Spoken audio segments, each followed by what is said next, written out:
Yo, another Friday night. Yep, I had another show scheduled. I called that show "My Office Hours" are from 9 to whenever, but because of the incident that took place at the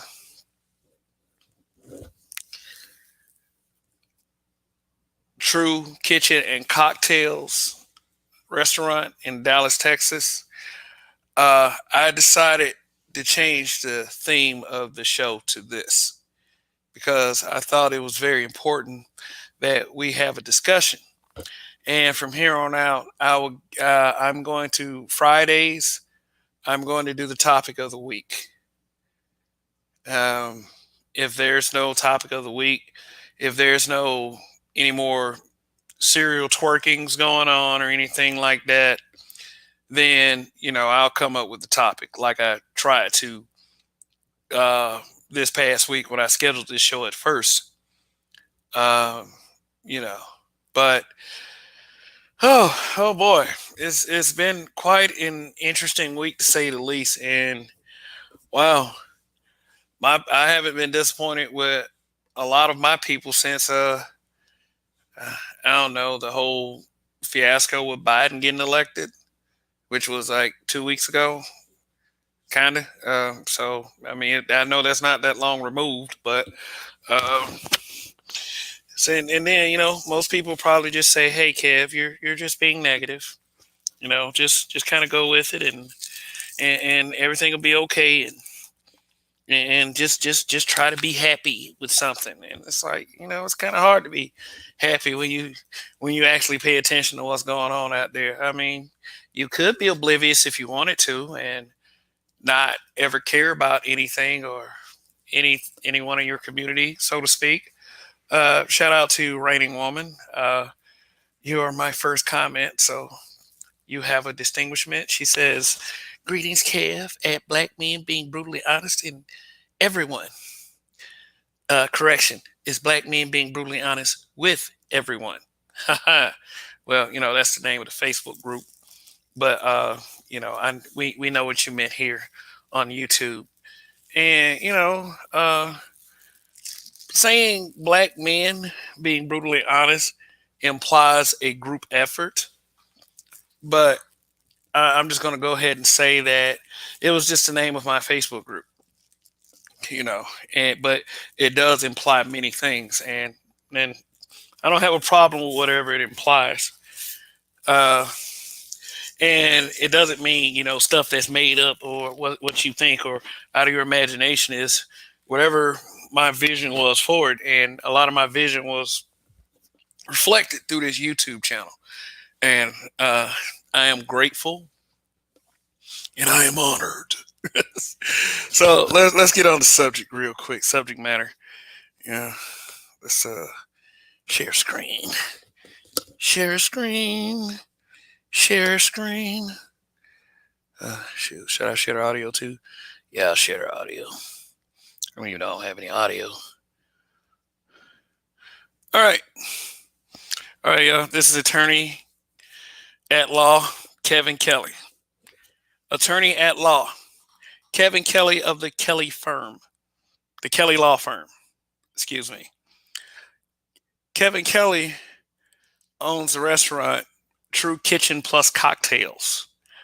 Um, has a Facebook page that features the restaurant, many views of the restaurant.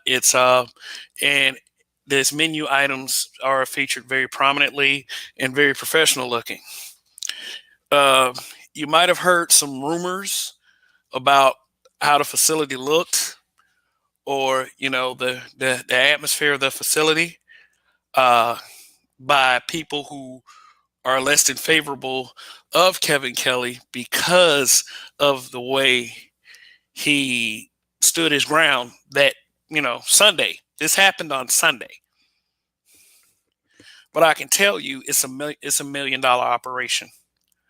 I can tell you that is because I was part of a restaurant opening team in 2007.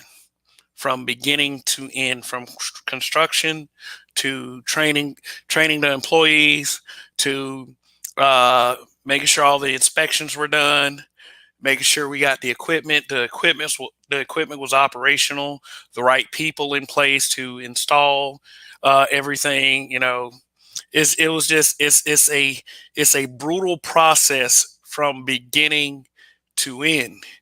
And I think, hold on one second, let me see.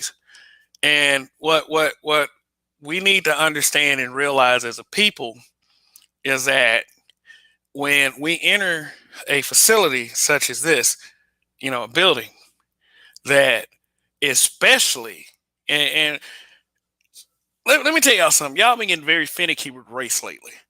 A lot of y'all can't decide whether y'all want to be black people or whether you want to be people of color, whether you want to be African American, like FBA, Foundational Black American, ADOS, but I'll put people of color on one side, African American kind of, and I'll put everything else on the other side. But we're going to talk in very simple, common terms that we are used to. Whenever we see a black man put as much effort and love and attention to detail as Kevin Kelly did with this restaurant, and really honestly his entire life, we should be supportive of him. We should be supportive of anyone that comes out and said, hey, you know what? I wanted to do something. I wanted to do something for the culture. I wanted to have a place where that was nice, that black people can come to and eat. But beating on tables, keeping up noise, twerking, and leaning up against glass, which, glass is a word that, what's the word I'm looking for? It begins with F. Fragile. The way she was leaning up against that glass, hell, if it would have shattered, if it was a wall behind it, hey, she could have slit her wrist. If there was nothing behind it, hey, she could have fell on the glass. It would have been a very violent, bloody scene. And he said all he was thinking was lawsuit. And he's a lawyer. But how much lawyering can he do when a woman is gutted like a fish in the middle of his restaurant because she want to twerk? And these weren't like just your typical hair-hatted, weave-head, Duke short wearing thoughts. These were grown ass women that just got out of church. Yeah, and that biatch too. Like, let me read that. My friend said they played that New Orleans bounce music and I couldn't resist. Which, you know what? That probably wasn't as bad considering that it was just a picture that's not twerking. She got her foot on the couch. She's still doing some things, but I don't think that is as bad as, what you see like in the actual surveillance videos of the women and what they were doing. And, yeah, see that's a part of that $1 million facility right there. That's the downstairs bar. It's the place has two levels. The place is brand new. It's in downtown Dallas. My brother got married in downtown Dallas in 2001. And all I can remember about downtown Dallas is that it was popping. It's a very nice place. Well, I haven't been down there lately, so it might be even nicer. It was a night spot. It was a weekend spot. That's downtown Dallas right there. And shit, if the Cowboys or the Mavericks win, so I guess I have to go the other way to get the picture I want. Yeah. Okay, there we go. All right. That was a scene that was caught on the video. Basically, he went in the middle of the dining room and spoke his mind. And he did that after asking nicely 2 or 3 times. Excuse me. Some people say 2 times. Some sources say 3 times. Doesn't matter how many times. Anyway, that man asked you to respect his establishment, period. Yeah, I'll read those comments in a second, Primetime VA. Um, yes, you shout out. Me personally, you know, this Kevin is better than Kev right here, sitting right here. Um, I don't like saying things more than once to get a point across. And I have the disposition of actually thinking that most people that I come in contact with that I feel like that I can speak the English language to, you know, they're just going to be able to comprehend when I say it the first time. But you have to go back once again or and a third time. Then when it gets like, it almost seemed as if when it got to the point where he had to say all of that, that they were purposely rebelling against what he said in the first place. Because that side of the dining room he's seen in the beginning of the surveillance videos where he's putting his hands together in prayer position to talk to the table,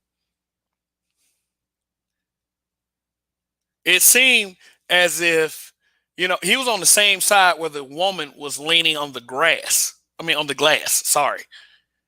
That was the same side of the restaurant. So that particular woman had to have heard him. See, just watch and you can put things together. She had to have heard him. And so here's the deal. Here's the deal. Once he asked 2 or 3 times and then they got louder and louder, he told the DJ to cut the music off. And he spoke his mind and he used a couple of curse words. Now, let me tell you something about my people. Let me tell you something about black folks. When we don't like when someone says something, we take the one thing we don't like in that one little whole thing instead of listening to the overall message, and we'll take that one thing and we'll just make it about that. It wasn't about a man saying, hey, you know what, respect my facility and respect everyone else that's trying to eat a meal and enjoy themselves and maybe trying to have a little chit chat. This is not a club. Okay, we're on Black Men Being Brutally Honest right now, so Kev is talking, not Kevin Kelly. We're in a goddamn restaurant. Shit, this is not the club. This is not a strip club. So here's the excuse. Here's one of the excuses I've heard. They were playing stripper music. You know, why, if you didn't want nobody twerking, why you playing stripper music? Why you playing it all loud? My question is, why can't you control yourself? Why can't you act like you got home training in public? Why does a man have to come out here and tell you how to behave? A black man. But see, everybody's problem is just that. It's just because he's a black man. That's all there is to it. It's just because he's a black man.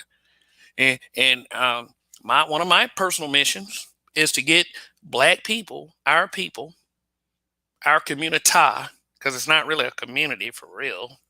Now that I think about it, now that I keep seeing this BS that keeps happening every time a black man says something, somebody got something ridiculous to say.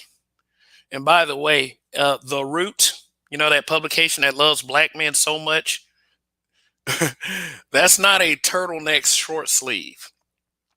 And even if it was, it probably would cost more than all of your entire lives. Because The Root got this little joke going on. Oh, he's in a turtleneck short sleeve. That was his COVID mask pulled around his neck. But, since people are ignorant and since they don't like facts, that's what we do. We say dumb shit just to make fun of somebody that is out of our fucking league. This man, like I said, this man owns a law firm. Let me see if I can find that picture. See, look at that. Yep. It looks like a soap opera. Look like a Tyler Perry drama. But look at the ethnicity of everyone in that photo. One of the clear points I would like to make on this broadcast is this man right here.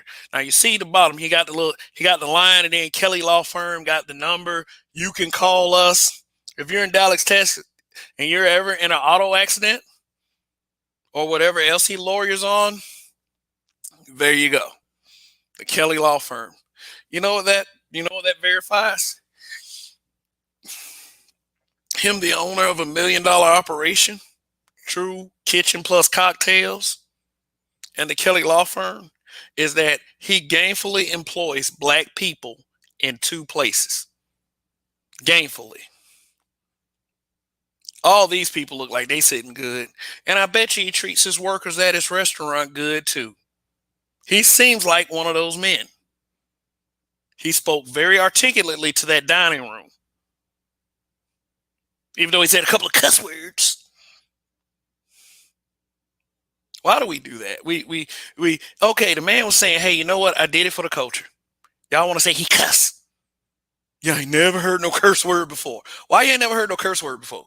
Why you act like you ain't never heard no profanity? Now y'all never watched a PG rated film. Because we like to put ourselves above stations of people that we don't like.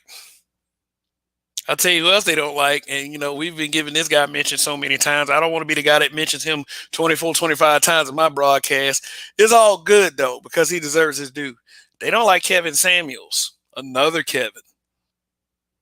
For us, Kevs have been having indelible impacts on people. We've been triggering folks.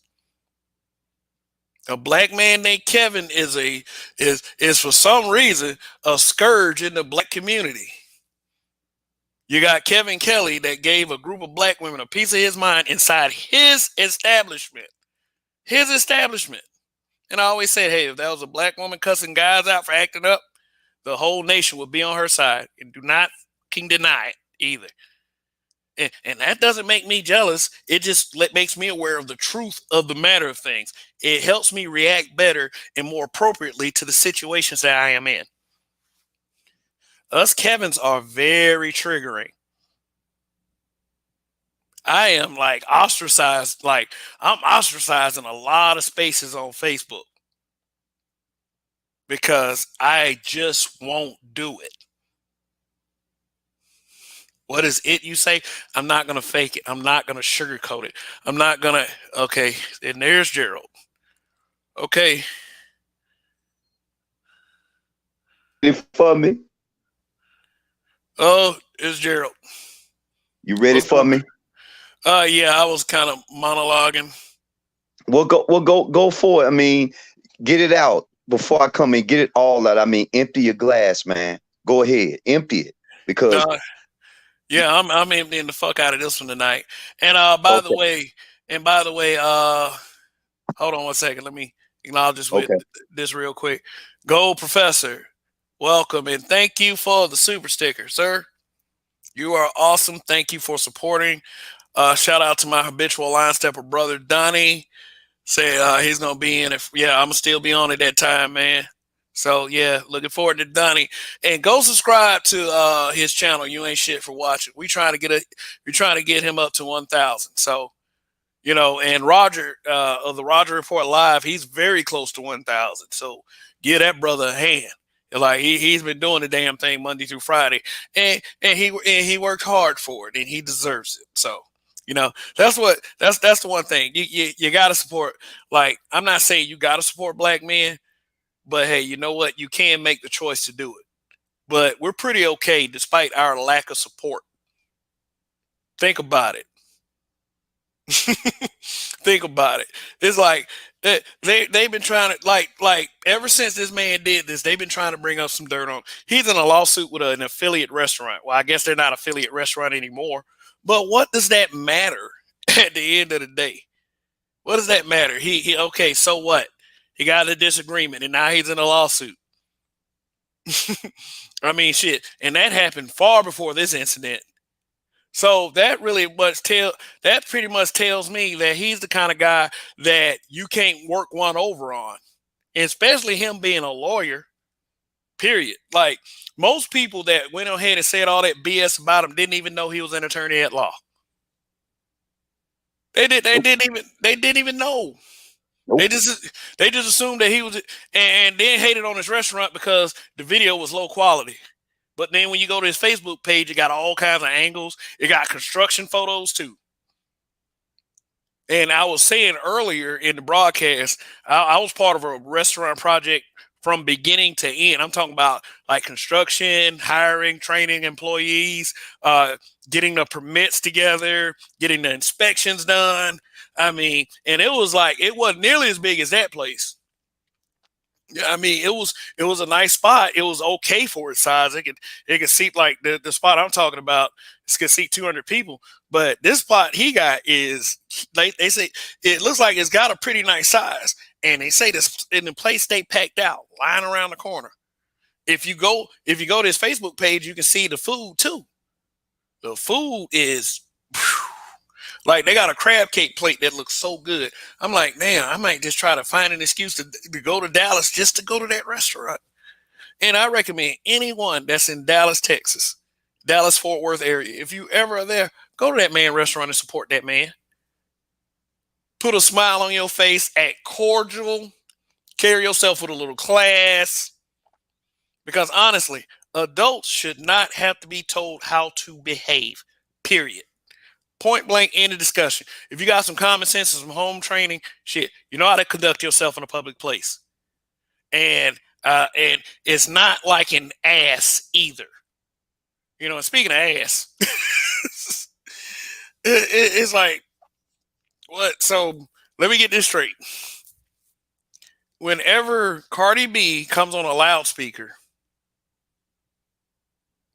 you start to you can't control your body's motion. You got to get up, put your hands on your knees or on the table, and booty cheeks just start flapping apart. Like, what the hell going on? And like I said in the beginning, like Alex said earlier, they started to get louder as he told them not to do that, which means that they were kind of saying, hey, you know what, F this dude anyway, because he said it. This guy right here, Kevin Kelly, is the guy in the center of this pick right here. So let me see. So Gerald, you there? Yes, I'm just like I told you, I wanted you to empty your glass because I can hear you were on a rant and I just didn't want to interrupt it. I just didn't want to because you're very passionate about this. And this is one of the times that I can almost peep your anger because I'm angry. I mean, yeah, I'm very angry, and I'm going to tell you the second half of it as soon as you finish your comment. Okay, well, I'm gonna come from the side door, and I'm gonna bring up a person, Michelle Obama, and I'm gonna say it. Remember that motherfucker said to Oprah Winfrey, "I just want men need to be better." I want your punk ass to speak out now. Y'all some dirty. You know what? And Rainy Woman, I need you to put on this shield because what I'm about to say. This indigenous woman from the United States. The bottom line. Y'all have gone from the top to the bottom. Y'all ain't shit. Your mothers ain't shit. And maybe your grandmothers ain't either. There's no fucking way that this man has developed something with class. And then you bring and spew your bitch shit in there. And you bring unclassy people. And then you think then somebody's supposed to protect you. Y'all motherfuckers better be very careful before this satanic force comes back to claim his shit. And his shit is y'all. And then you talk about Kevin Samuels. I saw something on Kevin Samuels where he just said, I can't do this no more. And I know it's crowding him because of he's facing the truth. These people talking about they want high value men. You bitches ain't worth even a nickel. You have extorted money and gave it to the oppressor. And then you want to put the blame and think that Jesus is going to save you. He left. He's gone. He was a fucking freedom fighter. You complete idiots. But hey, you Gerald. turn around. I'm sorry. I'm just trying to empty my glass. Yeah, but empty glass. But go. Okay. I mean, as soon as you finish, I got something to tell you. Okay. And I'm just pissed because a man just said, this is a place I made for the culture. And I'm hoping that this dude gets world-renowned views because of this. Because all he said is, be better. That's all he meant. Just do better. But we can't do that, though. We can't tell him to be better, though.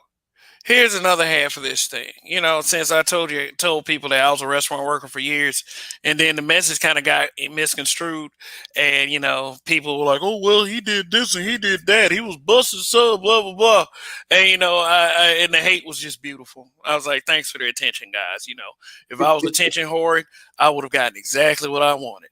But hey, you know what? I was thinking about more important things at the time.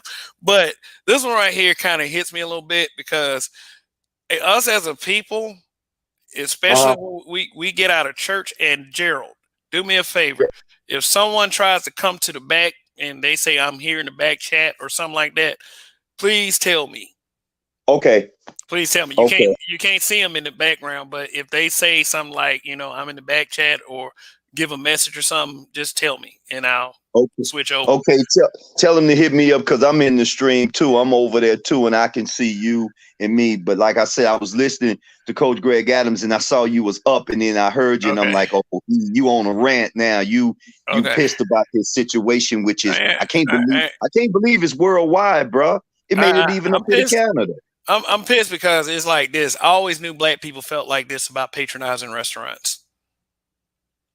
Yeah. That's what really got me about this. Black people think that they walk in a restaurant with 5, 10, 15 fucking dollars and think that everyone in that fucking restaurant is supposed to be a slave. Like Yeah. the kind of reactions that I've seen people do with this situation is, hey, shut up, that more about professional. They let us dance in restaurants that I go to. It doesn't fucking matter. That's his place. It doesn't matter. It doesn't matter. But back to the whole point about y'all look like people who don't work at restaurants look down on people who do work at restaurants. They look down on everybody because they think they're better than them. Yep. You know, Yep. you think you're better Well, than the cook. You think you're better than the busser. You think you're better than the server. You think you're better than the dishwasher. You think you're better than the manager. Yes, customer service is their top priority, but it's not your job to give them your ass to kiss either. And especially if you see a black person in there, you should act more cordial than ever. But y'all don't have race loyalty anymore. You proved that voting for Joe Biden. ooh, ooh, oh, Y'all ain't got ooh. shit no more. Y'all on that fake pro-black shit now. Every time a black man has a suggestion, you fight the nigga. Oh, okay. I'm sorry about the N-word. He's not a nigga. He's a black man. Say ninja, say ninja. But Kev, I got something for you that's gonna piss you off even more. Let's go back in the time capsule and let's go back before this even happened. Let's go back to the fact that Mr. Kobe Bryant even passed away, and he wasn't even a good 24 hours, and they were coming out saying negative things about him. Rape, Let's rape. go there. He You know, raped. yeah, yeah. So you know what? Let's not call it race because it's the human race. Let's just call it culture. They're culture traders, and you know, I think it's too late. I just think it's too late because I'm seeing the evidence of what they're doing, and it's not us. Like Michelle or Michael B. Robinson said, be better, and said it in front of Oprah, and said it on a major stage. Now I want to hear them come out and say try to make excuses for this. There's too much evidence of the fuckery. It's every day. It's almost every day. And this just has not have nothing to do with culture. This has, I mean, to do with a race. It has something to do with a culture. This behavior is just it's like a distraction of what's really going on. And trust me, they did not vote for Biden. That was a stolen election. But for them to stand up and even support a man who's suspect of child trafficking and pedophilia tells you where they align themselves up. Dude, even Satan is ashamed of this shit they doing. Like, what What? y'all can't put this shit on me, man. No, Satan man. has shame. Satan has shame. Man, But man, hey, but you know, it's just indoctrinated media bullshit. That's what it is. I heard Angry Man say something very alarming this morning on the Roger Report. You know, right? he said that they asked everybody who was counting votes to leave, and then they started pulling briefcases out with ballots and started counting them. Yeah, Yeah, he's been doing a wonderful job. I'm surprised he's back because he took off on his own, and I'm shocked that he came back because I've been watching his and he's been going in on this election. It's like, oh yeah, but it's a fraud, dude. Yeah, it is. I believe it because down here in Georgia, we had early voting, and like most people were voting early. They put it on the mail-in ballots, like everybody mailed in like that.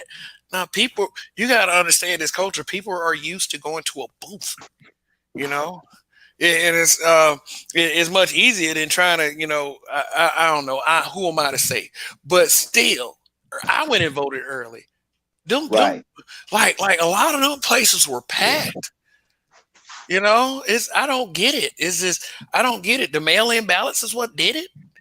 But Kev, but you got to understand this. They already came up with the Dominion system. Is whoever you voted for, anybody who voted for Trump, it switched it right back to Biden. So their whole corruption thing has taken its toll, and the United States is now negotiable. And I hate to say, man, they sold, bro. I'm up here in the Northern America, and I'm telling you, man, these Asians are here. They actually sold us out. And for me and you, Will, you in a different situation, which sooner or later, I'm gonna have to give Raj that life jacket.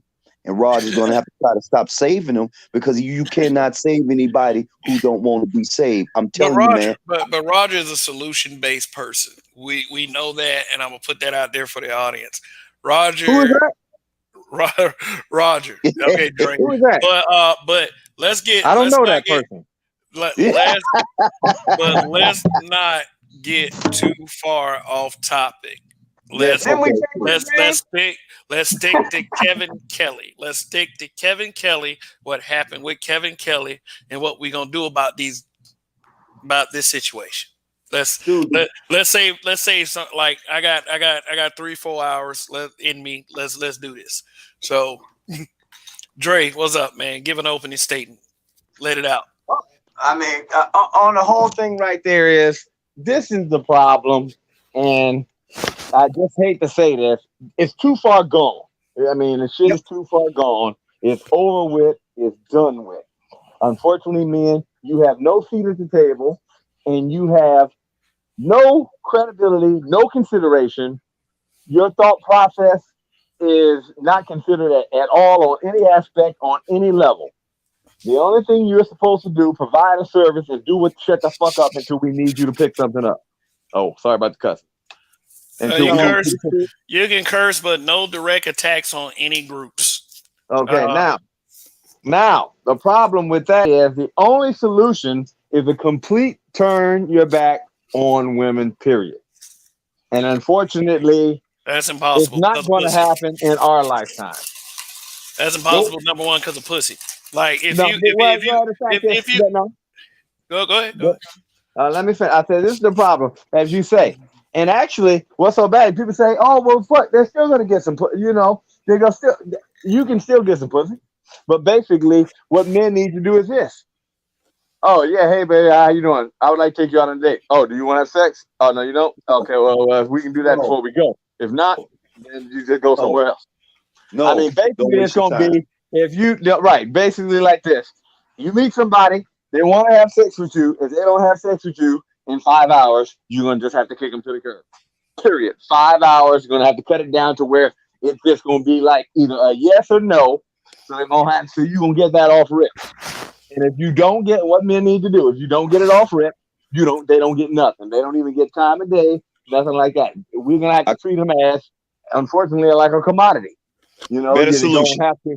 Right. Basically, if you ain't, as you say, what did Tupac say in that song? Either we love it or I see you tomorrow. Yep. I mean, basically, it's just gonna have to be like that. And people don't understand that if we went that way and we said, "Oh, cut them all off," we don't pay no bills, we don't help with shit. Like I hate to say something, got so bad, woman, you can't help me put this in my car. No, I kept walking. Oh my gosh, you just like yes. I don't help. I hate to say that. The only person I'm helping is the person that's sleeping in the bed with me. If you ain't in the bed with me, you get no help. Got something better than that. I got something better than that. I like the Go way ahead. he put it, but we're gonna put that on some steroid rockets. Don't go on the playing field, period. This is a different time to where you must concentrate on your economics. They're gonna transfer the wealth over to cryptocurrency. I'm basically advising some of you young men, just keep your shit in your pants and move on. You do not want the hate that I've gotten. You understand me? I would tell Kev to make sure he surrounds his daughter with strength, knowledge, courage, and wisdom, so she can even move outside this perimeter. Because I think the United States is too far gone with this ignorant culture. Now I like what old boy what Dre said, but I'm putting this shit on steroids right now, dude. And any young person, any woman, anybody listening that's got any class or any thought, you have a great chance of becoming empowered to where you can retire before you even 30. You should concentrate on that instead of sexual bullshit. All it got me was I totally agree with that, man. All right, well, Seven Circles is up here. What's going on? What's up, Seven? How you What's doing, good? Seven? What's good Man, with you, dog? I'm feeling good, family. How about y'all? How y'all doing, brothers? Hey, Well, we're doing good. I had to come in with an aspirin for Kev because he was pissed. I mean, like, it's like I'm at about 40 right now, but it might go back up to 70, 80, 90. So we're good, but let it out, Seven Circles. Like, yeah, let's get us going this Friday. Sure thing. I saw something. I was on the Facebook. The story has unfolded a bit further. Have y'all seen anything in reference to him and maybe like a business partner or something having a falling out and wanting to sue one another? Have y'all seen any of that? Yes. I mentioned that, and that happened like a month or two previous to this. Okay. Yeah. Okay. So maybe it's because you know how the Facebook do. They'll show you shit and you'll think it's the first thing. No. Right. You'll think it's the new story, but it'd be something from 2 months ago. You know what I mean? A development. No, that's not a development. That's him had a falling out with a partner, and that to me furthers the narrative that he don't play that shit. So True indeed. Yeah, so this is the characterization I'm getting of Kevin Kelly as of this moment. Got you. I had something to say with regards to what Gerald said too as well, because this something on my mind, man. Yo, this is so hard to say, and this is because we'll say my original orientation when I came to the States was like pro-black, and essentially it was pro-black man. So let's not get it twisted. It's not pro-black in the sense of the black woman is God. That was something that came many years after I entered that space, and that was something that really threw me off about this space. It was like, yo, how do we go from the black man is God to the black woman is God? And you know what I'm saying, moving out of that space, coming into, we'll say, the sexism space where you're dealing with the gender war, you know what I'm saying, and our realities and our struggles with our women, and they're being propped up, you know what I'm saying, by the enemy to just basically control the situation, you know what I mean, to make sure we're not doing nothing outside of what our dictates are.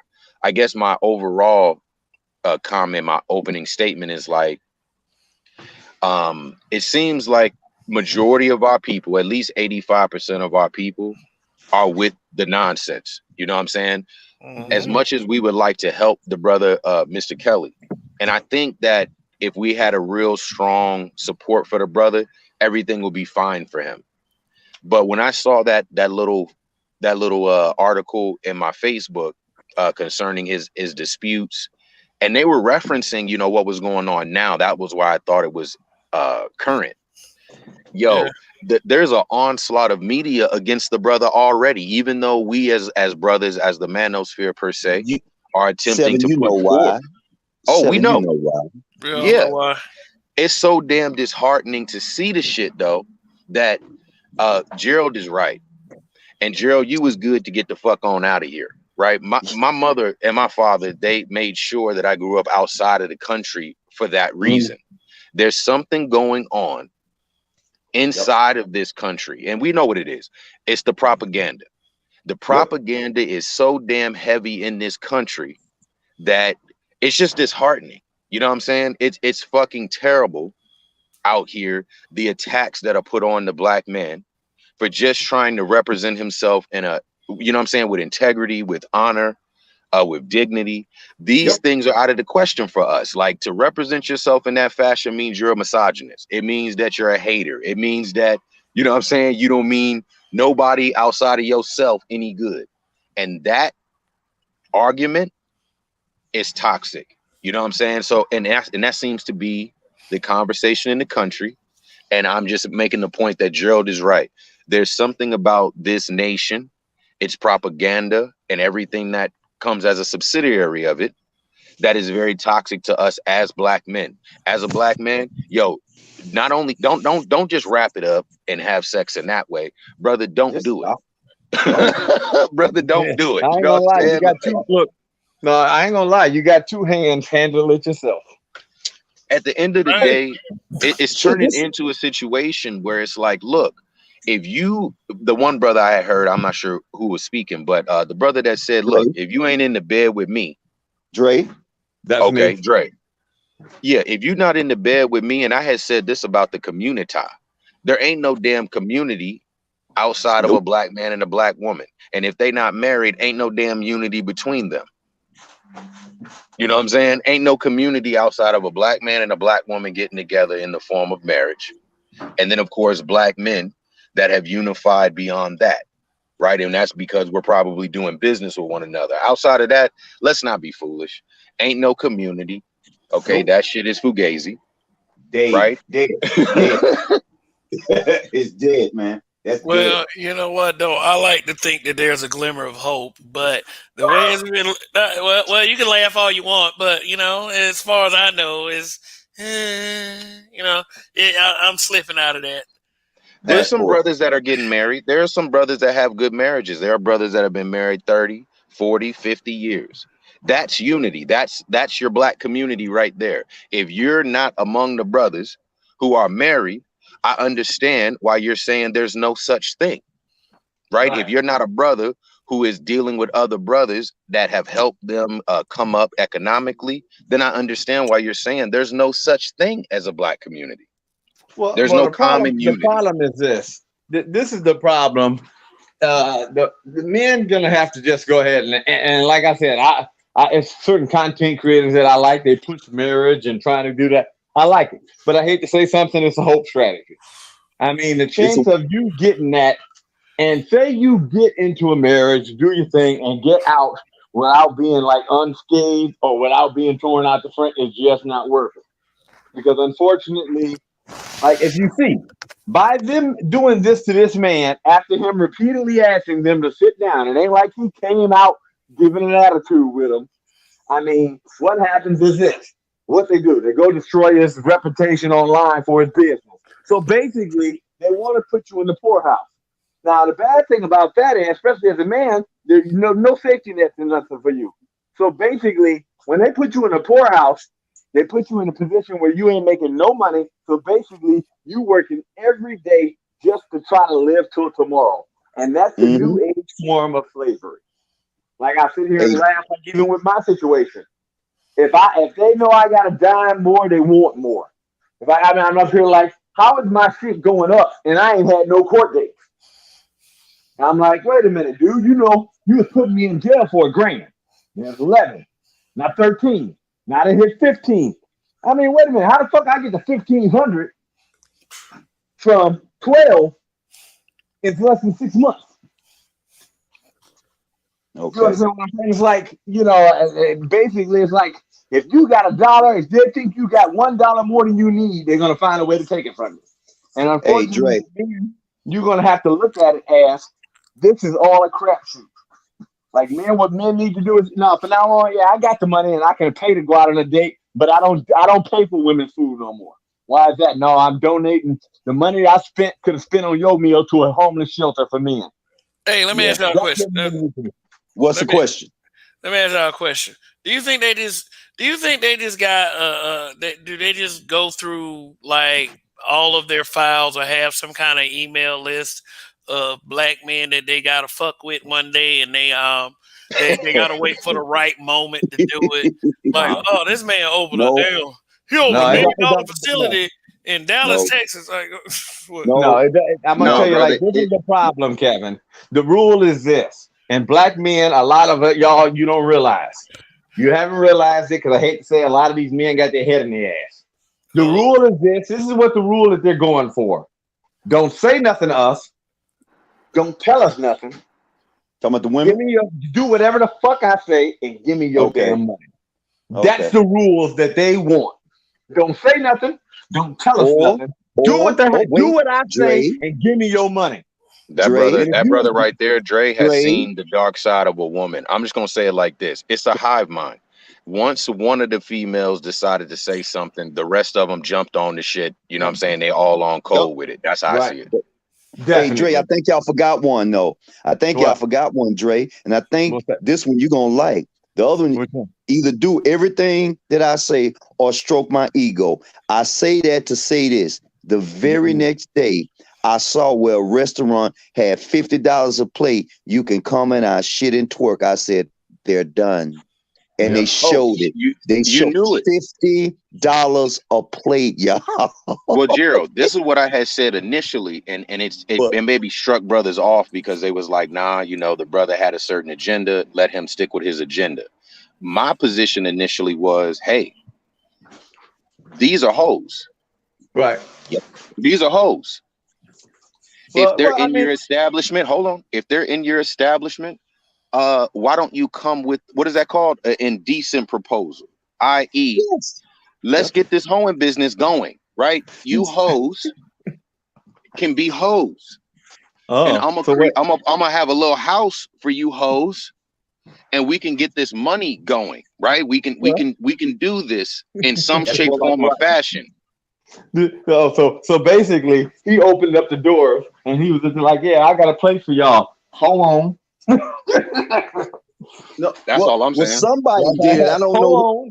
There you go. That should be the new term right there. Hold on. There you go. I hate to say the society is pushing that narrative. Hold on.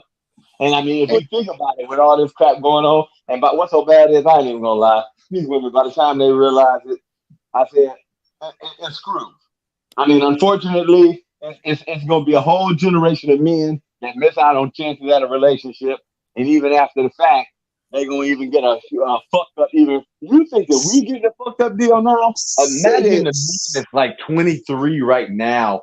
By the time they get our age, the deal they're going to get is going to be worse. Hey, so and the brother Kelly... Go ahead. I'm sorry. Seven Circle. You and then Donnie. He just got in, so I want go ahead. You and then I want Donnie to get in. What up, Donnie? What's good with you, Donnie?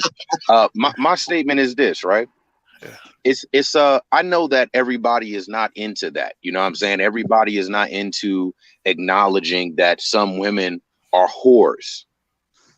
But if you come across a whore and you try to make her a wife, or you try to perceive her as a wife, you're messed up from the gate. You know what I'm saying? You're misunderstanding what it is that you're dealing with.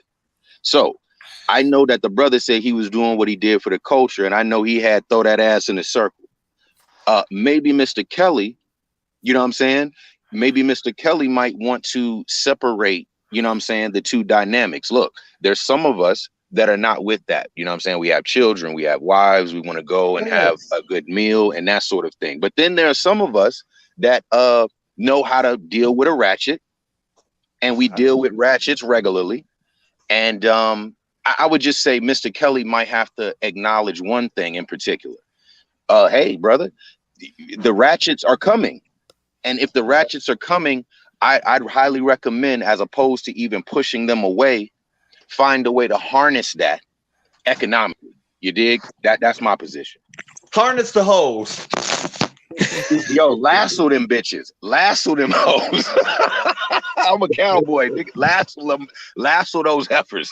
Yeah. All right, Donnie. All right, hold on. We waiting, Donnie.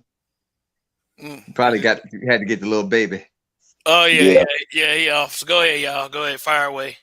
So I was gonna say this too, and nobody's not talking about this, and this is gonna be pushed under the rug. There was a defensive back, a guy who was a good defensive player who played at a college called Texas State. Do you know he got hurt?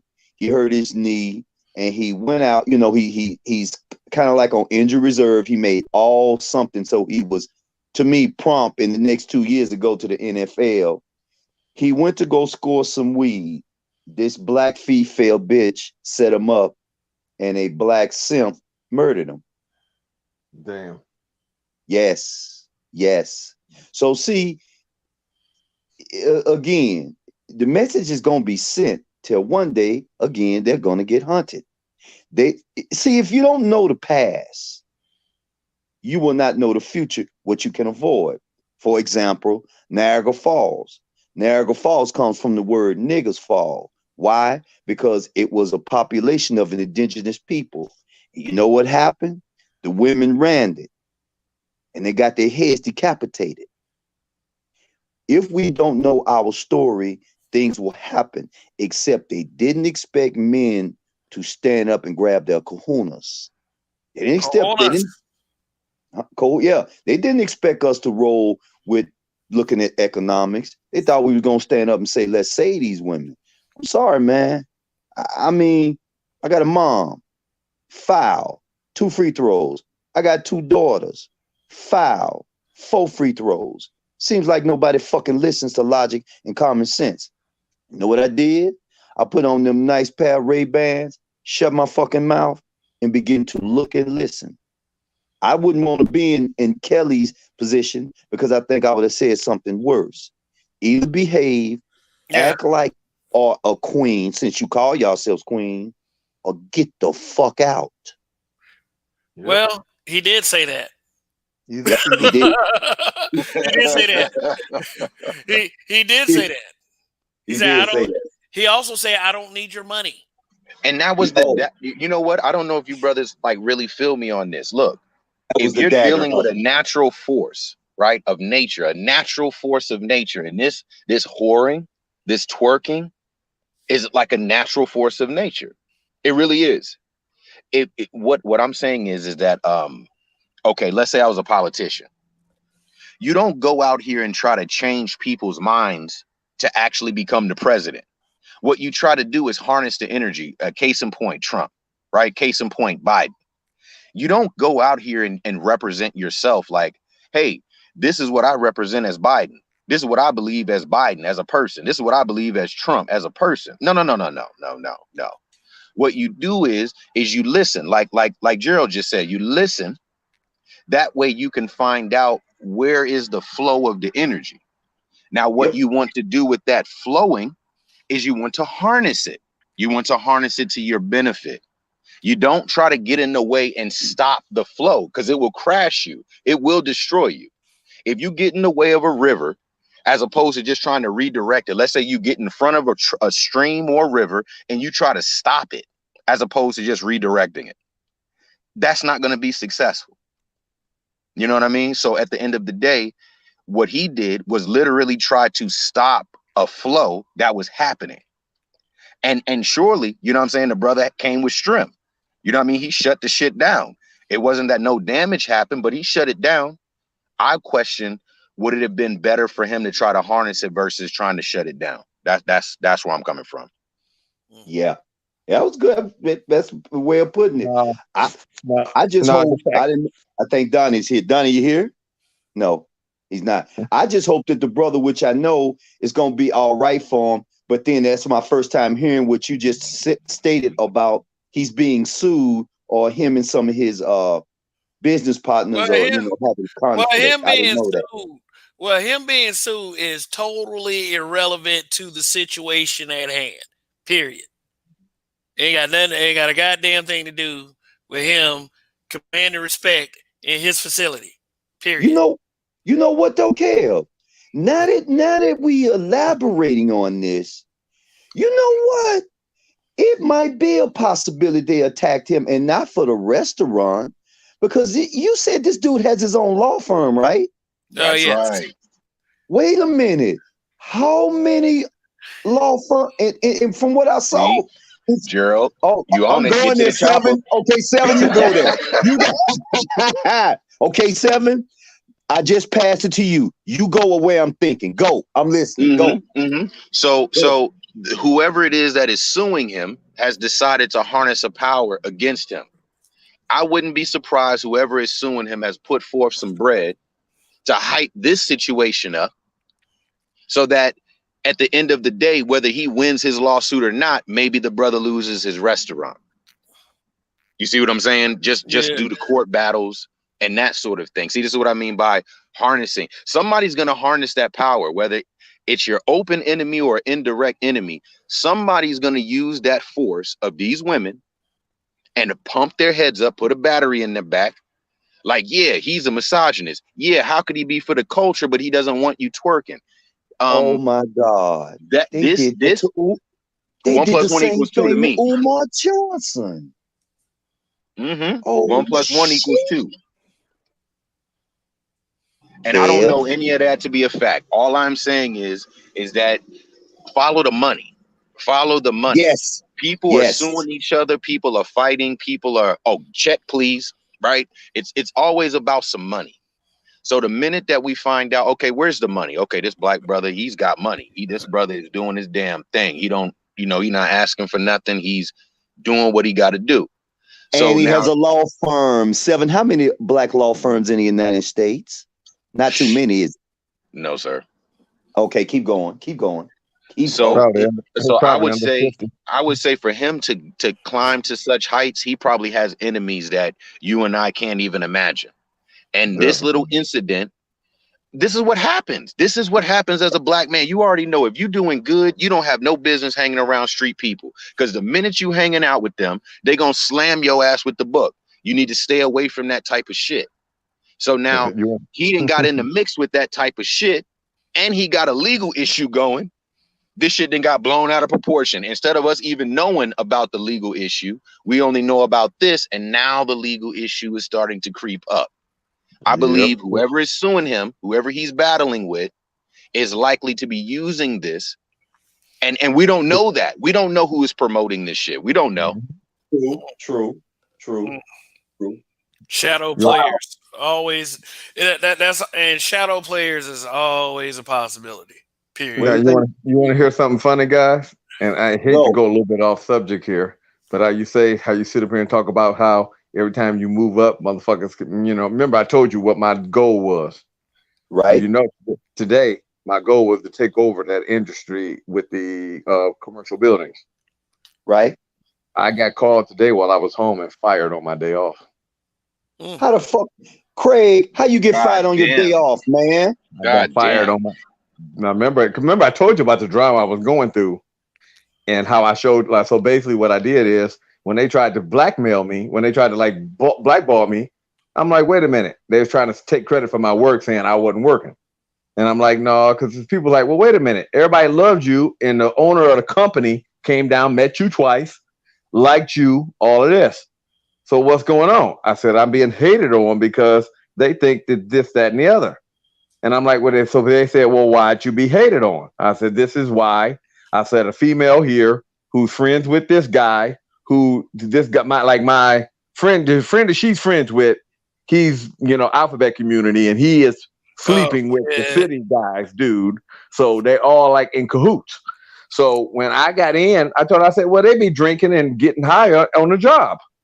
And they're like, what? So I showed pictures. So I knew that after that. I took snaps and pictures. Shit. No, not to go to show you. Remember, like I said, this is one thing you cannot get over: privilege. So what happened is I sent the pictures to corporate out of town. No. Corporate comes, they said, well, we have to investigate. They come back 5-6 days later and they say, well, judging from the pictures, we can't tell exactly where those were taken. And when we had people look for the alcohol and booze in the areas you say they hide it, it was not there. Wow. They protect them. Wow. On top of that, it was another employee that did come forward and say that they were doing that. So you had 2 employee witnesses, plus you had pictures. So you would think that this shit would be over with. No. And I said, so I talked to her, I'm like, Deb, you don't realize my days are numbered. All of a sudden, and you knew it. I said, I took 2 personal days this week because they was getting on me for not taking in my personal days. Wow. Deb calls me. Oh, now this is the woman from corporate who not even in Cleveland. Well, oh, you sound bad. You need to get a COVID test before you come back to work. I'm like, I have not been around nobody. I didn't go out of town for Thanksgiving. No, you need to get a COVID test before you go back to work. Call me when you do that. So the next day I call her. She doesn't answer. Like the phone picks up, but it don't even let. So she calls me today and was like, I know you never got back to me. I'm like, yes, I did. I called you. I couldn't leave a message. Now, see, we think it's not really working out and you don't need to be working here and all. I'm like, well, wait a minute. I said, how can I go from being promoted and you about to give me contracts now that I fall out with the Raggedy Ann dude that now I'm getting canned? I can see it. They didn't want you to come. And I'm like, dude, I said, well, I said, think about it. I told you when I showed you the pictures, I was fucked. You know, that is hey, so Seven, tough, brother. Seven, let me have I it. got literally, Yes, sir. I got let me have it. canned this morning. So Dre, $50,000 a year gone. Dre, let's go back in time to Watergate. Remember the man who busted them motherfuckers was a black security guard? Mm-hmm. He called hell for the rest of his life and died in poverty. That's all I need to say. That's all. Yes, okay, Seven, you can have what I was gonna say. I couldn't let that go. It just took 50 grand from me. I know. I can And believe on top of that, I had 50 grand on the books. So now I'm fucked because they didn't already increase my child support. So see now, okay. I don't have a quick solution. I don't have a quick fix for that, brother. That shit sounds horrible. One of the first things I would say is like, you know, that's like a retaliation. You know what I mean? You might have a lawsuit there. I don't know if you got the funds and ready to fight that battle or even care to fight that battle, but it do sound like you was wrongfully terminated. And you know what I'm saying? You might want to, you know what I'm saying, battle them on that level. But now I have had the same experience with regards to the LGBTQ being passed up or them having favoritism in the company. You know what I'm saying? I've seen that too. And nothing about that is cool. I think that's another reason why the brother Kelly is such a staple for this issue, because even when a black man is owning his own show, like he runs his own show, he still has to be very, very vigilant when dealing with women or LGBTQ. He has to be on his game, and really, he can't take any chances. Like at the end of the day, for CYA is what they call it in corporate America. Cover your ass. But what's so bad? That came from the hood, though. Is that you would think? I told him. I said, "Here's a question." I said, "They put people on jail for less than that." Yep. I said, "I showed pictures." I said, "You can ask other tenants that rent space in the building. They can tell you how these people are always drunk, always smell like alcohol." Come to find out, I would just be able to show you how small world. The dude actually who hooked me up with them back in like June happened to call me today. Was like, "Hey, Dre, how you doing? This, that, and the other." And I said, "Wow, man." And he's like, "Well, what's going on?" I said, "Dude, I got canned today." He's like, "What happened?" He's like, "Oh shit, nigga." He's like, "They ain't going." He's like, "What?" He's like, "Well, them niggas been drinking and getting high up since all this time, and they get rid of you for that." See, brother, if you're not trying to be I didn't participate. See, that's my thing. Dre, I didn't participate. That's what fucked you up, because Dre, if you're not trying to be a degenerate black man, let me just tell you what it is that you're supposed to be doing, Dre, as a good boy, because you're supposed to be a good boy. Mm-hmm. First of all, what the hell are you doing taking notes with niggas fucking off at the job? You know what I'm saying? You know what I'm saying? I started taking notes. Listen, I started taking notes after they had already started hating on me. Because what happened at first, they tried a month and a half ago to say that work that I did, like we just write down what we did. But what they were doing was writing down that they helped me with jobs they never did. Understood. So that makes sense. Like if they say I go put floors in this offices. I fixed the walls. I built the walls here. I put a wall here. I do all new ceiling tiles and put drop ceiling in this room. They were saying that they were working when they weren't. See, brother, you was this is something I learned from an old white man. Watch this shit. This is some shit I learned from an old white man who had to work up under a woman. I got another job out for 5 hours later, but no question. It don't sound like you hurting, brother. It sound like, you know what I'm saying, you got positive spirits and all that type of shit. No, trust me. I do admit I mismanaged the money, and I was expecting. I do admit, man. See, now I got to come up with. You understand something? I lost damn near 50% of what I make.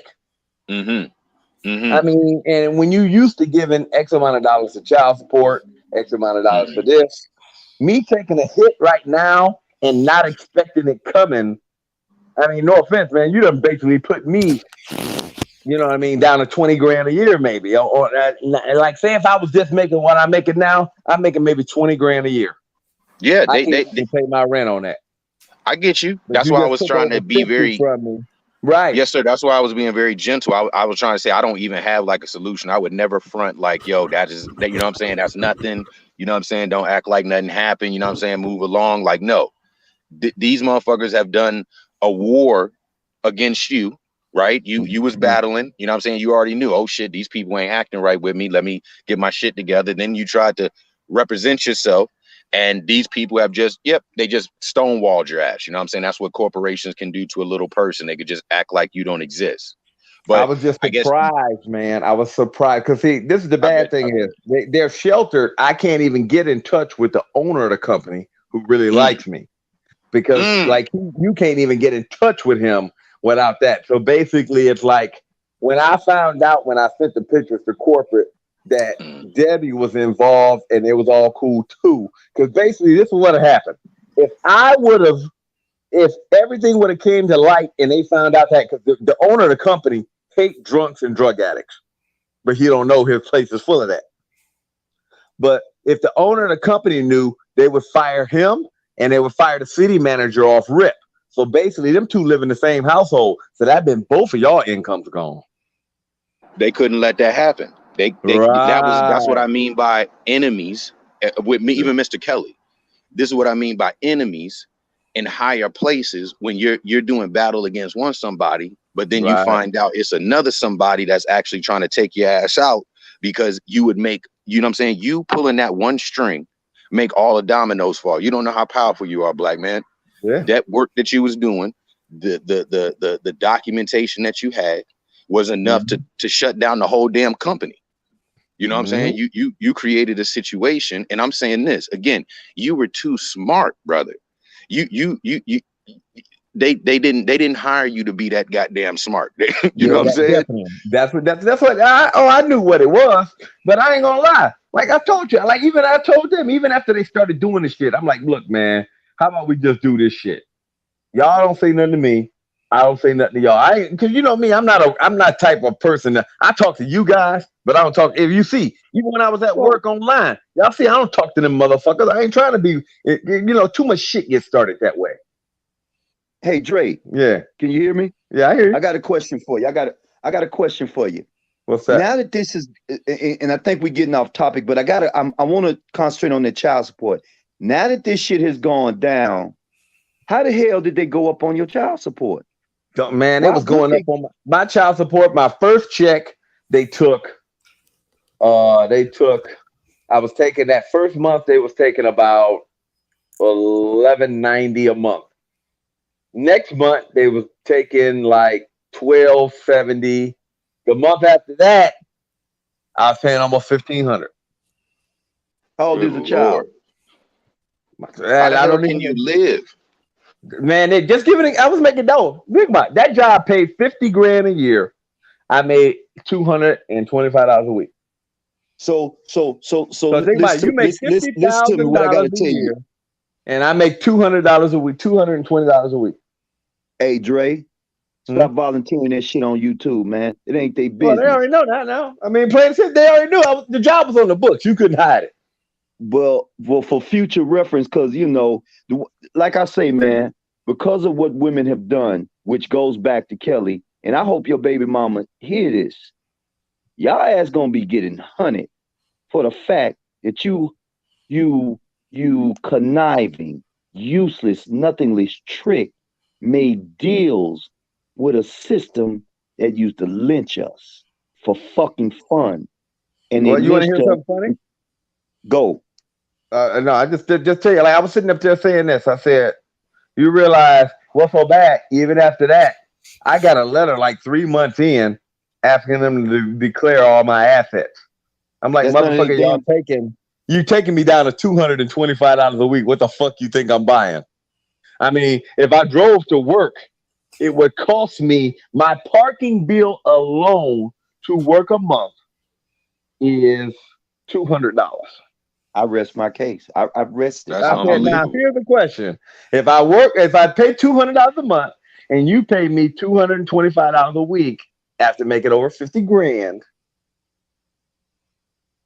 how the hell do you expect me? I like literally, if my shit wasn't taken care of other ways, literally, I would not even have enough money to pay rent, let alone upkeep, light bill, water bill, gas bill, They mortgage. under I mean, no expenses whatsoever.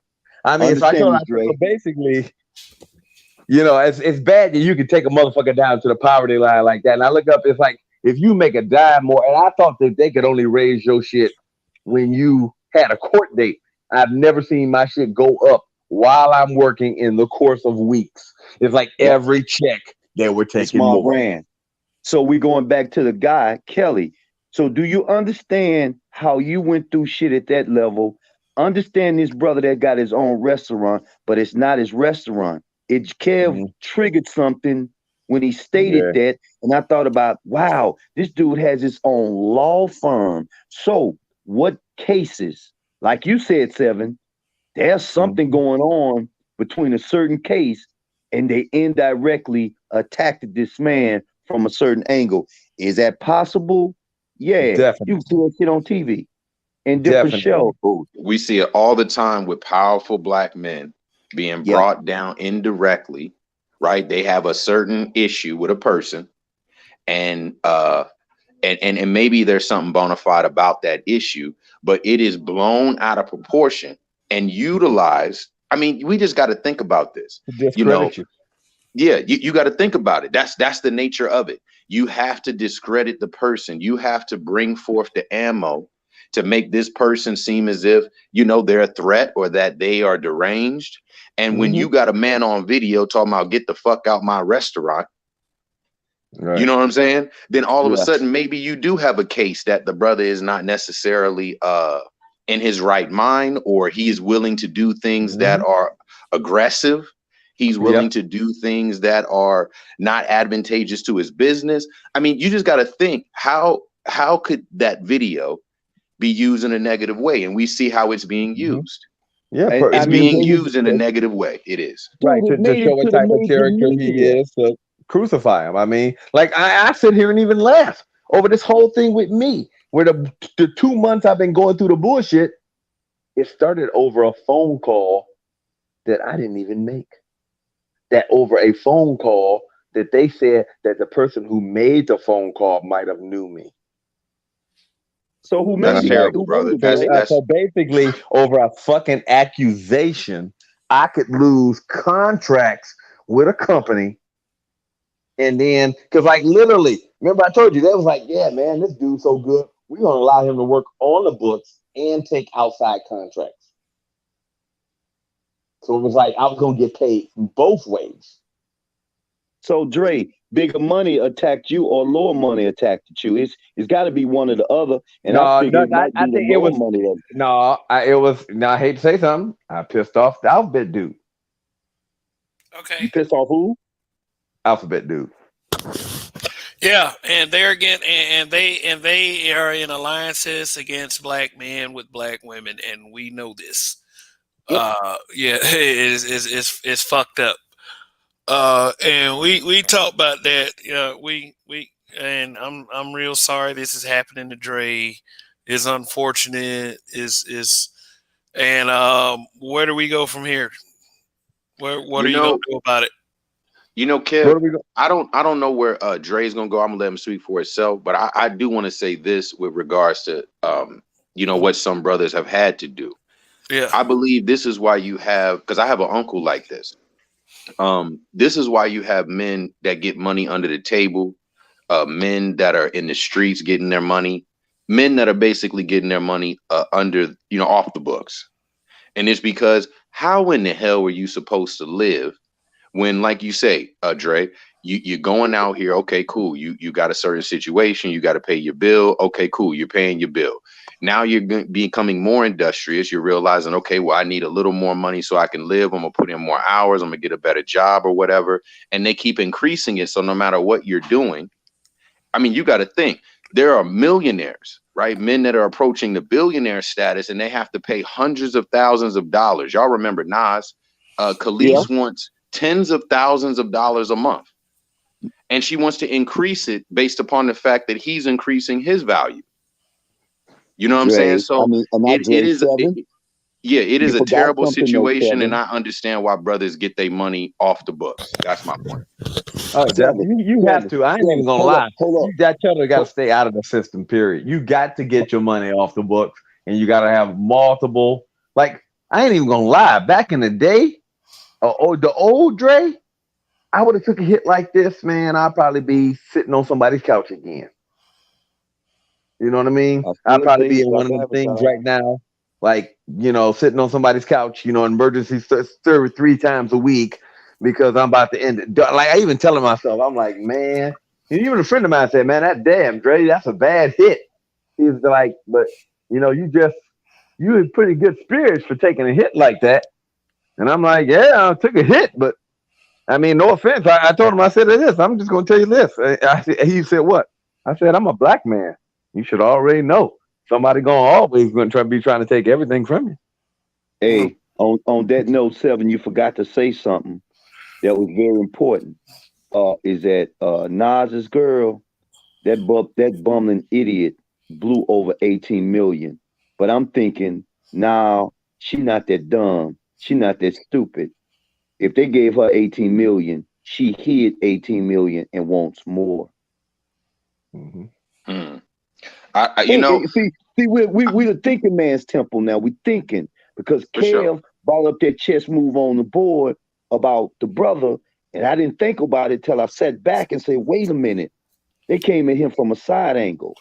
Yeah. There is a plan. It's called a King Alpha plan. Mm-hmm. One thing about the United Snakes of America, they never want us coming back up. Reason why? Because the fucking land is ours. It's just that these half the women in the United States, they ain't women. They're fucking creatures of stupidity. You gotta understand the propaganda tool works. This is why the United States never defeated Germany. Germany defeated America. And that now you got the propaganda tool. And I'm still saying, I can remember when people like fucking Maury and Jerry Springer was not on TV, and that ignorant shit was not on TV, and the education level was high. You must understand. What do you mean? What do you mean? It was always some form of it on television. Yeah, it was always.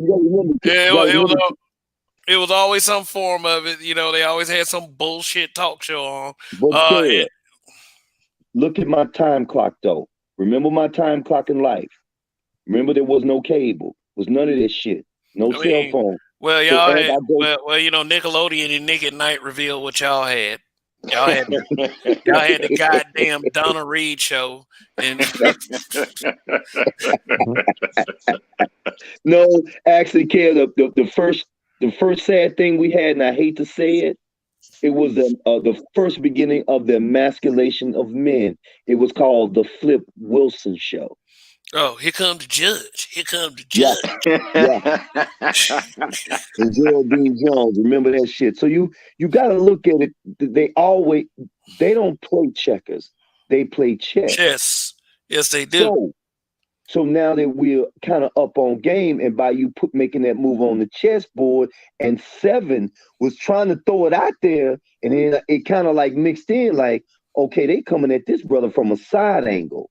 And it's got to be a certain case that he's dealing with. And probably it's got a lot to do with economics and money. bet you that. And I bet you he's in the right because the brother's trying to do the right thing. But they coming at him at a side angle. They can't take him out. So they got to do something else. So this is why other platforms are saying, let's look at the money. Let's not look at them. There's no use at looking at them no more. And it's true. It's true. The sisters, if that's what you want to call them, I call them sinister jackasses. They're out of hand. And and you know, and it was Tommy who exposed them. Nobody else was saying it, I just can't stand the way they act. We were saying it before the platform. He was bold enough to get out there and do it. Now, Dre, the same thing, and I'm saying this to all y'all, the same thing that happened to that lawyer. Dre, the same thing. It happened to your ass. It happened to me. It also happened to Umar Johnson. They sent in a big booty hotep chick.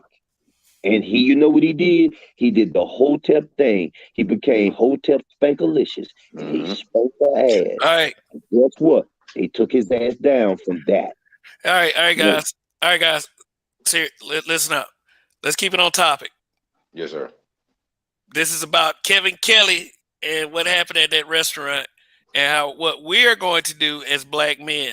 Okay, let's not go off in tangents too much. Yeah. Let's stay on topic because that's only fair to the audience that sees the title and the thumbnail. So let's do this. But War Child, who is up here on the panel right now, thanks for the super chat.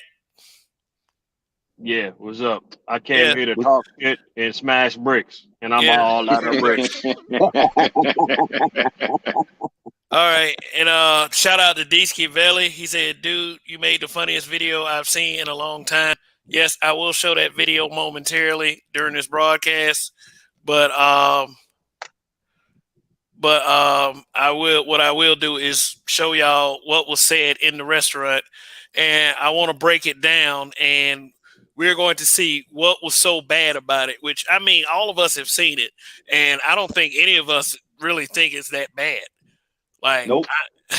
I mean, I've heard some shit before that would make your fucking head spin, and that's pretty much that's a Sunday picnic compared to anything I think we've heard for real. So let me see. Yeah, that's me, right? That's one of my favorite Steel moments, but that's neither here nor there. Let me go ahead and play it so we can. Now he has to go over there, and now what he's about to do is make this speech. Because, once you have to say something 2 or 3 times, you're going to say, what the fuck? He had 2 or 3 times. Now what you're about to see is the viral video. And there it is again. This is the video everyone saw. This is him coming over. Now, this is what he has to say. I invested a lot of money into buying this building, into developing this concept, so black people can have somewhere nice to go to, okay? Somewhere where we can feel good about ourselves as a, come on, stop the music, please. Somewhere where our people can feel good about ourselves as a culture, okay? No, real talk. And so all this twerking and shit, taking the crime, taking the pink, don't bring it here because we're a restaurant. And so beyond that, 75% of my customers are ladies. And I want men to show respect for themselves and how they carry themselves here. So how can I tell the men to respect themselves and you guys are talking on glass? If you want to do it, you fuck out my restaurant. I did it for our people and I did it for our culture. So don't do it now. Don't do it again. I don't want to hear it. If you don't like it, get out because I don't need your money. I need to provide for my people. And don't do it again. Here. So how can I tell the men to respect themselves and you guys are talking on glass here? If you want to do it, you fuck out my restaurant. Because I did it for our people and I did it for our culture.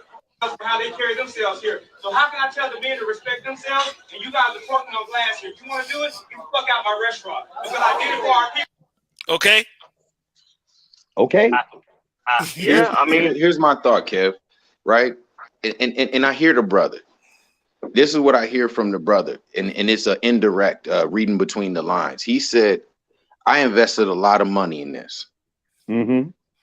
See, that sounds like debt. That sounds like I took out a loan. That sounds like I got to pay this shit off. And it's like having welfare people in your house and they're destroying the damn house. You got let's say you own property, you got a Section 8 and you got these people in your damn house and you have to tell them stop kicking in the doors, punching out walls and shit like that, because they're destroying a property that you haven't necessarily paid off. Even if you paid it off, you don't want to see nobody destroy it, right? Even if you have insurance on it. But at the end of the day, what I hear from the brother is like, look, y'all don't realize what you're doing.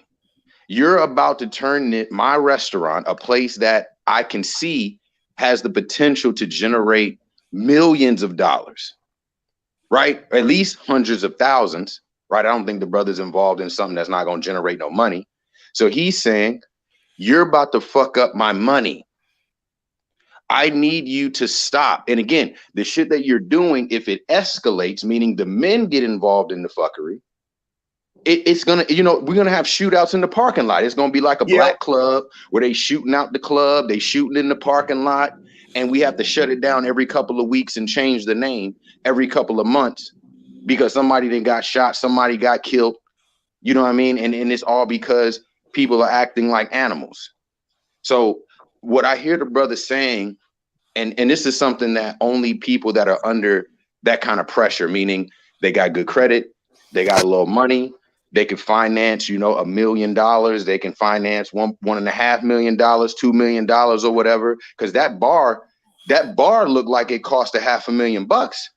Yeah, it does. That bar looked like it cost $500,000. They're saying your average business, you don't make any money for the first year.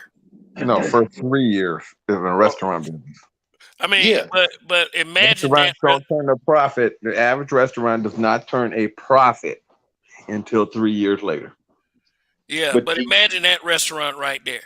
Right. Kevin, show the menu again, because the menu is dope. The food you showed, I saw it, bro. Yeah, I'll show it again, but I gotta acknowledge this super chat. Disky Valley. The video made my day better. Thank you. I was glad I was able to make your day better with that video. But it's one of my favorite videos. Make my day better. You need another video. What is the brother to do though? I want 2 videos. Yeah, exactly. Hey, I've seen that video as well, Kev. That was great work. I to answer your question though, you were saying, so what should the brothers do, or what should that brother do? Was that the question? No, I was like, how should the brothers approach things from here on out? Because this is not something business. The exact same way that he approached it this time. If people are upset and butthurt, they're gonna have to deal with it because business is usual. Yeah, because I mean, I look at it like this. That man was speaking from a point of pride and passion, and it's a small relation, but I can relate to that. Having been drawing since I was in, I think, middle school, right? And I remember one day I had left my drawing book out to go use the bathroom. I come back, this dude was going over tracing my artwork, saying that he's improving it because he's making the lines darker and everything else. The anger I felt and how pissed off I was at the fact that somebody that had no skill was impeding on my artwork was probably like a shard of what that man felt, because you heard him. He said he did it for the culture. This man is making money. He knows he's not going to make any money for the first couple of years. He doesn't need to make the money because he's got other endeavors that are probably fueling what he's trying to do, which is for the people. So for somebody to come in and take what he has done and pervert it for their own likes, for their own use, because they think that they've spent the what did I call it? The I don't need a man money, and they've grouped up together in a clique of the same women who have the same type of money. No, that's not right. And he probably feels that same type of anger. And when you also look at it, I'll put a movie spin on it. You remember, what was it, Romeo Must Die? When they had the Asian guys going to the black club, and that DMX showed up with that gun. He shot the gun off and said, if your ass ain't black, get the fuck out the club. That's basically what Kevin Kelly was doing, but he did it the Forrest Whitaker way, because you'll see Forrest Whitaker put on so many different personalities to the point where when the bad one come out, you ain't got nothing to say then. It's like, yeah, sure, yeah. Okay, just be careful dancing. Yeah, sure. Listen, motherfucker, I told you. Back. That's the point they got that man at, and he deserved it. He deserved, and he had every right to say any and everything that he said. I don't care if he would have came out sweet, nice, whatever. He told them 3 times not to do this shit. Yep. And then, in all honesty, in my opinion, what ultimately got him to the point where he's pissed off was when that big old Godzilla-looking girl was twerking on the glass and could potentially hurt herself. Seriously, man. Let me pose this question. Let's say the brother had a white man as a operating manager. Let's say he wasn't even in the building. Yep. Do you brothers think that we still would have had the same result? Let's say he had cameras, right? Let's say he was at the house in the tub smoking a cigar, bubble bath, you know what I mean? As a boss, right? A high value man, and he's got cameras on the restaurant, right? So he's in the tub though. He's at the house. He look at the damn video. He like, what the hell going on in my restaurant? He make a phone call the white man, tell him, hey, bruh, you need to handle this, or you know what I'm saying? Or it's gonna be a whole nother thing. You know what I'm saying? I'm about to let your ass go tonight. Well, you know what I'm saying? If you don't get this shit handled, I'm asking y'all, do you brothers think if a white man would have told them to get the fuck out, which that his restaurant would not be under fire? Do you think this would have not become a viral incident? No, it wouldn't. Which type of white man? Whichever kind. I don't know which kind of white man we want to talk about. Well, tell me the different kinds of white men. I know of an incident that actually happened like that, and nothing ever materialized into a movement or a cause to shut that place down, or it was. Well, I mean, yeah, I used to work in establishments that a white manager used to go tell a loud black table to to shut up, basically. And the black people would react like, well, but it'd never be no real big thing. It wouldn't be no disturbance. It wouldn't be no rebellion. They probably talk shit in the car. But I mean, I'm telling the truth. I mean, some of us react to, some of us react to whites differently than others. Mm-hmm. Yes, man. That's very true. But what I add when I say which type of white man, I'm saying like this, because you've got weak people are going to be around regardless. So you may have a white guy who's not what is a good description, utilizing his quote unquote authority in the sake of him being white. So he might come off as being soft spoken and shy, and he's like, hey y'all, I just need y'all to not wreck the place, and just be careful when you're shaking your booties and, making it look good for the men, and then they'll completely ignore them. Whereas if you have a ruthless white guy who's going to be like, I need y'all to stop this shit, they will probably listen, and like Kev said, probably talk behind his back in the car, but ultimately there's the fear of what's going to happen if he throws his power around. True. Well, I guess that's the answer. I think that's actually the answer, because what you've described is actually, that's not here nor there, right? What I mean by that is to say that maybe generally speaking, right, the way in which we have to approach interacting with the public as a black man is to have that white, have that complexion, for the protection, have that Caucasian that could do the persuasion. You know what I'm saying? You gotta again, if you're gonna interact, right? I think this is why many of us even have the names that we have, as opposed to like Buckweisha and shit like that, because we already know your ass will fuck around and end up on the list just because you got a black name. You know what I mean? Just like we were talking about, a black man running a business is not necessarily, as far as putting his name in the front, is not necessarily a good idea. A lot of rich men will tell you that. Rich black men will tell you it's not so beneficial. So to answer the question directly, that black man in particular, we understand that he's doing what he's doing for the culture. We understand that he's doing what he's doing and wanting to be in the mix of the culture. So we can't fault him for that. But this is like it as an analogy, like even the way that I talk, right? I'm an educated brother. I don't, you know what I'm saying? I never lived in like a ghetto. I don't come from the hood, no shit like that.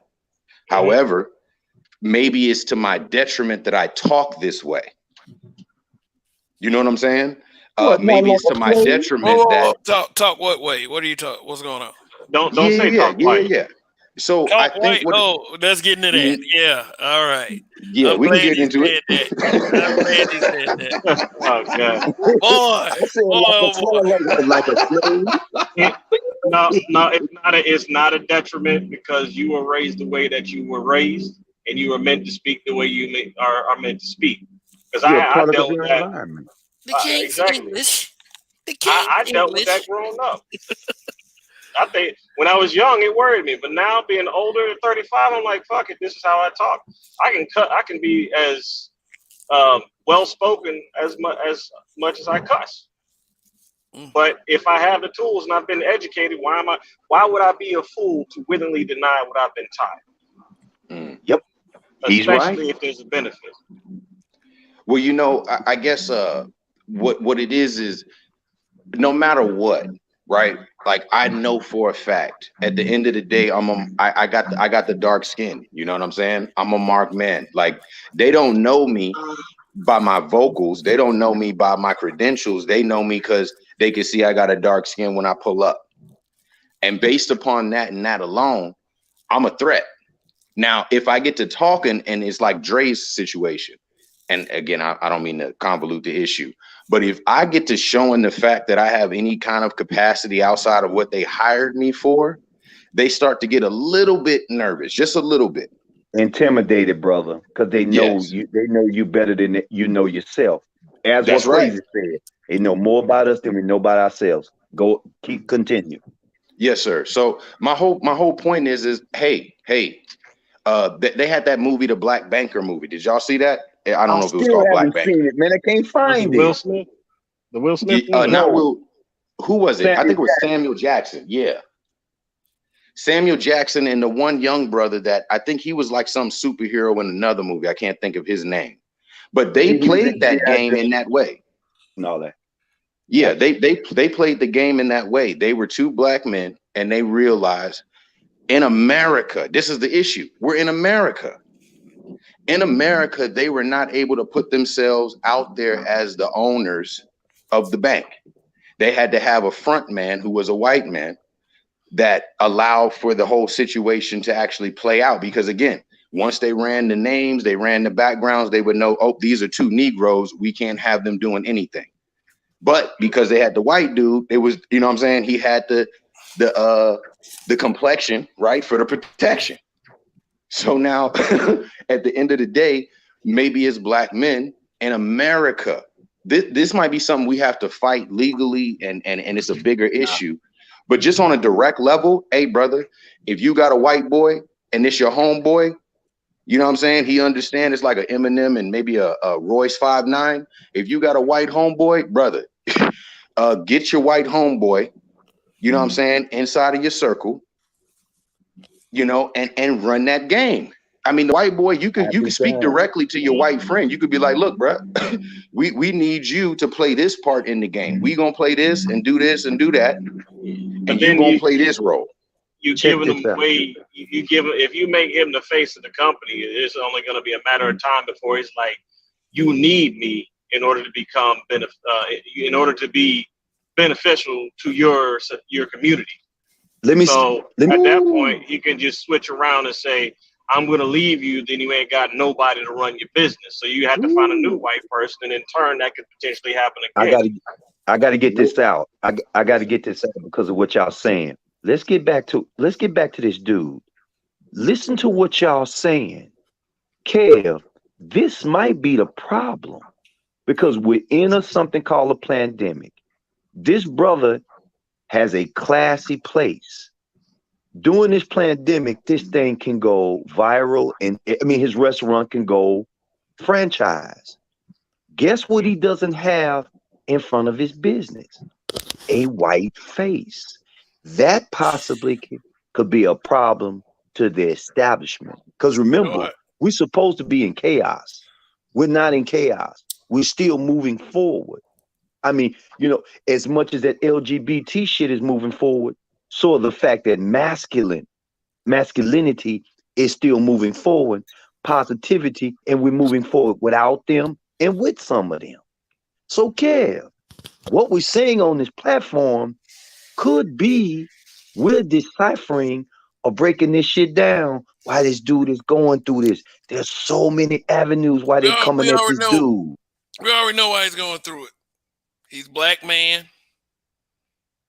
You know, he's not a black woman. He's not a puppet. He's not someone that can be programmed. He's his own man. He's self-made. He's successful. Yes. And he's not lazy. I'm agreeing, because if you look at the media, he's assertive. Because I'm saying, if you're looking at the media, because my volume went down. If you look at the media, every time I turn around, they're promoting the female. I mean, they're promoting them like I've never seen before. Farmland, this and that, pilots and this. And I'm saying, I'm really getting tired of looking at this, because I'd rather look at us come up. And it's like we're going at war. Look, I'm going to dip out and I'm going to dip back in. Okay. All right. Doesn't seem like, I don't know, doesn't seem like we're that down, seeing that there's a collective of us that have critical thought, that are still in this. I don't think it's all gone. As long as there's guys like us that exist to have these conversations, I feel like there's a glimmer of hope. A glimmer. Well, let me ask you this, Kev. Yo. There's probably, I'm gonna name 3 black men in the entertainment industry. You already know who I'm gonna do. Dre, Puffy, Jay-Z. Now I'm asking you, I want to know from the other men on the panel as well. Do you think that those men could be blackballed and extorted? Yes. Definitely. Well, you can't blackball somebody who can just go and become your competitor. You mean in the beginning, not now, maybe? I mean, they have to break them down first. They have to do something to suck out all their funds, like come up with some bullshit lawsuit or some made up victim. Oh my God, they did this, they did that. Oh, they violently raped me, you know. Put them through some legal trouble where they have to spend millions and millions to get out of. And once they're tired, they'll do something again and come back years later, like Bill Cosby, and they'll destroy it. Period. No black man leaves clean. I'm afraid for all the black man that's there now, even though I feel like a lot of them are puppeted. If they try to step out of that puppet state, they're going to get destroyed. Look at Lil Wayne. Yeah. But you know, I Lil Wayne's been puppeted for a long time. This is true. And go ahead though. Go ahead. Well, I was gonna say, I think if we were to show, because like Kevin Kelly's trying to do, he's trying to show that we are better than what the quote unquote social norm describes us to be. So I hear Gold talking about putting the white guy as the face of the black.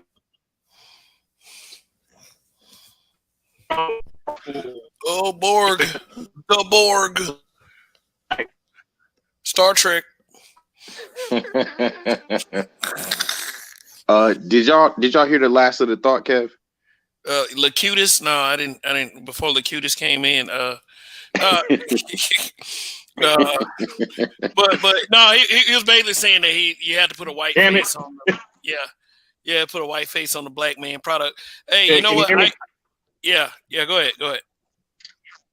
Okay. What I'm saying is, why not put a strong black symbol like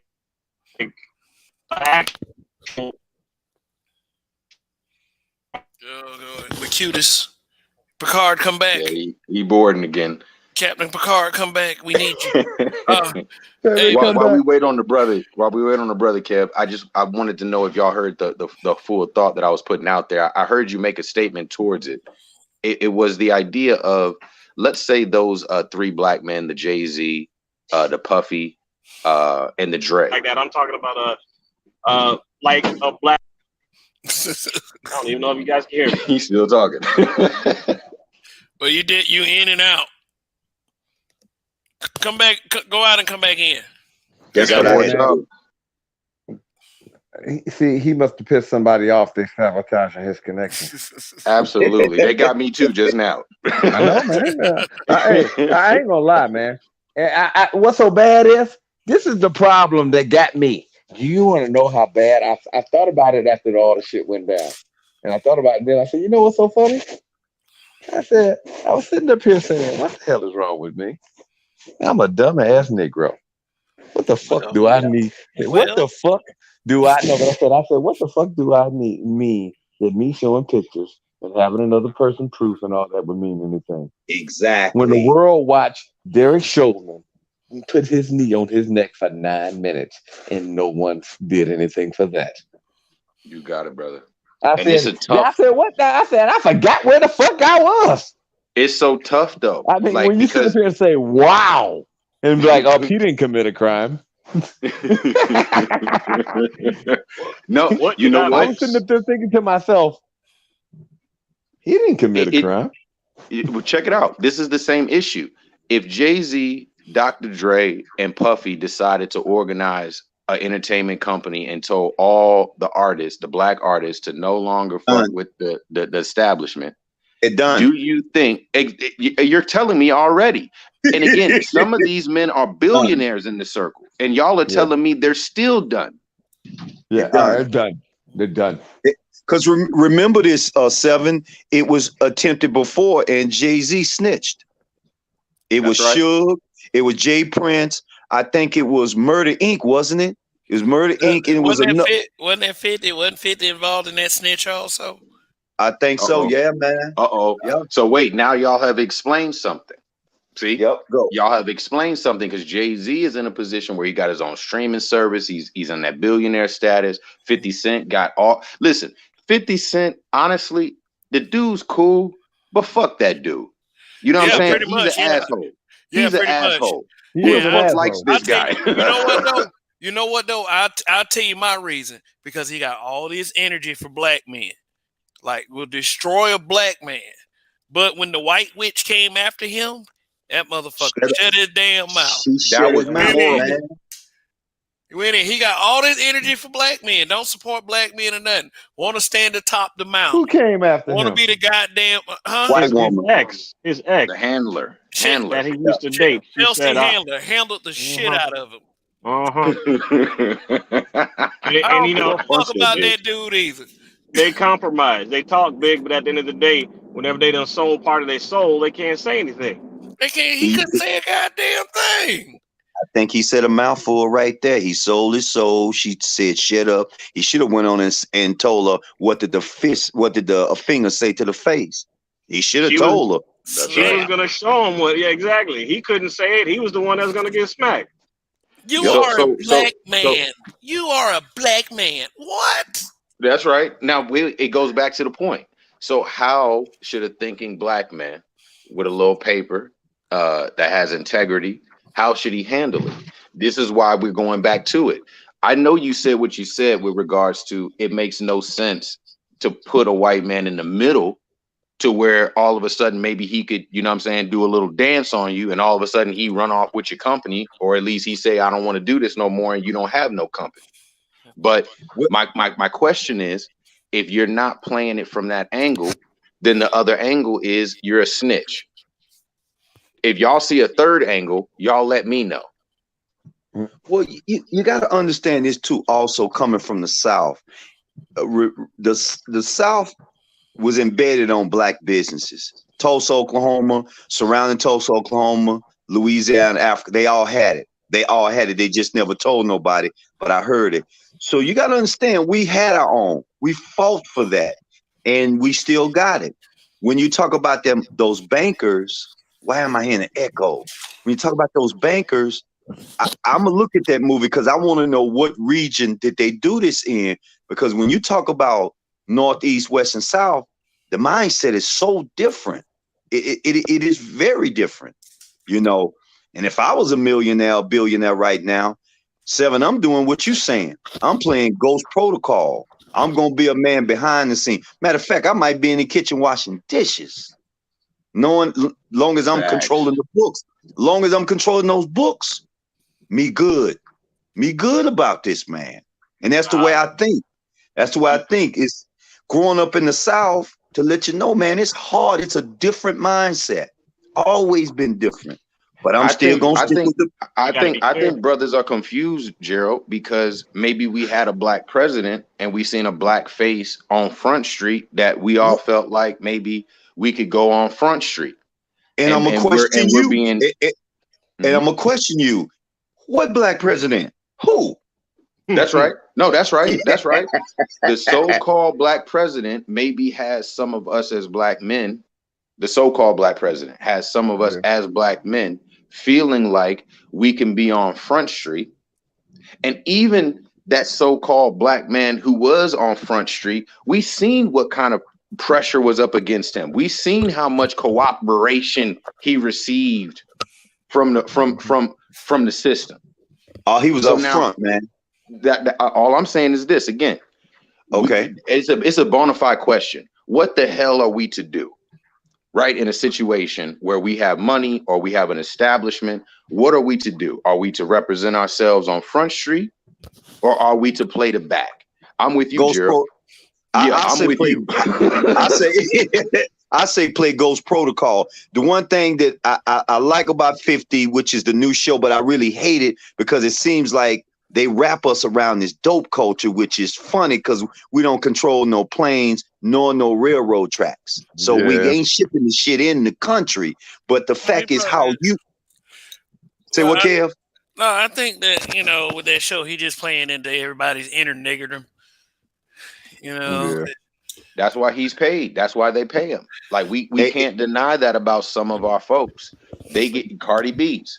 And I'm not saying she's our control folks. myself. Oh my God, Cardi B is playing. I can't control myself. Girl, stop. Girl, stop. Right. That's an embarrassment to the world, though, because when you have somebody on the level of Cardi B speaking up for America, we have really hit the bottom of the barrel, she one of the leaders of black women. Hey, she's only a leader because they've accepted her. Hey, I'm saying this. Maybe y'all don't deal with the Bible. Maybe y'all don't deal with the Bible, but they do say it's a whore of Babylon that is essentially leading people into the fire. And it's not Cardi B either. It's the vice president. This is what's so bad. It's whoever is handling Cardi B. Because Cardi B, she's selling herself. Whoever's getting money off of Cardi B is telling her to do that. But you agree that Cardi B is a high-ranking officer in the Army of Thoughtness, right? Yeah. Well, okay, yes. Of Thoughtness, yeah, that battalion. Well, yeah, this is how you know. This is how you know she's a high-ranking officer. When you can come out to admitting to raping and robbing people. Facts. Wow. Like not one sponsor dropped her. Wow. I don't even know if I could say she's a high-ranking soldier, because look at it like this. R. Kelly was in his own army, and then all of a sudden he disappeared. If R. Kelly was that important, but still, I'm using this as an example. If R. Kelly was that important, he would have been able to continue to push on and do what he was doing. But eventually he got cut down. Cardi B is the same way. Matter of fact, before Cardi B, it was Nicki Minaj, and look what happened. She got cut down, and you consider her the high-ranking authority at the time. Well, she get cut down? How she get cut down? She ain't cut down. She's just in the background. She's having little children. But she ain't cut down. She's not rebelling anymore. But she's not rebelling anymore. Hey, but you know what though? Let me put some shit on y'all real quick. You might have heard about a while back. You remember that preacher, that eccentric preacher, G. Craig Lewis? Like, he was talking about Jay-Z was evil, Illuminati, and all that stuff. And talking about Aleister Crowley and do his doubt wilt. Like, he was on some shit now. And but he was explaining that Quincy Jones, him and Tevin Campbell used to hear some, like, I think Michael Jackson's music, and they would dance uncontrollably. They said the movement was called Corribunte. Now, you got a bunch of girls that's making excuses, talking about, oh, why if y'all play that stripper music, then these girls can't help but to twerk. That's the excuse they're using for what happened in that restaurant. It wasn't just about the twerking. It was about the loud noise, the disruption it was causing the other guests that was just there to eat and not cause a scene and draw attention to themselves. And what did you call War Child? Leaning up against the glass, gargantuan, Andrea the Giant, like.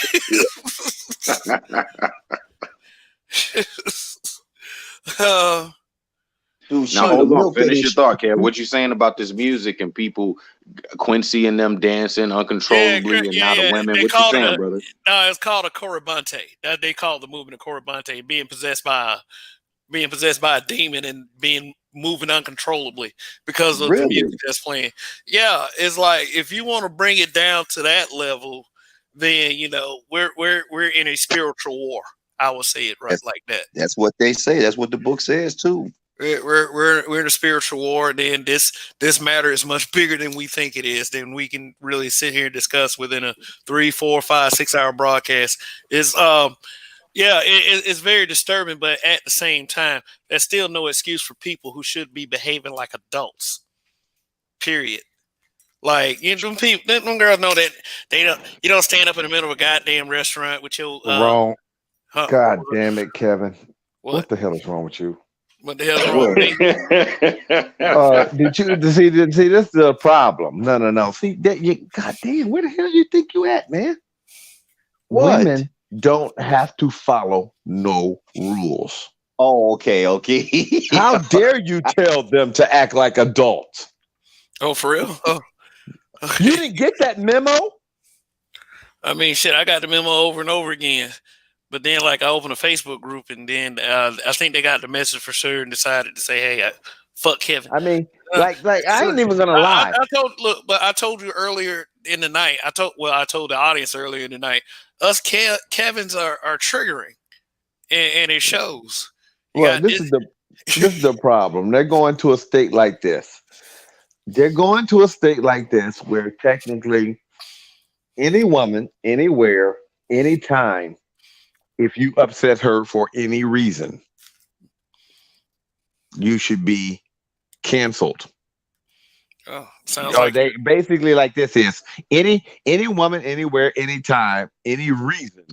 If a woman wants whatever she feels it needs to happen to you, will be done. I mean, I ain't even gonna lie. My worst fear if Kamala got in office, I said, can you imagine, man? I said they're gonna make hurting a woman's feelings a damn crime. I mean, can you imagine? It's gonna come to the point to where men just gonna be like, you know what? Fuck it. They're gonna call it something ridiculous like emotion. Right. They're gonna call it something ridiculous like emotion rape. Y'all late.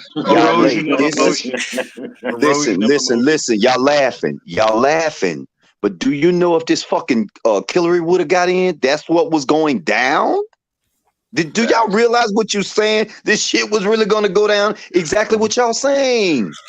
Well, it's going down now. No, it's not. No offense. If they had it to where a woman could snap her fingers and get you 30 days in jail, it'd be so much. The jails will be full in a week. No, it won't, because there will be murder in the street. There will be murder in the streets. You talking about snapping a finger and going to jail, bruh? You're waking up something you don't want to wake up, man. Right. Wait, here's my. And then you do it all by yourself. They'd be like, what you saying? They'd be like that, but go ahead. Sorry. Yes, sir, Kevin. This is my again. I'm trying to come from that initial question you had asked. The course of action.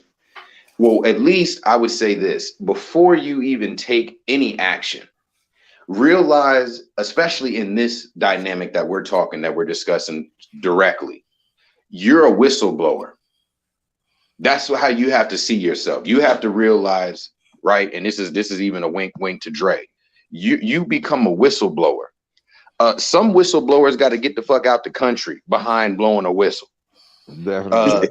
If you decide to blow a whistle against the gynocracy, just know you're officially a whistleblower, and there's a lot of people that you're unaware of, maybe, that you have now made an enemy of yourself. and you don't even know it. You think everybody is just everybody, and that they're not, you know, playing the game just because everything seems fair, right? But at the end of the day, if you decide to do like Mr. Kelly did, you have become an official whistleblower. And now all of the things that come with that, you're gonna have to accept, right? You need to have what do they say? Those other little contingency plans. You have to have something in place if you're gonna blow the whistle. And like I said, some people have blown the whistle and had to get the fuck out of Dodge after the fact. So just know that, black man, is what I'm saying. I think he just needed a stronger social media presence, because if you take something like a board like 4chan, right, or a group like Anonymous, what they tend to do is that anytime there's any wrongdoing that is unjustly done, they'll go ahead and release people's information, or they'll storm a message board, or they'll storm Twitter.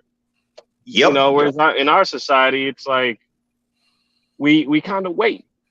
And we don't use that digital weapon like we should be, because I guarantee you, if we got together, what? No, not you. I'm looking at the football game, not you. That's why I say, God, you know, something happened. Keep going. I'm gonna keep going now. I'm sorry to make you mad. No, not you. I'm fine with you. Not you. Look, man, you can disagree, but you ain't gotta be all damn. Not you. Not you. This has nothing to do with you. It's a football game, not you. But all I'm saying is, like, if we were to take that same zeal and that same mindset, and because if you look at the other groups, that's what they do. But if we had our own black male digital group that would do stuff like that, because these groups even attacked one of my favorite movies, the Venom movie that came out years ago. They had that little bootleg Lady Gaga movie coming out, and they're like, we need to get her ratings up, so we'll just make sure Venom does horrible in the theaters, because they were released around the same time. So they ran a smear campaign on Twitter.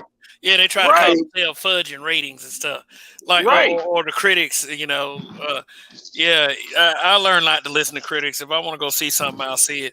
And Venom did great anyway, and it's got a sequel coming out. Oh yeah, I can't wait to see the sequel. It's gonna be good. Oh yeah, I enjoyed it. But that's just an example. Like, if we were to use our digital black ethnic power. Now, granted, you know, the Black Manosphere on YouTube is one way to do that. But I'm saying, like, branch out further, because, like, in all actuality, we can get a group of black men together, go on Yelp right now, and boost this dude's ratings up.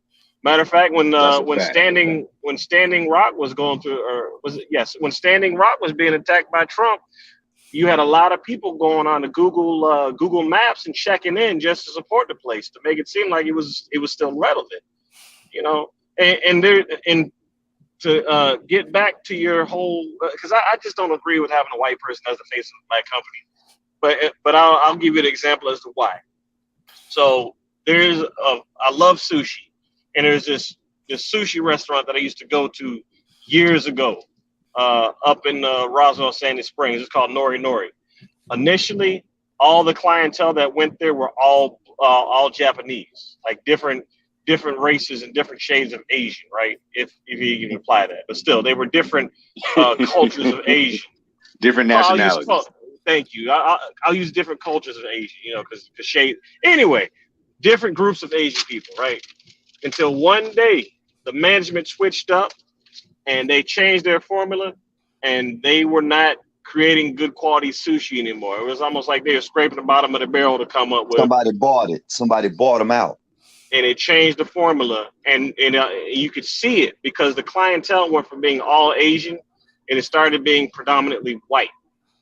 So you could look at it like this: if you put a white face to a black company, it's only a matter of time before that's going to be your clientele. And that's almost like saying, these are the only people we can serve to. If you're going to be black, you got to be bold with it. My only question to you is, what you got against fried fish, man? You got a damn thing against fried. Look, I'm gonna say the same thing you said to me. God,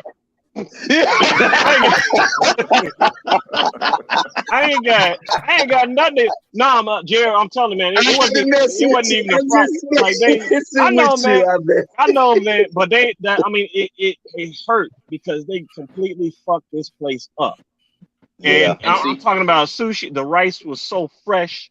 The fish was so fresh. The garnish and everything was just perfect. You had endless crab legs coming in. The crab legs were fresh. Man, and then they fucked it up. Now, see, disavow. Here's my thing. I see his other brothers on the panel, but here's my thing about that, right? Okay. So it's not. It's. I understand you're operating from, like, we'll say your logic is coming from first principle, meaning, why in the hell would I do all this extra shit? Why do I have to go around my elbow to get to my thumb? You know what I'm saying? Why do I have to bend over backwards to get the shit done? Right? I understand your first principle logic. But if we're being pragmatic, we live in America, it's predominantly white people. If you had a white person there and then all of a sudden it was majority white people coming to your restaurant, you'd probably be doing pretty good business, right? If it was only 15%, we'll say, black people in your restaurant, that would just represent the population. That's me looking at it from a pragmatic position, as opposed to, I can't bend at all, right? I just can't bend because my first principle says, this is my restaurant. It's got my name on it. I should be able to pull up. I should be able to call shots and not have an issue. But the truth about our situation in America is different. We have to curtail our language. We have to curtail our behavior. And you know what I'm saying? We have to kind of assimilate ourselves to stay getting our bag. You know what I'm saying? Maybe we should teach. Maybe we should teach the future generations, because if you're talking about from 1 trillion now to $3 trillion, see, I get it. I'm kind of like that too, War. I figured it's best to be ghost protocol. Don't be seen, because the hatred, you gotta build that foundation from that hatred coming from a sideway, because you can see it coming forward. You just don't see it coming sideways. And that's where it always comes, from the side. But what's up, y'all? Look at it. Can y'all hear me?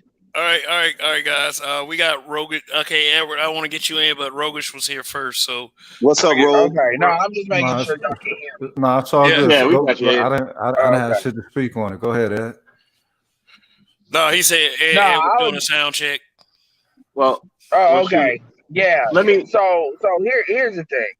Like, that principle. Look, man, I'm a black. When it comes to group economics. But I'm also a pragmatist, and at the end of the day, that shit don't help a lot of people doing that. That being bold, I mean, here, especially as black men, here's the reality: the business drives what you do. Because the truth is, as a black man, if you have money, you can always invest it in other things to help black people and to promote, black group economics and stuff like that. You can always do that. But the reality is, job one is to build the assets and to build the economics, to build your income so you can move it into other things. Not worry about trying to make a statement. Because especially with black men, because the truth is, let's take white people off the table. You can't depend on black people. When it comes to how to sell to the Negro and shit, black people are trained to be white when it comes to business.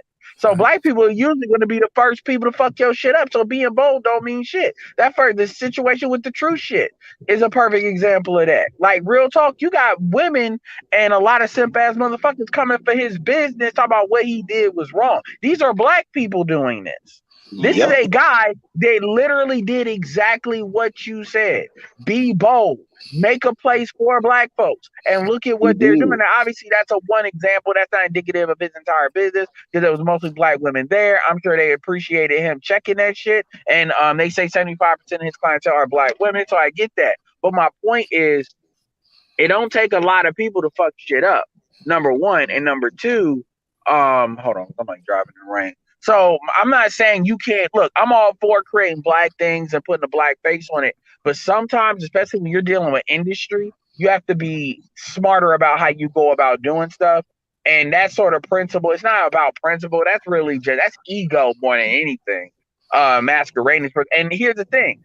When you look at history of a lot of companies getting started, when a lot of people had to do some jinky shit. The Jews had to do some jinky shit because they were locking them out of economically. They weren't doing it like they were doing it to us, and they had certain advantages we don't have. But at the end of the day, they had to do a lot of the same things. and this is why they a big reason why they are the way they are. So, and again, you can always take your business global. We're in a global thing as well online. So I'm not saying you have to put a white face on it, but if it makes sense in the industry that you're doing, you would kind of be a fool to not do it. You would kind of be a fool to not do it. Because what's important, here's the thing, guess what? The white folks don't give a fuck about putting that black chick in front of Popeyes. Hello. Say, when she ain't the CEO. They ain't like, well, this is white. They like, we selling fried chicken and shrimp. We know who the fuck we selling it to. Yeah, say her ass the CEO. I don't give a fuck. He telling the truth because it's business. This ain't personal. It's business. Now, wait a minute. I just thought about something. The name of the restaurant is called True, correct? True Kitchen Plus Cocktails. That's funny. What's the name of the bar that was in Power? Wasn't it called True? It was called Truth. Truth. Okay. I thought it was Truth. I'm just like laughing at it like, wow, a coincidence. No, but and I'm not saying, look, like I said, sometimes it does call for you to be bold depending on what you're doing, but sometimes it doesn't. Sometimes it doesn't, because a lot of times being bold to get your ass fucked up, and it's like at the end of the day, so wait till you got a reinforced position to be bold. Don't be bold going in the first, second, third outing. Waiting till you got a foundation so you can be bold so people can't do shit. Well, hey, watch. I was speaking about digital. I still say that maybe one day we're gonna have to start talking about it, and I hope it's real soon, because we're realizing that these females will bring down anything that's concrete. They are the dynamite. They are the kryptonite to us. They have been brainwashed. We gotta concentrate on this economics, y'all. We're gonna have to. Well, that's why I said this is the problem. Is the thingamajigs are so destructive that the only things that you can do with them, you know, they like, what's that, carbonite? You can't even let water touch it, otherwise it's gone.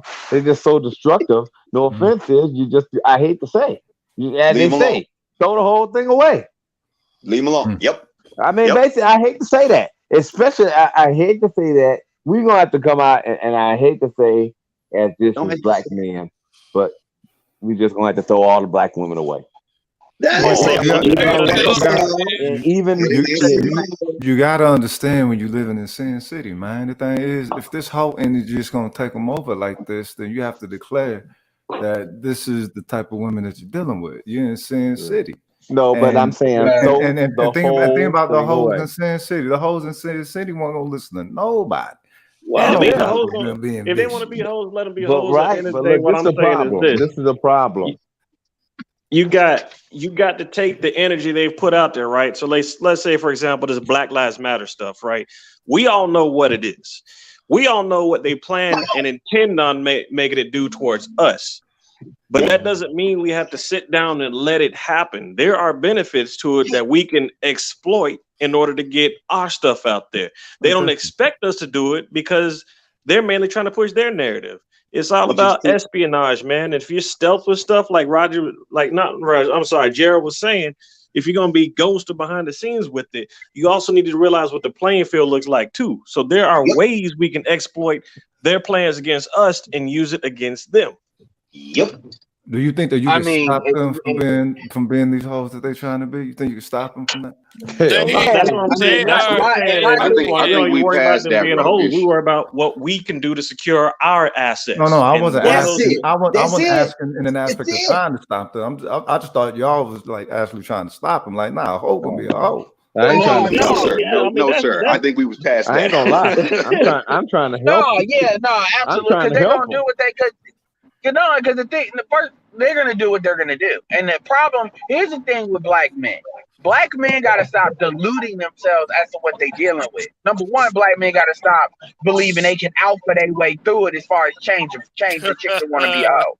And stop saying that. Look, they can do what they want, but dudes need to stop doing that, because a lot of the arguments are in dudes trying to get dudes to save other bitches, talking about that's what you do to help the community. No, what you do is you do amputation if you really care. But most dudes don't have the strength to do that, because that requires speaking truth to power. Again, I refer you to how this dude handled the True Kitchen situation. He handled that as much with kid gloves as he could, and look at how he was getting hit. I refer you to Ice Cube. Ice Cube was about we, not black men, and look at how he got clamped down. The reality is, even the dudes that go about it in a very diplomatic way get knocked. It doesn't matter. So all you can do is say, look, I'm going to do me, and the dudes that are like-minded that I can work with, I'm going, and the women that, because I always say 20% of black women operate within within acceptable parameters of common sense. Those women will be fine. Whether that fuck them or not, that depends on if they look good. But I can work with women like that. The rest of them, fuck them. He's right. He's right. I mean, I don't even consider them in the same community.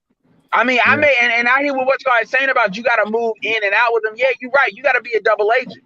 You got to be like a consistent double agent. It's not about being manipulative. It's just about saying, look, it's just like if you're a Christian and somebody's a Muslim. Well, I won't say it like that. But you get what I'm saying. If you're religious and somebody's atheist, you got to deal with them, but you already know that that's going to be an issue, and vice versa. So, hey, Ed, let me ask you a question.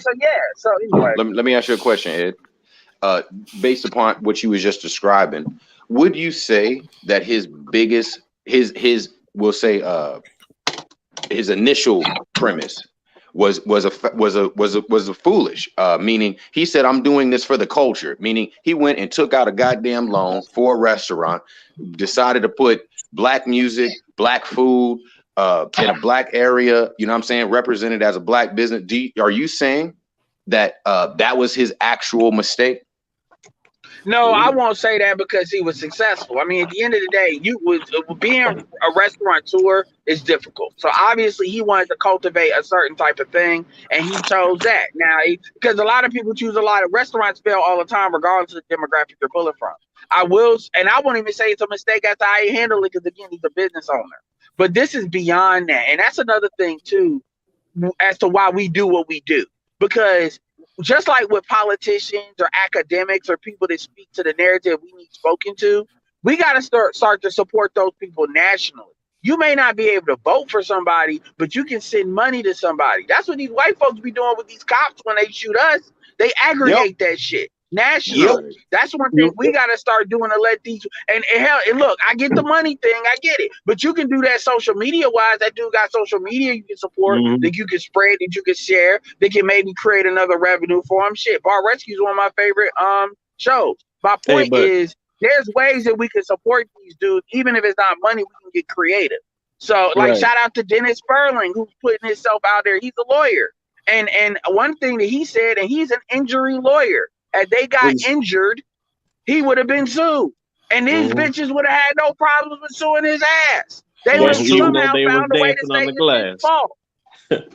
So the point is, we got to wake up the dudes we can wake up. You see these academics coming into the sphere. You see some of these. I'm not saying these dudes are more successful than anybody else in here, but these are dudes that are putting their face out there. So you're willing to help us. About.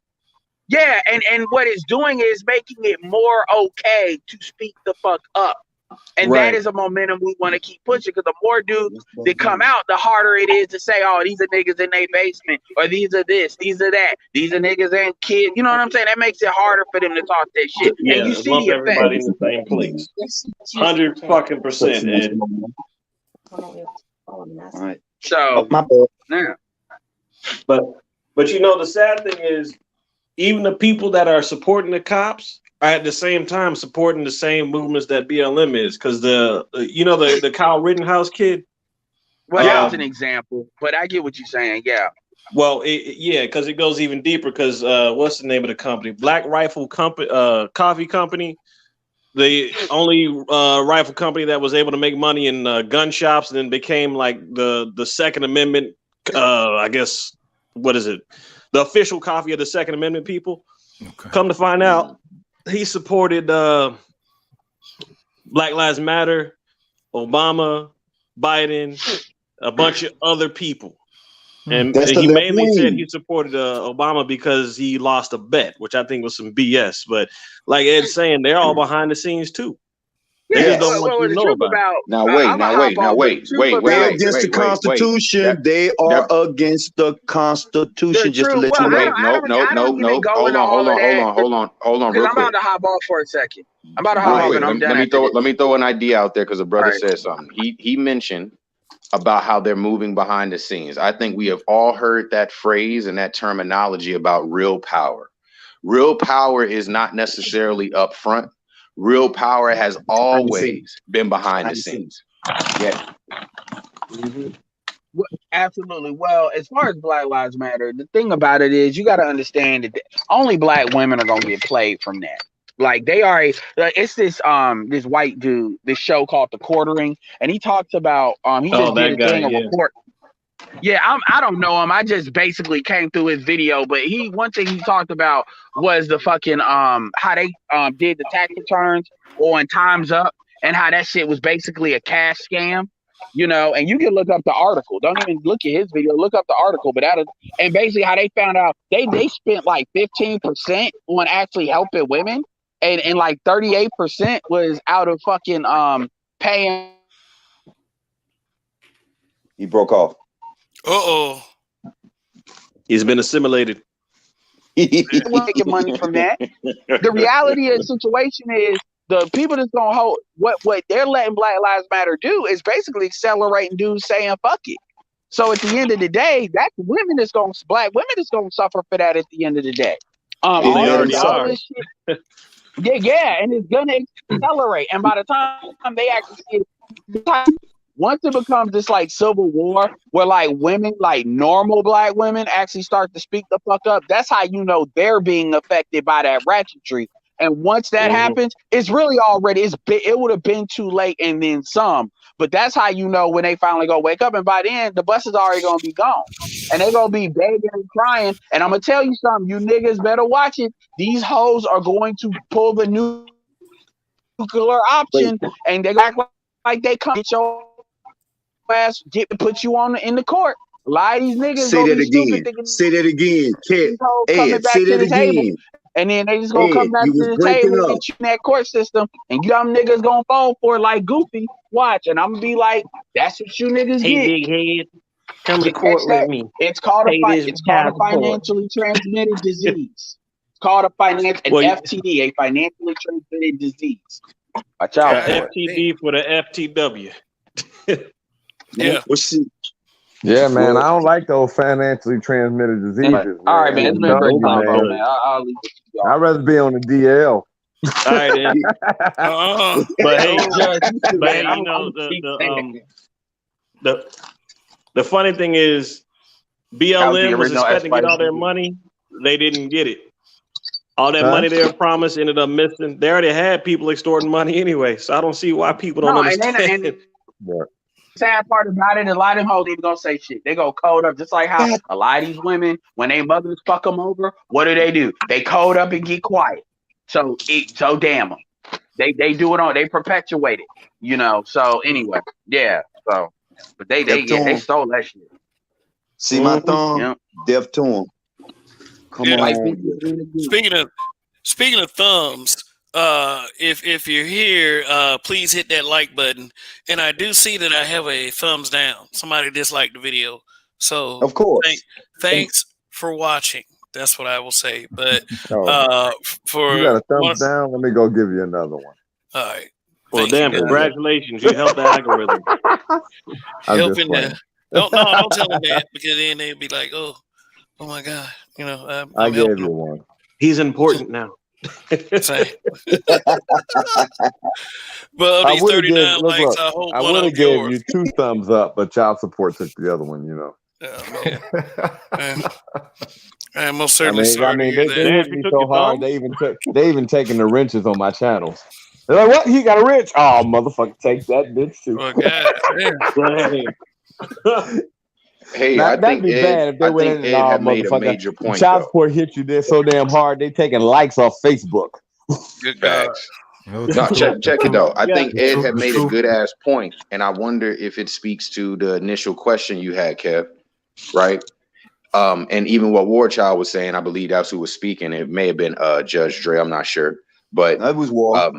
it was that whole idea about is it an ego issue that a black man feels like, yo, this is a black business. I run this goddamn business. This is in my name. It's got my face on it. Is that an ego issue for a black man to say, you know what? Kind of like a mob figure to say, you know what?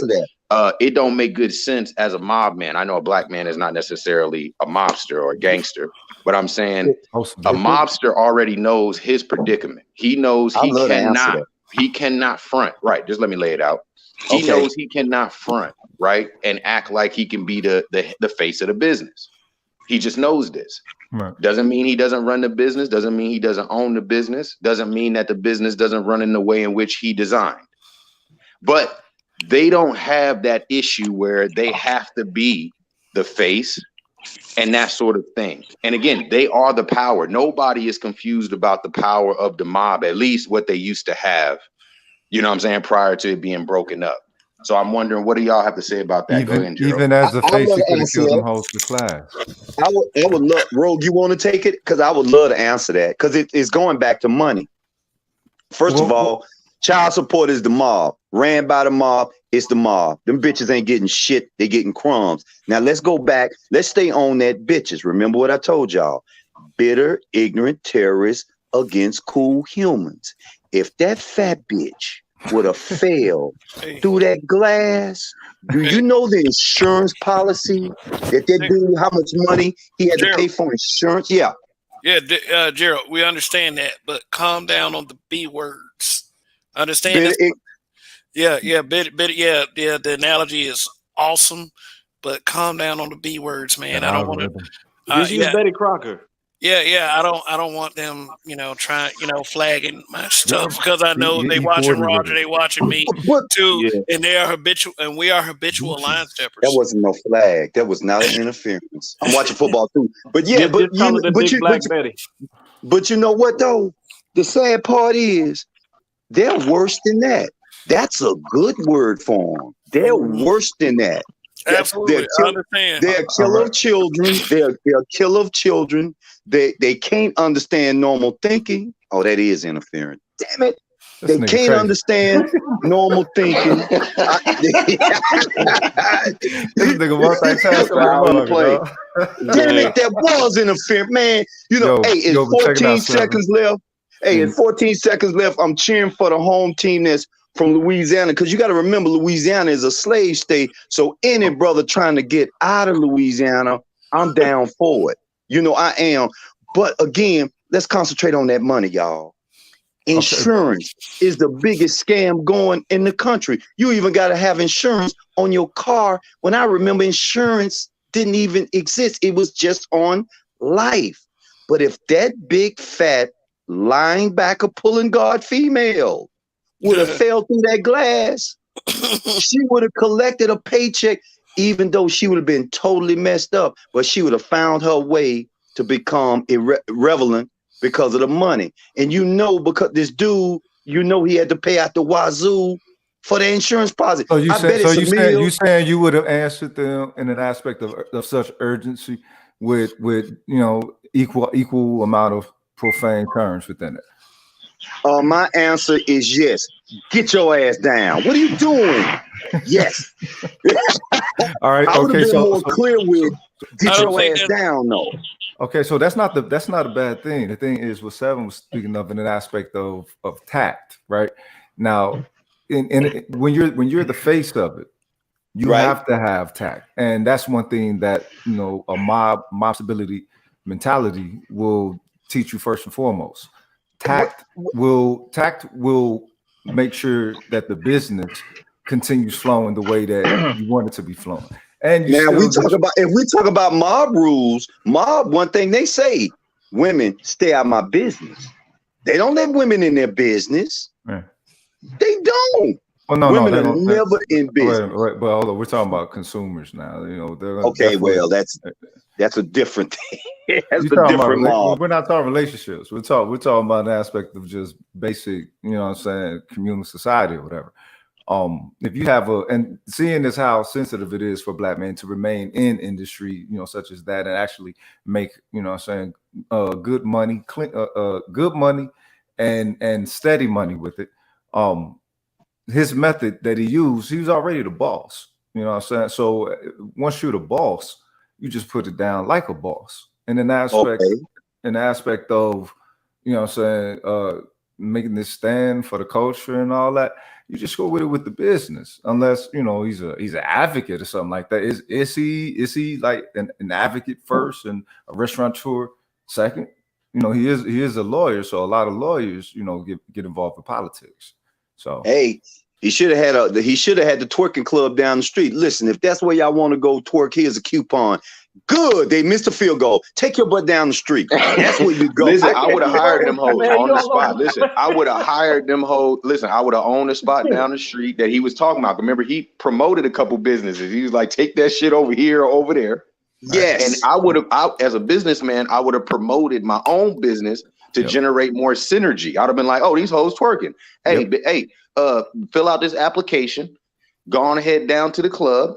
You know what I'm saying? And y'all can turn up. Real talk. Because he probably knows the business owners, the other business owners. That's probably a business owners association that he can, you know what I'm saying, pipeline them hosts too. So the thing is, seeing, you know what I'm saying, you know, you got lemons, you make lemonade. The glass is always half full. And you know what I'm saying, you got, you know what I'm saying, chicks up in there twerking, you know what I'm saying, doing whole shit.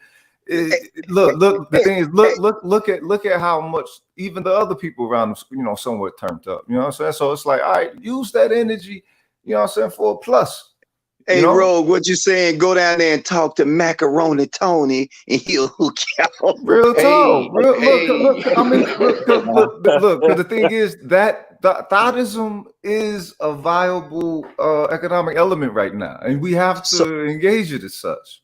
So should we come up with the cryptocurrency thought coin, thoughtrism? Should we? Now wait. There's already strip clubs. There's already a strip club in Vegas. They did this before the pandemic. There's already a strip club in Vegas where you're tipping using crypto. You don't actually hand the broad no cash. You don't throw no money on the floor or on the stage. You are literally, she's got like some of them got actual barcodes, like they can like get them painted on their body just for the night or whatever, like a little tattoo. And you can scan the shit with your phone and send them money. Literally, look how we stopped laughing. And we started thinking like, wait, really? These niggas was like, hold up. These bitches go, what? They doing what with the what? Yeah. So, you know, I commend the brother. I'm glad he's at his position he's at. Now we need to get at a position. You know, forget it. Hey, listen up though. We got Roger here. Uh-oh. Hey, what's going on? Long live the habitual line steppers, brother. Hello, Prophet. Long live the habitual line steppers. What's up, fellas? How y'all doing? Everything is now officially on my Okay, what's wrong with your phone, Raj? Oh, you know what? My bad. I forgot I had to do something. Hold on one second. My bad. If you don't stop trying to say them girls and keep your money to yourself. Roger, don't go on Mama Black, man. You had one shot. All you have to do is come in and say the right thing. Report phone. The wrong report God, phone. Raj. The feds found it. He was about to say the right thing. They had to stop him. I'm good now. All right. Okay, Raj, solution. Okay, you know the show, so we want your take. Hey, bro, my thing is, it is what it is. The guy tried to talk to them. He tried to be very cordial about talking to them.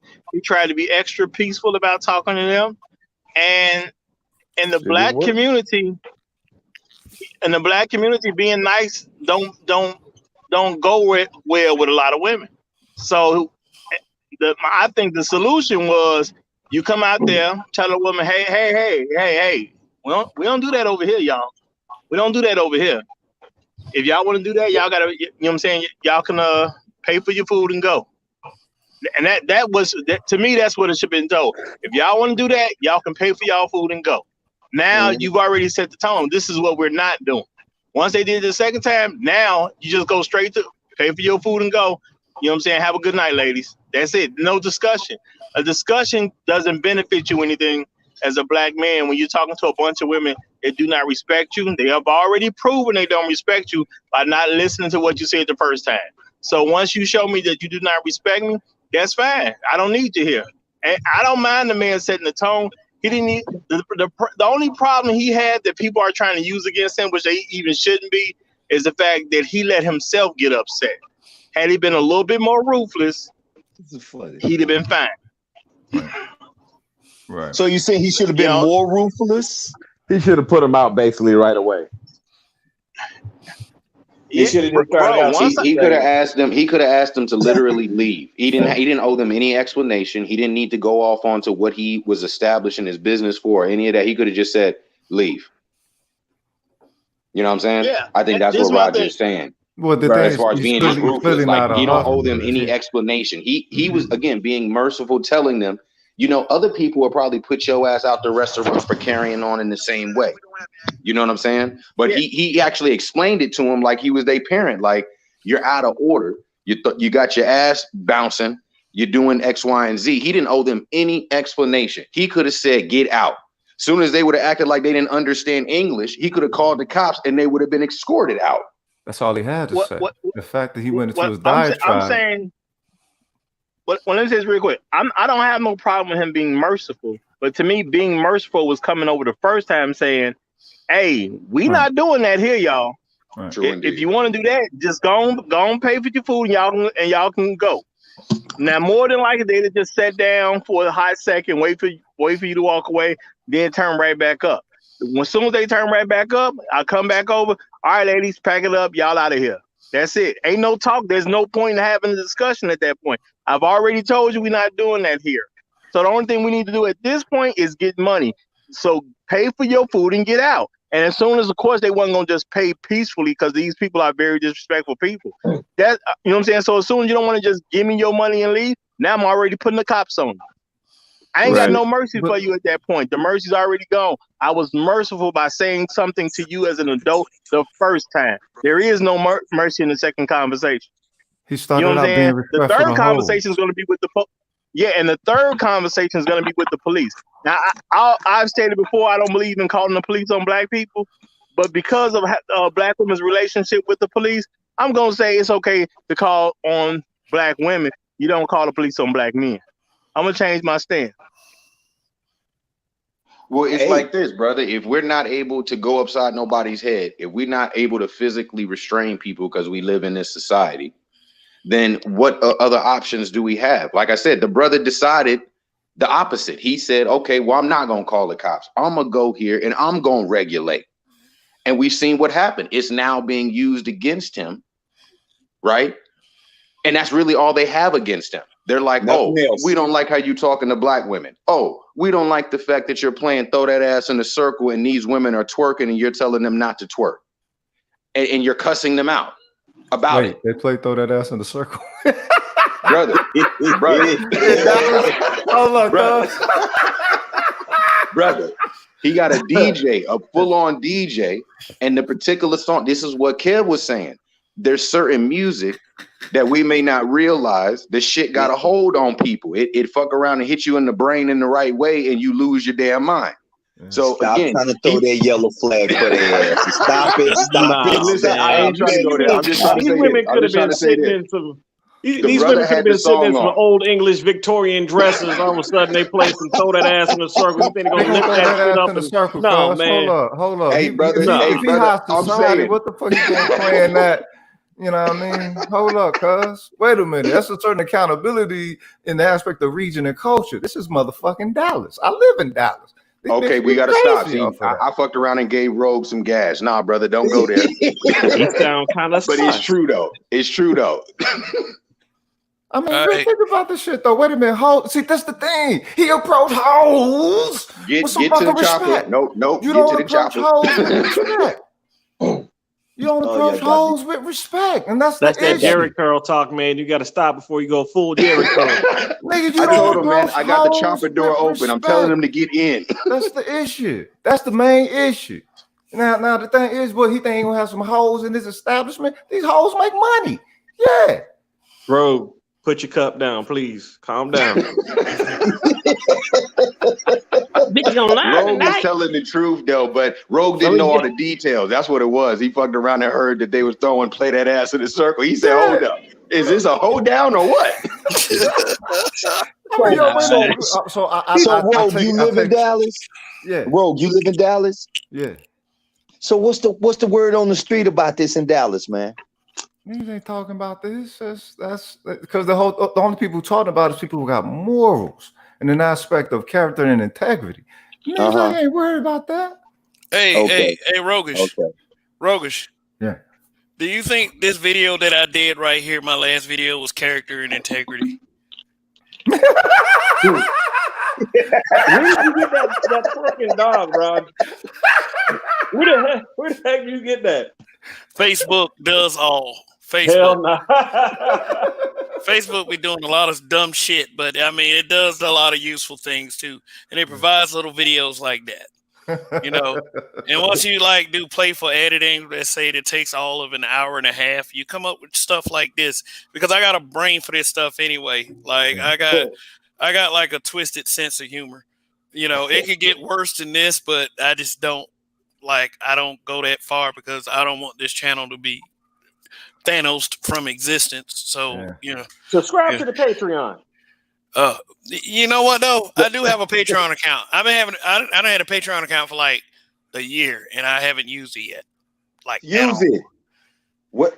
Well, see, Okay. if you go, before y'all go too far. Well, understand this though. Before y'all go too far. Before we go Tupac, that's what you say. Before we go Tupac. No. Before y'all go too far away from the subject, I'm gonna say this. I'm looking at this situation from that man's position. Okay.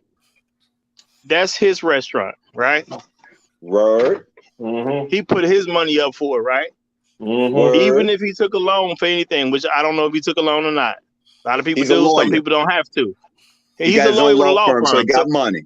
Yeah. So he probably didn't need the loan, but at the end of the day, he may have wanted to make money off other people's money, so he may have took a loan. Who knows? Don't matter to me. I don't care about you. I don't care about your personal culture. I care about my restaurant. You see what I'm saying? I don't care about your attitude. I do care about my restaurant. Right. I don't care even about your satisfaction once you show me your clientele that I don't even want. But I do care about my restaurant. Right. I don't care what anybody had to say. For me, the only move was to tell them bras, look, we ain't doing that over here.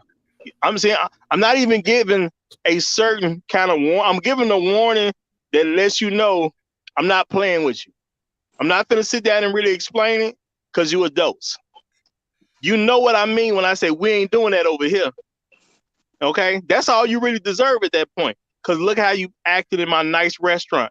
If I worked that hard to get that nice of a restaurant, we don't know what that man had to go through to get in position to be a restaurateur. And it's a lot of work to do that, especially if you're not doing a franchise with a system that's already in place. He's opening up his own. I ain't trying to hear nothing you got to say. I'm coming over there one time. We ain't doing that round here. You see what I'm saying? The next time, okay, y'all can go pay for your food and get up out of here. Now, I already know you're not going to leave because I understand the climate that we in. So I would have already called the police before I got there to even tell them to get out. Police would already been on their way. Because you can't expect for a normal black woman to be respectful to a black man. You can't even expect it. So just go and call the police. Come over there a second time. Y'all pay and get on up out of here. I don't need to see y'all here anymore. It's simple as that. Yes, they gonna argue. I ain't trying to hear just get out my restaurant. Pay for your food. Get out my restaurant. That's it. They gonna want to argue. I already done told you. Now I would have walked away at that point. Now they're gonna be upset talking about they ain't finna do nothing. As soon as police would have got there, that's them. They're trespassing. I need them removed. Yep. And now I'm pressing charges. Ooh. And I'm a lawyer myself already. Oh yes, right. I'm pressing charges. Yeah. Right. Loud and clear, Roger. Loud. Exactly. That goes back to what Seven was saying. Then you could say that you can actually say based off of that pantheon that it was definitely some ego involved with it. Possibly more ego as opposed to just correcting the situation. Location, Rogue. What about how's the location? Is the location middle, upper, or way upper? Like where the restaurant is located at? I don't know. I'm assuming it's in some place in what they call that. Damn. What's all Upscale. Well, I heard it was. Yeah. I heard it was downtown Dallas. That's upscale. I heard it was. Yeah. That's upscale. That's upscale. But let me say this. I don't even know if ego was involved. I think the man was just trying to be nice. Because with the clip I saw with him trying to talk to the ladies with his hands up, almost like in a prayer motion, like he had just came out of that or about to go into it, the man looked like he was trying to be very nice. Trying to be nice. So And it's $50 a plate, so you know it's a decent restaurant. Yeah, he'll approach respectful. Yeah, I'll go back to the other video and show that. You know, yes, he was trying. He either asked 2 times or 3 times, but asking more than 1 time is too much. Mm-hmm. Right. So the first time he went there, they wasn't just unruly. They was actually twerking the first time, and he went there 3 times after that in an aspect to try to get him to stop. Yeah. Ain't that some shit? Well, That's crazy. Drake actually got a song with a lyric that fits this situation perfectly. Nice for what? Ooh. You was nice the first time. That was nice because I hadn't already called the cops on you. I gave you a chance to stop. You're bringing in an element that I don't want in my place. I gave you a chance to stop. After I gave you the chance, ain't no nice. Nice don't exist anymore. Nice exists after I'm done pressing charges and making an example out of y'all. And I heard it was 3 tables. Every last one I might have been pressing charges on. I want all of them arrested. You see what I'm saying? The cops would have had to sort out who actually twerked and who actually did, so they can say who they're going to be willing to continue arresting the charges. I want Let's get the tape. I want all 3 tables. Let's get the tape. No, bro. We know how women use the system. My thing is, because they have such a love for that system, let them have that system. I'm going to press charges on all 3 tables. We'll sort it out at the police station with y'all behind bars and paying to get bailed out and all that stuff. Y'all go through all the disruptions in life. Y'all go through all the little headaches. You borrow money from your cousin to get you out. You go call your baby daddy, see if he gonna come down there and bail you out. You go through all them problems. I'm already a lawyer. This is a cakewalk for me. Yeah, this is right. easy. You know what I'm saying? Booty don't fit. You must have quit. Hey, and get them banned, yo. That's how that goes down, man. You fuck around. Keep talking. Let me say this. Let me say this. I want pressure on the ones. Somebody always innocent. Somebody always innocent. 9 times out of 10. It might be 1 or 2 of them that really didn't do nothing. I want them 2 going down so they can jump on the other case. Look what you bras got me into. Look how you bras messed me up. I want them to hear about this. I don't want this to be an over the weekend type of situation. I want this to be something they're going to hear about for years, or they're going to lose friendships over this. That's what I want. Now we're going to make progress because now we're putting pressure on the better women to tame their friends. You see what I'm saying? You can't tame your friends. But you're gonna better brunt of what your friends do. I don't see the better women trying to tame their friends because they always sympathize with them to the point where it's like, so go to jail together. No, my bad. But let me say this. Yeah, just go to jail together and y'all figure it out in court. Purge it. Really care if the dog twerking, care the dog twerking. That's what I was talking about earlier. Like, where did he find that? Because the damn dog is twerking. Man, she big. Who that is? I don't know for sure, but I think he got it from Dallas. That was Lizzo. Look at that poor chair. That bitch jumped on the chair. You know, there's one. That one right there. That's. We got Lizzo here at a heavyweight. I mean, Gene Okerlund. Like, what's this chair made of? Look at this big old. That's all I know. Look at Lizzo. You gotta be kidding. Oh my God. Oh boy. Don't even get me started on Lizzo. That's another problem. Hey yo, that girl right there in black. Listen, that girl right there in black. She can get hired. She can get hired right now. I got a brother right now. Got a club. That girl in the black. If you run that video back real quick, I would have gave her an application. Oh yeah. Listen, baby girl, you need to fill this out. Not only are you gonna get out the restaurant, but I need you to fill this out. Go down the road. I think I got some work for you. Talking about the one right there. You talking about the one right there, dog? That one right there. We call that selective thottery. I see her a mile away. That looked like a trick's dream. That's a trick's dream. I would have hired her. That's the problem right there, though. That's the problem on that glass, though. If that girl would have fell through that glass, she'd have got paid from the insurance policy. But yo, your business would have went down too. Hey, you know what though? The one that Seven Circle said he would hire, I would have had her filling out applications in jail.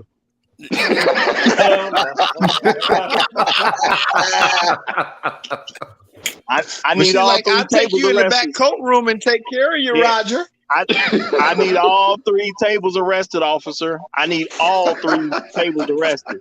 And Roger, she'd be like, "Can I work it off?" Now, just so you know, officer, I am a lawyer with a law firm. I need all three tables arrested. Oh God! There's only one time What the hell she had a this whole shakies thing, doing man. that shit? What the hell is that? Rep Robin? This bitch is crazy. Yeah, she fighting racism. That's what she doing. You know, That's Chuck E. Cheese, man. What Hey, you you know, talking about? no, yeah, that's when they talk about when they have to fight everyone. That's what they talking about. Terrible. Try Yeah, Jesus. There you go. There you go. But don't try me. Look at this. Come on, man. Right when I'm eating my burger, really, dude? Really? Oh my Oh, you eating a burger? Classic, Kev. And that's a burger joint. The Oh, man, you eating a burger right now? It's smoke, right? Really, man? Oh my God. I mean, he got meat on both ends, man. Hey, look, this is the reason why in third world, you know what I'm saying, they use a little bit of caustic material and how they take care of things like this. You know what I mean? I mean, look, they don't have rampant renegade whole energy problems. You know what I'm saying? They don't have that. Well, throw that ass in the. You say they were playing throw that ass in the circle, and then they felt the sudden urge to twerk. Yes, sir.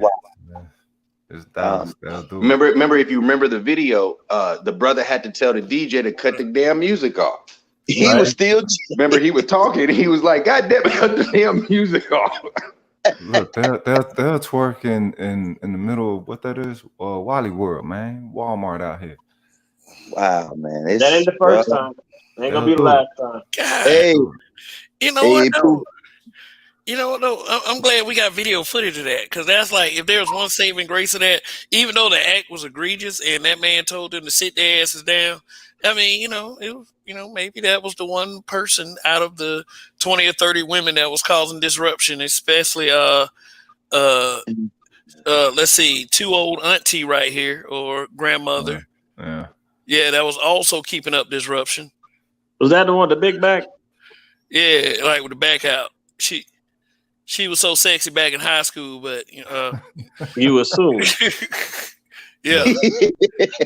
You assume, you're right.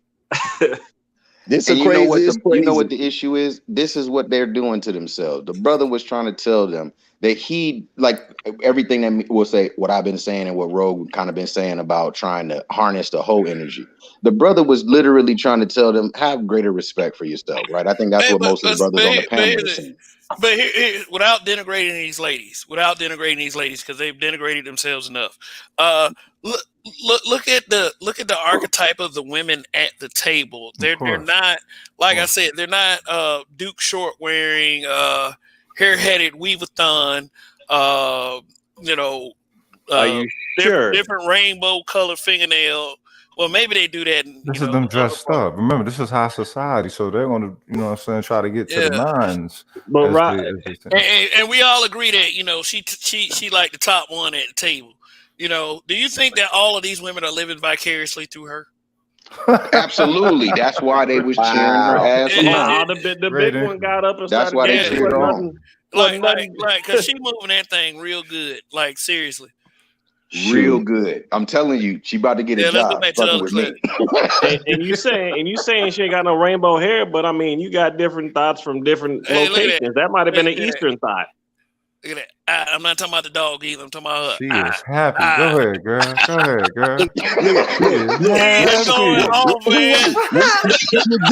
Listen. We're rolled in the bag.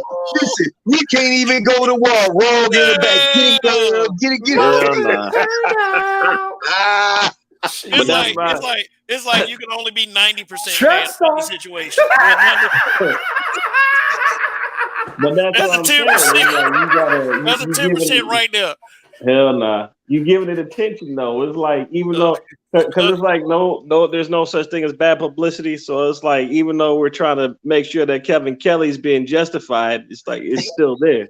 I mean, I'm still, hey Kev, I'm sorry. I still laughing at Rogue. We up here and Rogue like, get down, get it, girl. Get it. No, but seriously though, blame the man that put up the video in the first place, Kevin Kelly. He put it up there for all of us to see. And, probably low key, he wanted us to see that too. He's like, damn, that's a damn good angle. Let me put that on. Hey, she looked like a bag of money. I'm saying that little thing on the top of her head, that shit looked like the little sack where you grab it on the top and it'd be like a bag of money in the bottom and you just grab the sack. Hey, keep in mind one thing, fellas. This is black men. This is black men being brutally honest. This is black men being brutally honest. We I would like to think that we run a hetero operation here. This is that's my thinking. That's my thinking. So that I'm never completely against something like that. If it's there for our enjoyment, it's there for our enjoyment. But as long as it doesn't disrupt a person's business, still, sure. You can't act like you got some goddamn sense in somebody's place. You ain't gonna go in no fucking Olive Garden to do that shit. No. Hey, but you know what, Kev? Just to play devil's advocate, you know damn well Olive Garden ain't gonna play throw that ass in a circle neither.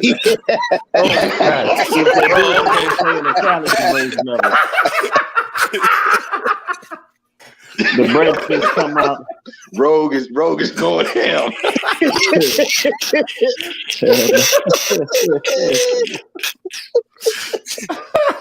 Y'all funny, man. Y'all funny. I mean, yo, for real, how society don't play shit like that. You know what I mean? Oh, man. The thing is, people, they was probably playing other shit if it's Dallas, and the DJ was probably from South Dallas or something right there. So they tried to pay some money. And probably it's his cousin from the hood. Yo, man, come up here and DJ for me. All right, cuz. I got some money for you, cuz. Come on over. Yeah. And the thing is, that's a party song out here. So it's like, if he playing party cuts, then that's definitely going to be within the rotation. Because that's how they rock. And I was wondering about that because it's like everybody's talking about the music, and I don't know, man. It's like I imagine him saying, I'm trying to do it for the culture. I want to be positive. Then all of a sudden, cousin Ray comes up and he's playing "Shake That Ass" and all this shit. The music is. He thought playing music like that would appeal to the crowd. Excuse me. Being a cool guy. Making it a cool place to come to. Giving the music kind of a ambience, but not to make people dance and just start. I don't think it was so much the girl twerking at the table. It was the woman twerking on the glass. It was all the noise that was being kept up. It was standing on top of damn chairs. That was the danger. That's the danger part of the business. And like I said, if she'd have fell through that glass, I'm talking about like with her hands being pressed up against there, we talking about immediately wrist might be slit. You get some quick gastro surgery because when she wins that money. And then lawsuit. But the thing is, if it was going to be as intensely drastic as that, the first time should have been sufficient. There shouldn't have been no second time of reiteration. There shouldn't have been no reiteration whatsoever if he was receiving it in an aspect of it being that dire. But maybe she was a third time though. Maybe that's what caused him to finally go off.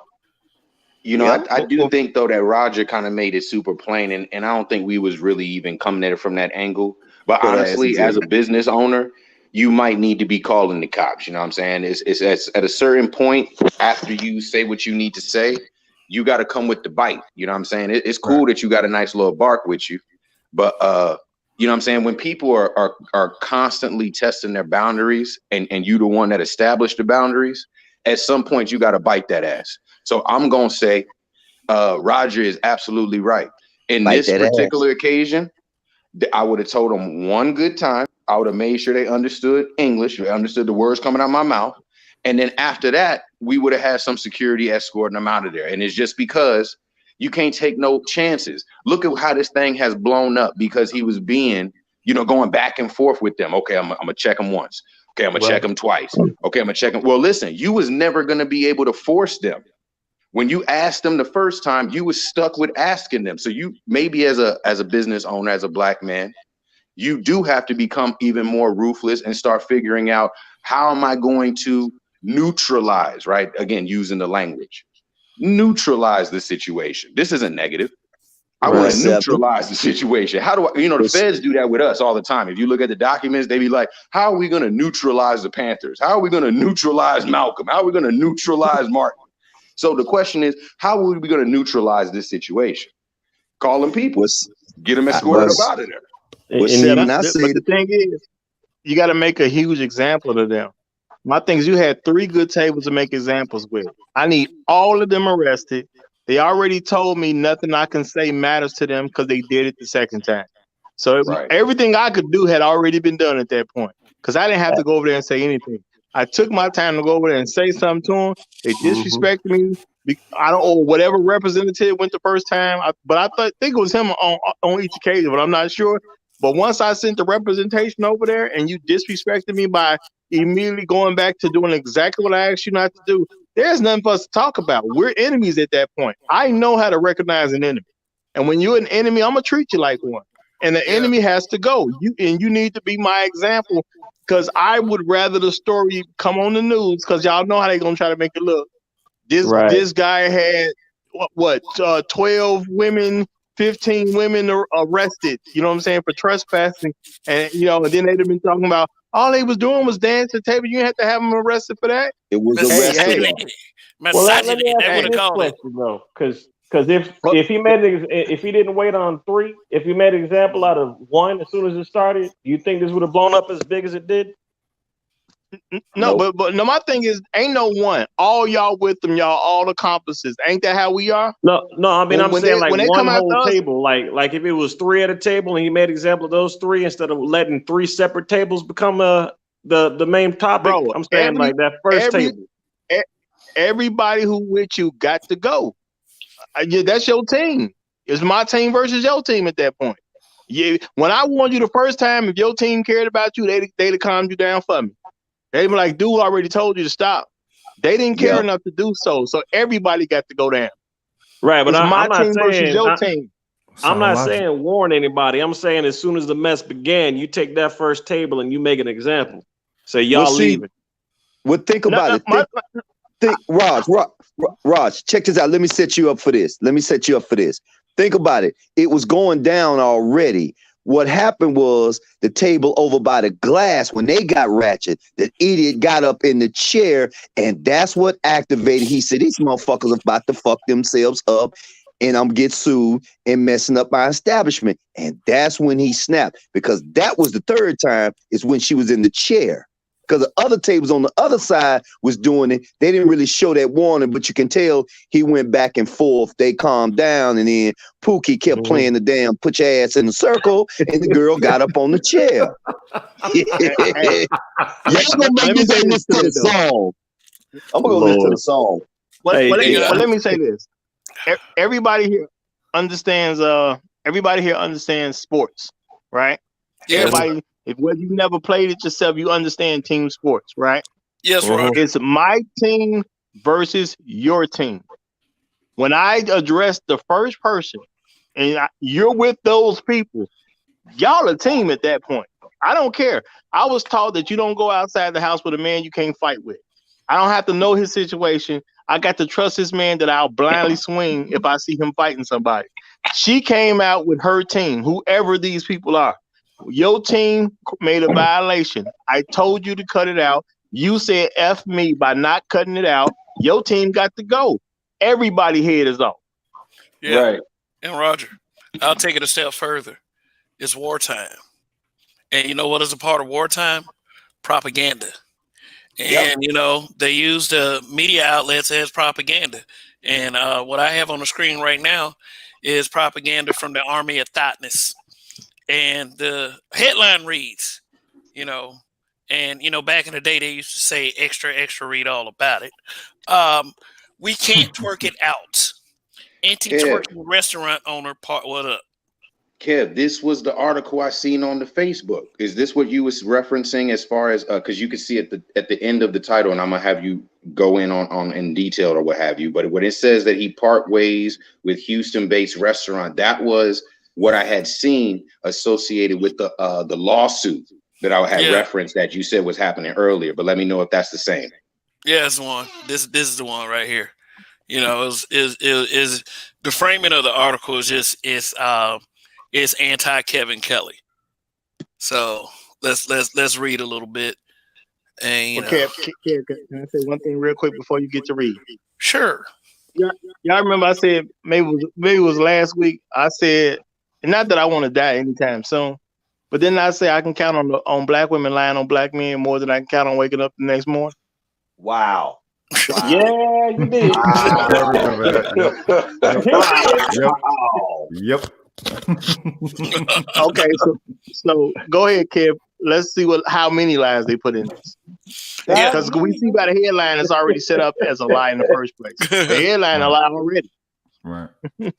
You may not know Kevin Kelly by name, but you definitely know him by his short sleeve turtleneck or gator debate and controversy. Follow this man around, apparently. Okay, let me straighten that out right now. Lie number one, that turtleneck was his COVID mask. He's seen pulling it down in the video where he goes and explains nicely to the table, please keep the noise down and don't twerk. You know, we're trying to keep an environment here. If you've watched any of the surveillance videos. So the man who became notorious across the internet for his staunch anti-twerking stance and not so latent misogynory, whatever the fuck that word is, Kevin Kelly is no longer affiliated with one of his restaurants, Taste Bar and Kitchen in Houston. Well, that's probably misleading. I would like more information on that because I'm not going with the root. I mean, there's some truth in it, but the way they're twisting it up is disgusting. I don't like this shit. And I'm gonna show you the Very Smart Brothers article in just a second. I mean, which, you know, Damon Young again, you know, but we do these videos from our mom's basement. You know, that's what he says. Mom's basement. Hey, it's free electricity. Yeah. Hey, Kev. Yeah. I actually went on the tube and typed in. Now, I'm not playing the song "Throw Your Ass in a Circle," but you need to see the algorithm of when I did type this in, of all of the culture women got tutorials on throwing your ass, the black women. Wow, dog. Get to the chopper. Right? Wow. Get to the chopper. Well, I went to get to the chopper. And then somebody put up Dallas Restaurant. See, this is where it is. Dallas Restaurant, True Kitchen and Cocktails, no twerking on furniture. You could fucking hurt yourself. It goes back to what Dre said and what we all said. Because when you do dumbass shit like that, you become two words: an insurance liability. Fact. Yes. You know, but yes. but you know, black folks, he should have talked to them in a more formal, professional way. They should not have used cuss words. And you know what? If the little one ain't getting up there doing that, the big one shouldn't jump her ass up there and try to do it. He should have just put his hands on her waist to help her twerk and maintain her balance to get that perfect bounce. That's funny. No, Kev, would have been me too. That article though, Kev, that you're going into, right? This is where that whole thing where even what Dre was talking about in his experience, just the idea of maybe people coming at you and like Gerald said, not directly, but indirectly. That whole article is about some indirect shit that has nothing to do with them throwing their ass in a circle. If you just keep reading like that part you got on the screen right now, it's talking about a lawsuit. Go to it. It's so misleading. Oh, in his lawsuit, Kelly claims that Bowie was responsible for inappropriately taking out payroll protection program loans in the restaurant name without Kelly's permission, along with a host of other alleged financial misdeeds. Meanwhile, Bowie alleges Kelly tanked a deal Bowie had with an investor by saying that the chef wouldn't stop stealing. Oh my God, they don't wait, do they? They don't wait. Oh, that's the vultures, man. They just, I mean, they just. Roger, say it again. Okay. Look, right here. This is the award winner right here. This paragraph. Let me highlight it so all y'all can see it. So all y'all can see it. Wait a minute. Dancing on furniture. Okay. All right.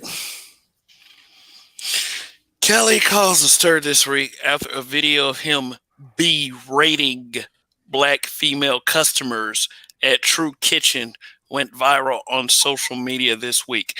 Incensed that people were dancing on the furniture, Kelly told his patrons, "All this twerking shit, don't bring it here because we're a restaurant. If you don't want to do it, get the fuck out of my restaurant." Kelly continued. Acknowledging his client base was 75% ladies, Kelly suggested that he couldn't expect men to respect women at his establishment if they were twerking. No, okay, that's where the bullshit comes in right there. Kelly suggested that he couldn't expect men to respect women at his establishment if they were twerking. No, he said he could not. What does he look like asking the men to respect themselves if the women aren't seen respecting themselves in his establishment? So basically what he was saying was, I can't go and tell the fellas what to do and act like y'all just can just do what the fuck y'all want to do. No, here's how they framed it. Kelly suggests that he couldn't expect men to respect the women at his establishment if they were twerking, suggesting that the men are just looking at women like they're whores because they're twerking.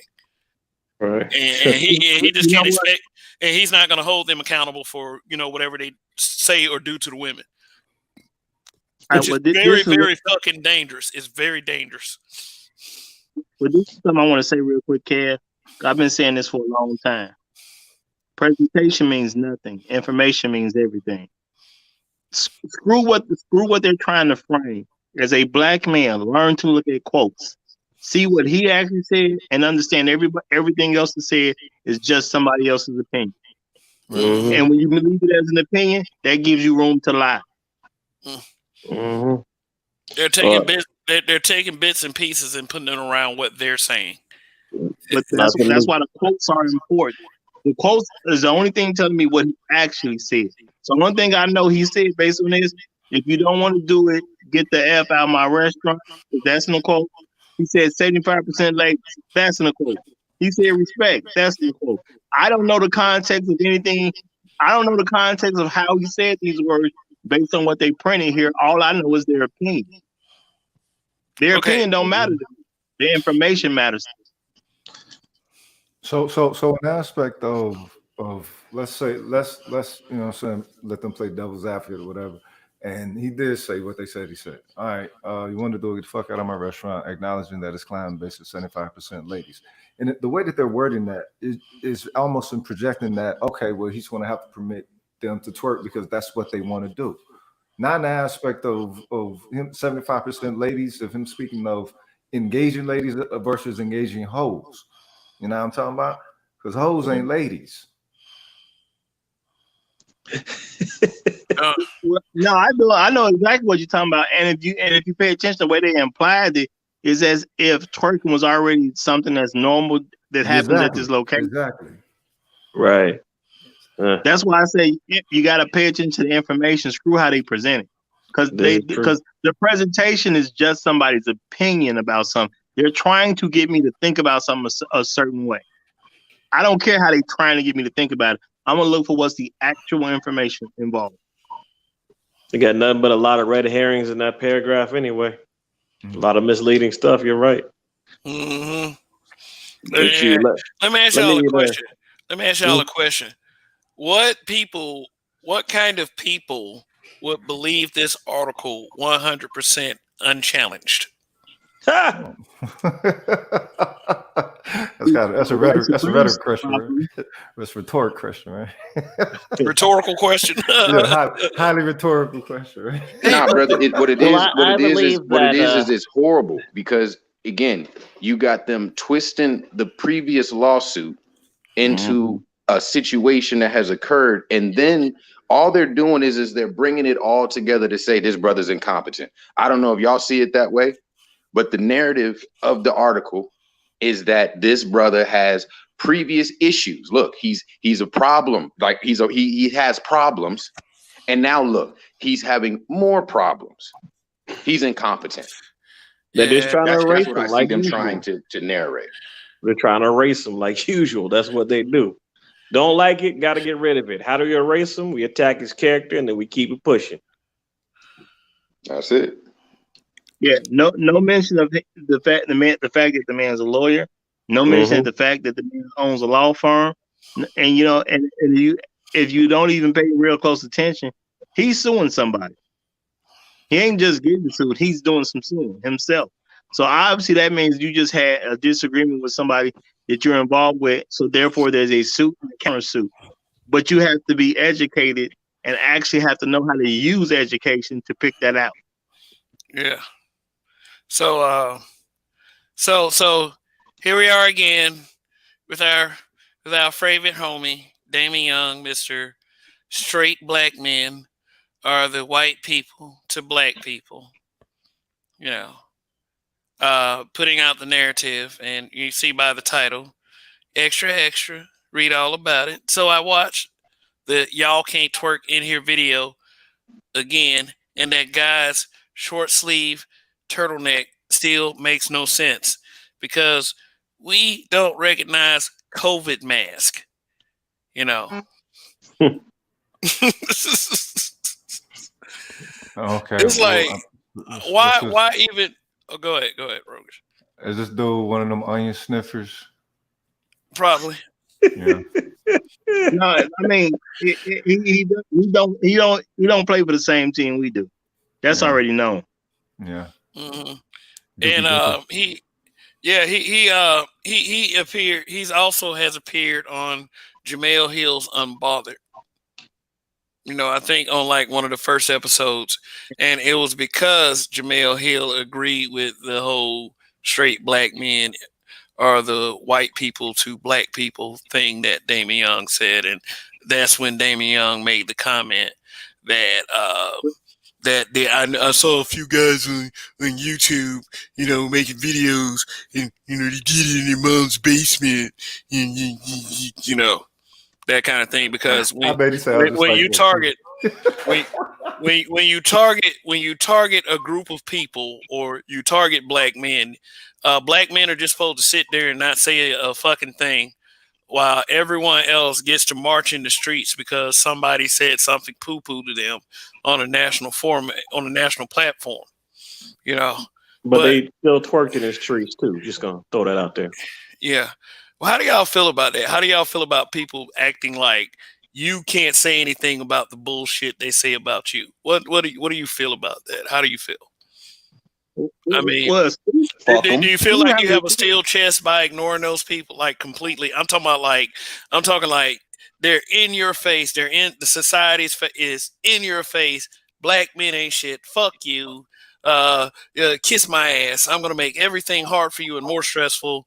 Fuck your, you know, everything, whatever, you know. How y'all feel? How does it make you feel? I think that sums it up. I agree. The only way somebody can even go out of their way to make your life harder is if you even allow them to do it. Now, granted, Kevin Kelly's got a lot of media stuff that he's dealing with, but the man is gonna be fine. I mean, like we've all seen, he's a But high think about value it, man. Huh? but think about it though. We mentioned 50 Cent earlier. He endorsed Trump. He's an incredible. He's a great big troll. People have laughed at his jokes. He's gone after people. You know, he embarrassed Rick Ross. He embarrassed Young Buck. But once a white woman said something, that was it. That was it. Boom. He was done. Right. But that was because he sold his soul. I mean, what else do you expect? Well, my thing is that's on him to fix that part of his reputation himself at the end of the day. Because once you went after the other folks and you let the white woman live, you know that's on you as a reputation. So you got to fix that for yourself. You know who else did that? Oh, wait, go ahead though. This is my thing. When it comes to how we feel, I don't feel no kind of way about what they're doing. You see what I'm saying? I just recognize who my enemies are and treat them as such. There's nothing to feel. You see what I'm saying? I'm 43 years old. They've been my enemies since as long as I can remember. Point blank, period. How do you treat an enemy? You take their heads off. That's not a feeling. That's an action. And since you can't physically do it in this society, you do it in any other way that you can. But everything's fair in a war. If you can bust somebody's head wide open with a brick, that's fine. If you can shoot him in the head, that's fine. You know what I'm saying? However you take the head off is absolutely fine in a war. And for whatever reason, they feel like they want to war with us. We ain't did nothing to none of these people. When you think about it, where have black men, especially here in America, what have we done to anybody? You know what? We gave him a manosphere to look at. That's what we did, and we told him the truth. You know, this got progressively worse. I mean, since the election of a certain president, but now it's worse than ever because black men are just fucking tired of it, and we're telling the truth now. Right. You know? And they're extra triggered and sensitive and across, and it's always been like that. I mean, they can say, "What? Go ahead." Kev, I went on YouTube and typed in "man throws woman out of his restaurant." This is what came up on the algorithm. That brother and the next 1, 2, 3, 4, 5, 6, 7, 8, 9, 10, 11, 12, 13, 14 women. These are different situations. Most of them are black. And I can keep going on and oh my God, dude, I'm just going down the thing and it's like, this is not the first time that people have had a problem with women in restaurants. It's all going. I'm going all within 1 year. Let's do a little context here. Wow. His incident is isolated. You're talking about different instances at different restaurants, correct? Yeah, brother. I'm not lying. I'm like, wow. His is the first, and then it just goes on from Baytown, Texas. Here's again, of course, that man gonna get beat up in Georgia because this woman ass was out. He groped the shit out of her. He palmed that ass like a basketball. But you know what though? Man, Absalom Pion, what's up, man? It said Bam Bam Bigelow. I know what you talk about too. Bam Bam Bigelow. Yeah. I know who you talking about too, man. You made me lose my thought, man. Nah, you need to go check out Bus Driver Uppercut. Oh, I love it. That's a classic. I got my thought back. I was somewhere. I think a post office or something. It was a security guard that worked at one of the local hospitals, and he we were just sitting there talking, and somehow black folks became the subject. And he was telling me, he's like, he'll say something like, he gave me an example. He said he'll get like 19, 20 calls a day. He said of those 19, 20 calls a day, guess 18 of them are. Guess who 18 of them are? Black women? Black people in general, but most of them are black women.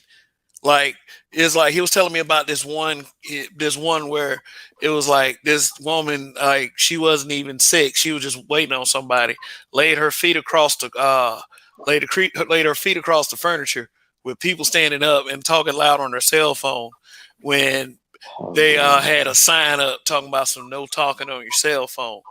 when they called the security guard after asking the woman to calm down, he he comes over there, tells her, you can't be doing this, read the sign. And then she looks up at him and she was like, "Hey, hold on. Yeah, I gotta get off the phone because this coon ass nigga, blah, blah, blah." Wow. She hung up the phone. He had a lot more stories than that. We sat there and talked for a good little while, and I was just shaking my head. But it's like one thing that I noticed about our people is when you start to talk about your experiences like that with our people, and you talk about it around certain people, they think you're trying to bring black people down, and that's one thing that we got to get out of, because with that kind of when you do that kind of bullshit, that means that these people. You leave room for those people to not want to even correct it, because you're giving them that excuse. Man, you're trying to stereotype blacks. We got everybody talking about us. We got white folks talking about us. Why we got to have black folks talking about us too? That's bullshit. But what was you about to say? Well, no, I was going to say, see, I've done security before.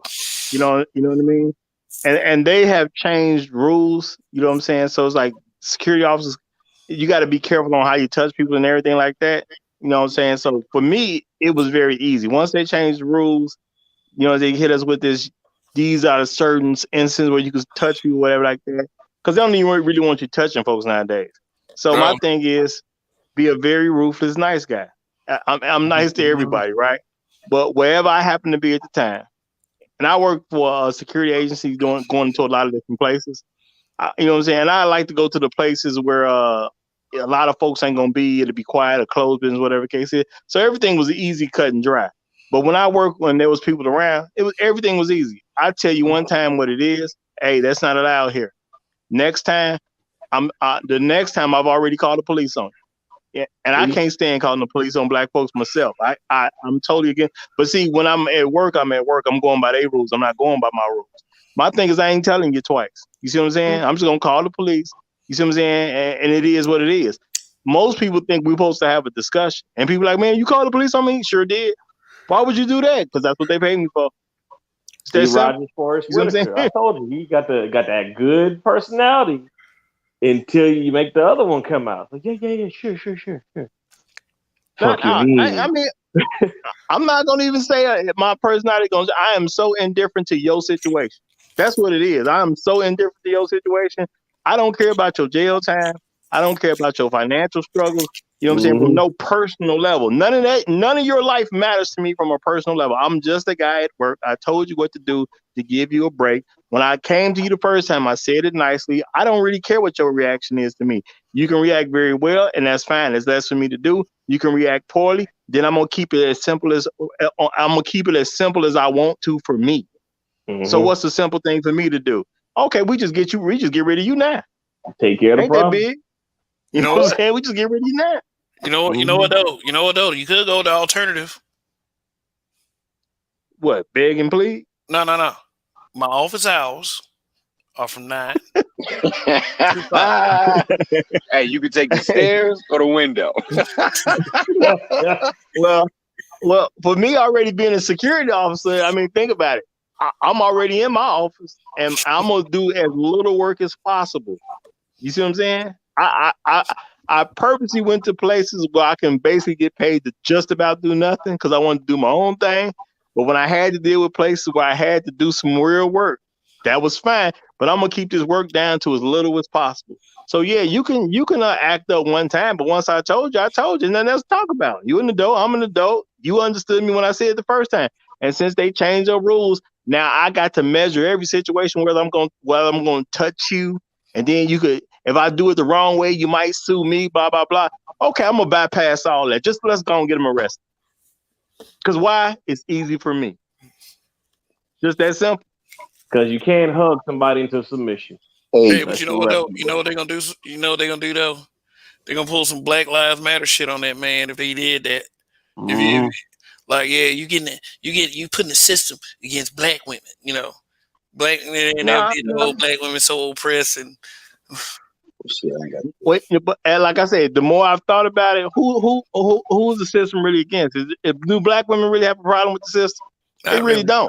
No, they don't.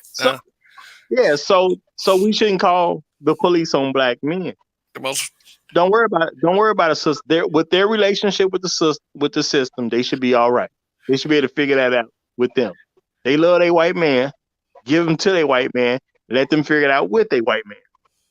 Hey, Kev, I think Roger got a great point because I muted my mic and I wanted to hear what Ricky Smiley said. And he sounded like Seven and Rogue about the music. It's sad that everybody's making an excuse and getting on his case, but ain't nobody checking these fucking, excuse the language, these females. Nobody's checking them on their behavior. And even Ricky Smiley say, well, maybe you should change the music. It's like, damn, man, men just got it's like, fuck, we can't do shit right. It's like I had to stop it. Well, maybe you shouldn't have did this, and maybe it's like, why do we always have to make excuses? Look, it was twerking music. Eat your fucking macaroni and cheese to the music. You can dance in a chair, not on the furniture. No, that's a misrepresentation, I think, of what me and Rogue was saying. We was just saying harness that energy for good, for commerce. You know what I'm saying? Damn if he should have played it, shouldn't have played it.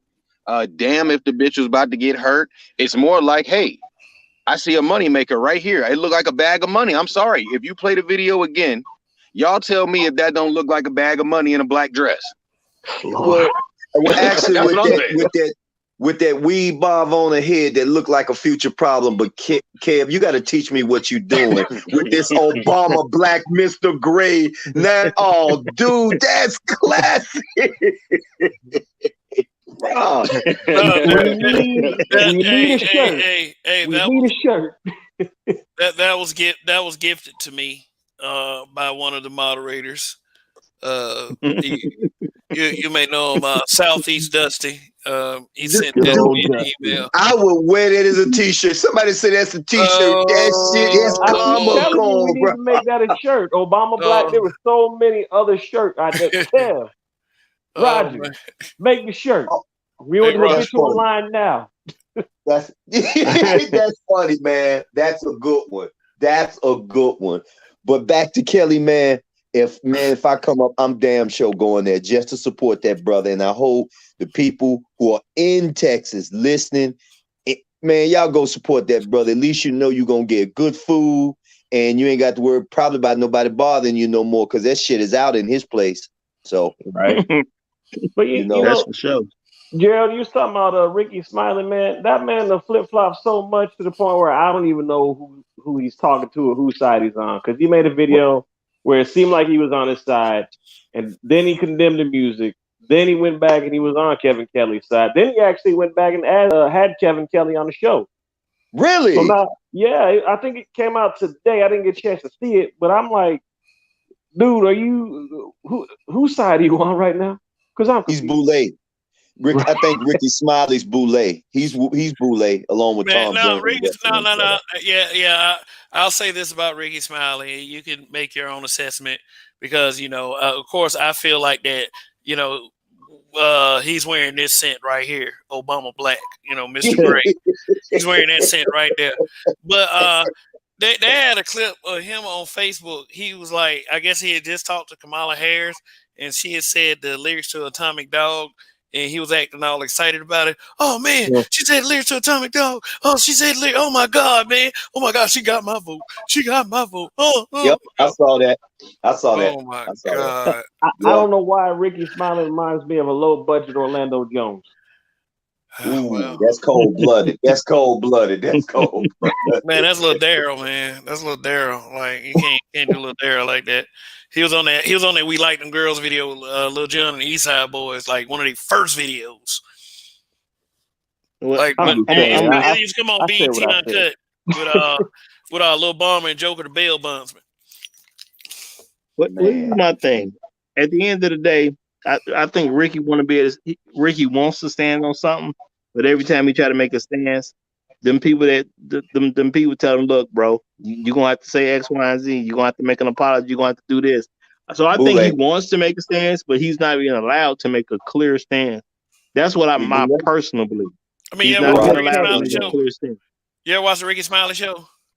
I don't. Like all the comedians that all the comedians that's slightly funnier than him, like J. Anthony Brown and Lil Duval. Mm-hmm. I mean, at least he did help other black folks, though. I will give him that. He helped other black people. So, if they help other black people, and yes, he is a black man, we got to give him that credit. Period. He's a person that has employed black people, and he was on a reality show, and he had his own show, the Ricky Smiley Show. By the way, both of them which were kind of bland anyway, and that's just my opinion. Him and DL are probably DL Hughley are about on the same level. I used to respect DL a little bit too. But let me say this. Let me say this. Ricky keep getting caught where you say, okay, he's flip-flopping, right? So what I'm saying is, when Ricky say something, the people hear what he said, and then they make him go say something else. You see what I'm saying? They're not gonna let him make no clear stand on something. He gave his honest opinion. Hey, bro, come let me talk to you for a second. Well, what's up, man? We heard you saying such and such about this True Kitchen and cocktail situation. Yeah, man. I want to support the brother. Yeah, but you went too far because you said XYZ. Now we need you to go out here and say XYZ. You see what I'm saying? I think that's what's going on with him at this particular point. It's just my personal opinion. Let me tell you something. If I could pick, honestly, if I could pick between having a YouTube channel and being a Atlanta radio disc jockey in this day and age, I would definitely choose YouTube at this point. Because of freedom of speech. I get you. Because somebody said something about J. Anthony Brown. Y'all think he's a sellout? No. Okay. What I was saying I said J. Anthony Brown and Lil Duval as comedians that are slightly funnier than Ricky Smiley. Because J. Anthony Brown, I remember him from Def Comedy Jam back in the day, way back in the day. Like I was like 15 years old watching Def Comedy Jam with J. Anthony Brown talking about, I made Kool-Aid for my family. I made picture after picture. Now, I don't know what J. Anthony Brown is, but I remember when I was in Georgia and I heard my first teaspoon and taste of feminism. Tom Joyner had this overweight woman on his show. And on this one particular show, they had Chris Bosh on the show. And I think it was Bosh, and he was talking about his situation with his baby's mama. Or was it him? It was somebody, and the woman kept going off on the dude and wouldn't let him get in a word. And that's when I realized that Tom Joyner, and I started hearing people say shit about Tom Joyner in Atlanta, that he was boule and he was full of shit. They said the woman was full of shit, and old boy had to get ghost because J. Anthony Brown didn't really want to stick around with all of that. That's when Steve Harvey and them came in, because Atlanta's been compromised by a bunch of boule ass people. Bunch of boule ass people, man. Atlanta is a boule factory. It's already been compromised. Yeah. Well, even compromised it's been compromised to a level when I remember it wasn't known as the Gay TL. It was actually Atlanta, and it was real, and then it crossed over to the Gay TL, and then that's when the shit got real compromised. Like you said, it was already compromised, but I saw different levels of it. And you know what? It's deep though, because if this restaurant, which I still think that he could franchise, this restaurant would go pretty good in Atlanta, except he would have to answer to some boys, the real mob in that bitch. For real, That's real, because the brother is, I got to admit, man, from the menu you showed me, Kev, hell, if I was in Texas, I would go there. I know if I was in Houston, I would go there. I would drive up there just to go there and then go back home. It's in Dallas. I know that, and that's why I say I would drive from Houston just to go there and then go back home. Yeah. But I want to show y'all something real quick. The kind of the feminism that we was talking about. I'm showing. Yeah, this is my Facebook page. Let's see. This look at this little spot right here. Yeah, I saw that one. That's the sugar factory in the middle of Atlanta. That's the one I was talking about. That's the one I was talking about. This restaurant is $50 a plate, and they allow women to twerk and to have fun. Now this is not normal in anybody's establishment. Who owns the restaurant? I hear they're not black. That's all I say. But brother, I want you to finish with your narrative, but I can't say that that's not important. You know what I mean? The ownership of the restaurant that's serving $50 plates and letting people twerk. No, I think. May I say something real quick? Yo. Hey, may I say something real quick, y'all? Yeah. Go. Because that you should replay that real quick. Because this is just a group of random sisters, right? Mm-hmm. That's in the casino. Outside, that might be Vegas, man. No, that's well, I don't know what it is. That's in Georgia. All I'm saying is because I don't know none of these people, whatever case is, I don't really care. I'm just saying, outside of the twerking, do y'all see what looks like just about all of them have in common? Yeah, we see it. We see it. That's a lot of I don't need no man money on that table. That's all I'm gonna say. Okay. And I've been scared enough for the night, so I'm gonna have to leave. Y'all have a good one. Long live the habitual line steppers. Don't go blind looking at this video. All right, watch out, bro. All right, take care, man. Appreciate you. Thanks for coming by. Hey, thanks for having me again. Word. Later. Peace. And remember, for our viewing audience, I'm on every Friday, Saturday, and Sunday. So that means because it's Friday, I got 2 more shows this weekend. So, tune in for both of those too, and hopefully I'll see you. But Roger, seeing that this, even if this was done before the incident, they put this out here. I mean, look. Look at this spiritual word. That's what they call this. They put spiritual word on this. Even if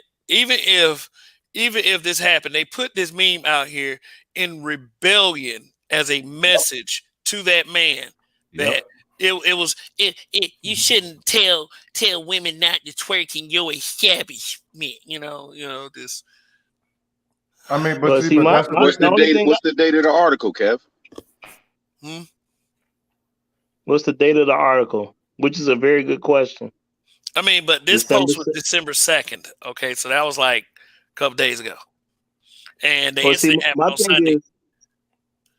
My bad. I was just gonna say, if they'll spend $50 for a plate and they're allowed to twerk in that restaurant, don't this just further validates the fact that they shouldn't have been in Mr. Kevin Kelly's restaurant doing it? They could have went over there. That's in Atlanta. That's in Atlanta. That's in Midtown I don't Atlanta. care, bro. I don't care where it is. I don't care where it is. Midtown. Go to the place. D spot. Sugar Factory. Appropriate name. Appropriate name. Signal. My point is, if you want to do it, go to where it's allowed. I don't care where it is. If you got to go out from Dallas to Atlanta, go to Atlanta and go do it if that's what you want to do. You're free to do that. You know what I'm saying? But you don't got to do it what Mr. Kevin Kelly said don't do, because that's his spot. Period. That's his house. You go to the house of the people who allow it, even if it is some non-black people. They allow you to be a fool over there, or act that way over there, or twerk that way over there, or be rambunctious. However you want to address it in your own personal way, because some people gonna think it's great. Some people gonna think it's horrible. I'm just saying, go to where it's allowed. How they remain that big and they twerking all the time? You know what I'm saying? Look, but Rogue, you know why I'm pissed? Because if that's my establishment, why you throw my fucking napkins away? I don't give a shit about y'all twerking. Why you throw them good, clean napkins away? I'm looking at this shit and I'm pissed already because of inventory. You throw the napkins away? Come on, man. Put them dollars on the floor, but don't be throwing my napkins away. I'm taking it out of your paycheck. Hell no. No. And then you look at the little boy in the background. Really? Seriously? Man. Nah. Okay, but the thing you gotta understand, in certain areas of Georgia, that energy took over since Freaknik, cuz for real. So, and you know what I'm saying, when Freaknik was happening, you know what I'm saying, Kappa parties and all that. Man, I'm still sticking by the class though, Kelly though, Kev. I'm still I'm with Roger. You know what? If you don't respect my establishment, I know who to call to put you out. But look at the caption. For all of those looking to twerk, hashtag Sugar Factory, parentheses, 1080 Peachtree Street, Northeast Atlanta, Georgia, 30309. The female manager says, y'all can stand on all of their shit. Yeah. Now, if I were a restaurant corporate owner, I probably would be very upset with that statement being released like that, because somewhere in their corporate policy, you can't say shit like that. But if okay, What? say for instance, if you got a culture that is against, say, black men, you might let it slide. Wow. Okay. You might let it slide, but I mean, but they put it out there that it was a female that said this in direct rebellion to a black man asking you in another fucking state to respect his establishment. What To kind of respect yourself as well? yeah, to respect yourselves as well. No, you ask black men to lead, but every time we got something to say, it's always in rebellion and in opposition to what black men have to say, and that is so sad and ignorant. But hey, you know what? That's the situation that we're in right now. But we're That's not it. supposed. We're Well, not you know supposed what? to be leading in delegation. I mean, in diplomacy, we're supposed to be leading in conquering shit. The thing is, they need to be, push the heels to this shit. I mean, it is what it is. You know what I'm saying? If it's gotten to the bad to this point to where they would disregard their total value and respect of the person and still be able to receive respect from one another, just in them feeding themselves that debauchery. Yo, you dealing with a whole different class of women. You know what I'm saying? There's, I was just gonna say he probably can't. You know what I'm saying? But you'll probably have to look at that whole little article to see if there's any way to do it. But because that man has a law firm, I would see if they slipped up in any kind of way that would allow me to sue them. If they said a name, if they made any mistake, I would go. I would, well, I'm saying that whoever that restaurant is, I mean the Sugar Factory, I would use that as a chance to sue the Sugar Factory if that article gave me any room to do it. He's a lawyer, so he'll be able to figure that out. They may not have did it, but I would have looked through that thing, make sure if there's any little thing that I could sue for. Now, okay, boom, since you're talking crazy, now I'm suing your restaurant. So whoever that black female employee is, now they just put you in hot water. Hey, I believe the brother has a genuine complaint against the Root as a you know what I'm saying, as a publication, for the simple fact that we were able to actually see that the information is incorrect and it's slander. So just based upon that alone, I wouldn't be surprised if in the next couple weeks, especially after us, you know what I'm saying, black men being brutally honest, after this show, if there's any kind of light that comes to this, especially that article that was just posted, right? The brother, that's slander. Okay. First of all, you're misrepresenting his statements. Facts. You're tying up two separate issues, trying to make me out to be something that he's not. Again, it is slander to try to imply that somebody is being misogynist, that somebody is doing something outside of their right. You know what I'm saying? I don't give nobody cares about what's going on politically. At the end of the day, if you misrepresent somebody in a publication, you could get sued for slander. I think that's why the brothers that have content that produce content, they're very much so mindful of that. They're like, look, you need to read the little FBI thing if you're gonna show other people's stuff, right? The right to show information. I forget exactly what that's called. Right. When people are talking about other people, I heard Kevin make that statement to Gerald. It's like, look, when we're making statements, we have to be very mindful about the language and if what we're saying can be construed as an attack, right? Because based upon that and that alone, you know what I'm saying, somebody could hit you up for slander. You know what I'm saying? You running afoul with the YouTube. So there's no difference. The same way Kev's, you know what I'm saying, or I don't want to say Kev, you know what I'm saying, but anybody's channel can be taken down for slander. Okay. Same thing can be said about a publication. Maybe Mr. Kelly should be owning the Root. You know what I'm saying? Behind this, maybe instead of it called the Root, it need to be called Mr. Kelly. You know what I'm saying? For the misrepresentation. Mm-hmm. You know what? I hope he hears this and makes plans to do so. Yeah, Okay. yeah. My thing is stop playing with these lawyers out here, especially ones with law firms. Oh yeah. This man has a multi-person law firm, and it's not a small law firm. It's a big law firm. Somebody will find something to put on you. Maybe 2 of them, maybe 3 of them. You don't know what great minds this man has surrounded himself with. And the way he delivered that message onto that dining room floor was very assertive and to the point. Period. Don't tell that man how to run his damn business, or you'll be having people making videos like what I'm about to show. Full viewing, full sound. Full viewing, full sound. Enjoy. Roger, anybody got anything to say before I start? Oh, I'm good. I'm good. All right, cool. Awesome.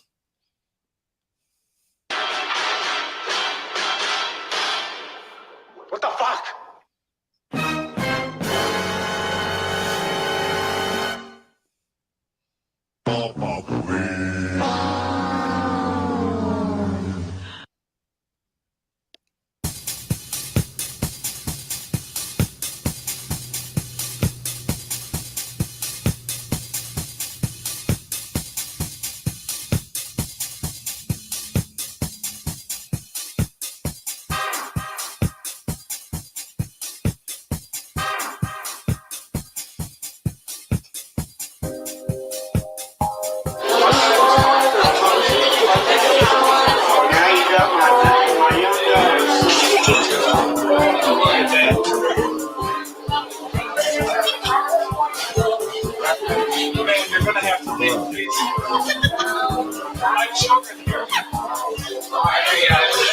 You want it for yourself.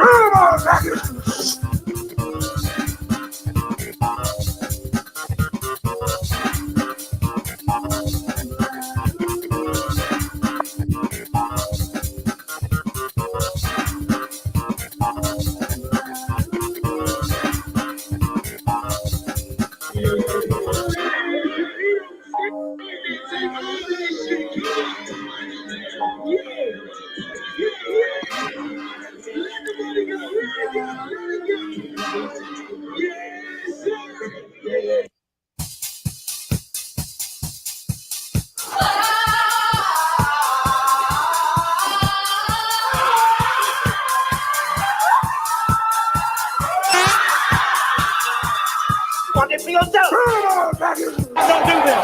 Please, don't do this. Just get up. Let's get up. Don't do it. Let your fans, let everybody. You got the kick right now.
All right, guys. Man, did you blur out when that chick went to the burger spot? Yeah, I blurred that out because they wasn't finna hit me on no, they wasn't finna do me like that. Cause what I kept in mind was when they did that Lizzo thumbnail like that on my video, like the one where she was like bent over on the court side of the Lakers game, like they said that was inappropriate. I was like, nah, I'm not gonna do that. I ain't gonna take that chance. Plus, I don't want to give too many things people can't unsee on this channel. So, I did it.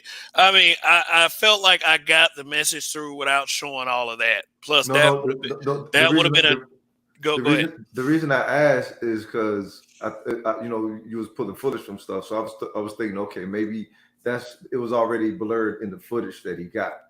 But the fact that it was just out there like that, and it was to the point to where you felt, you know what I'm saying, prompted to put a filter on it. That's even worse.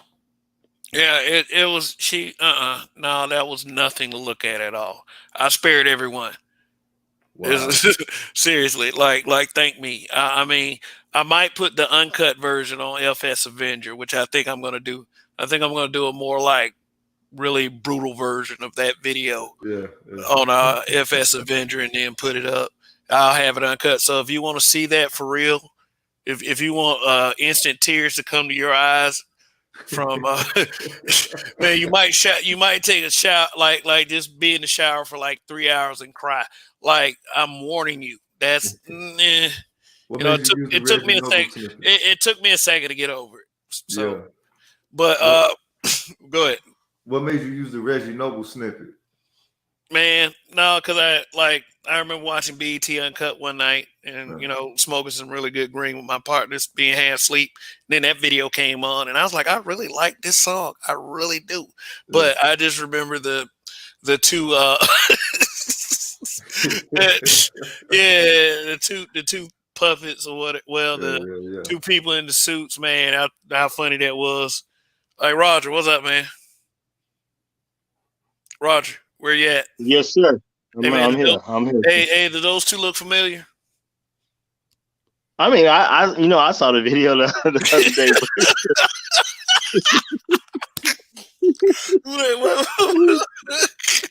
day.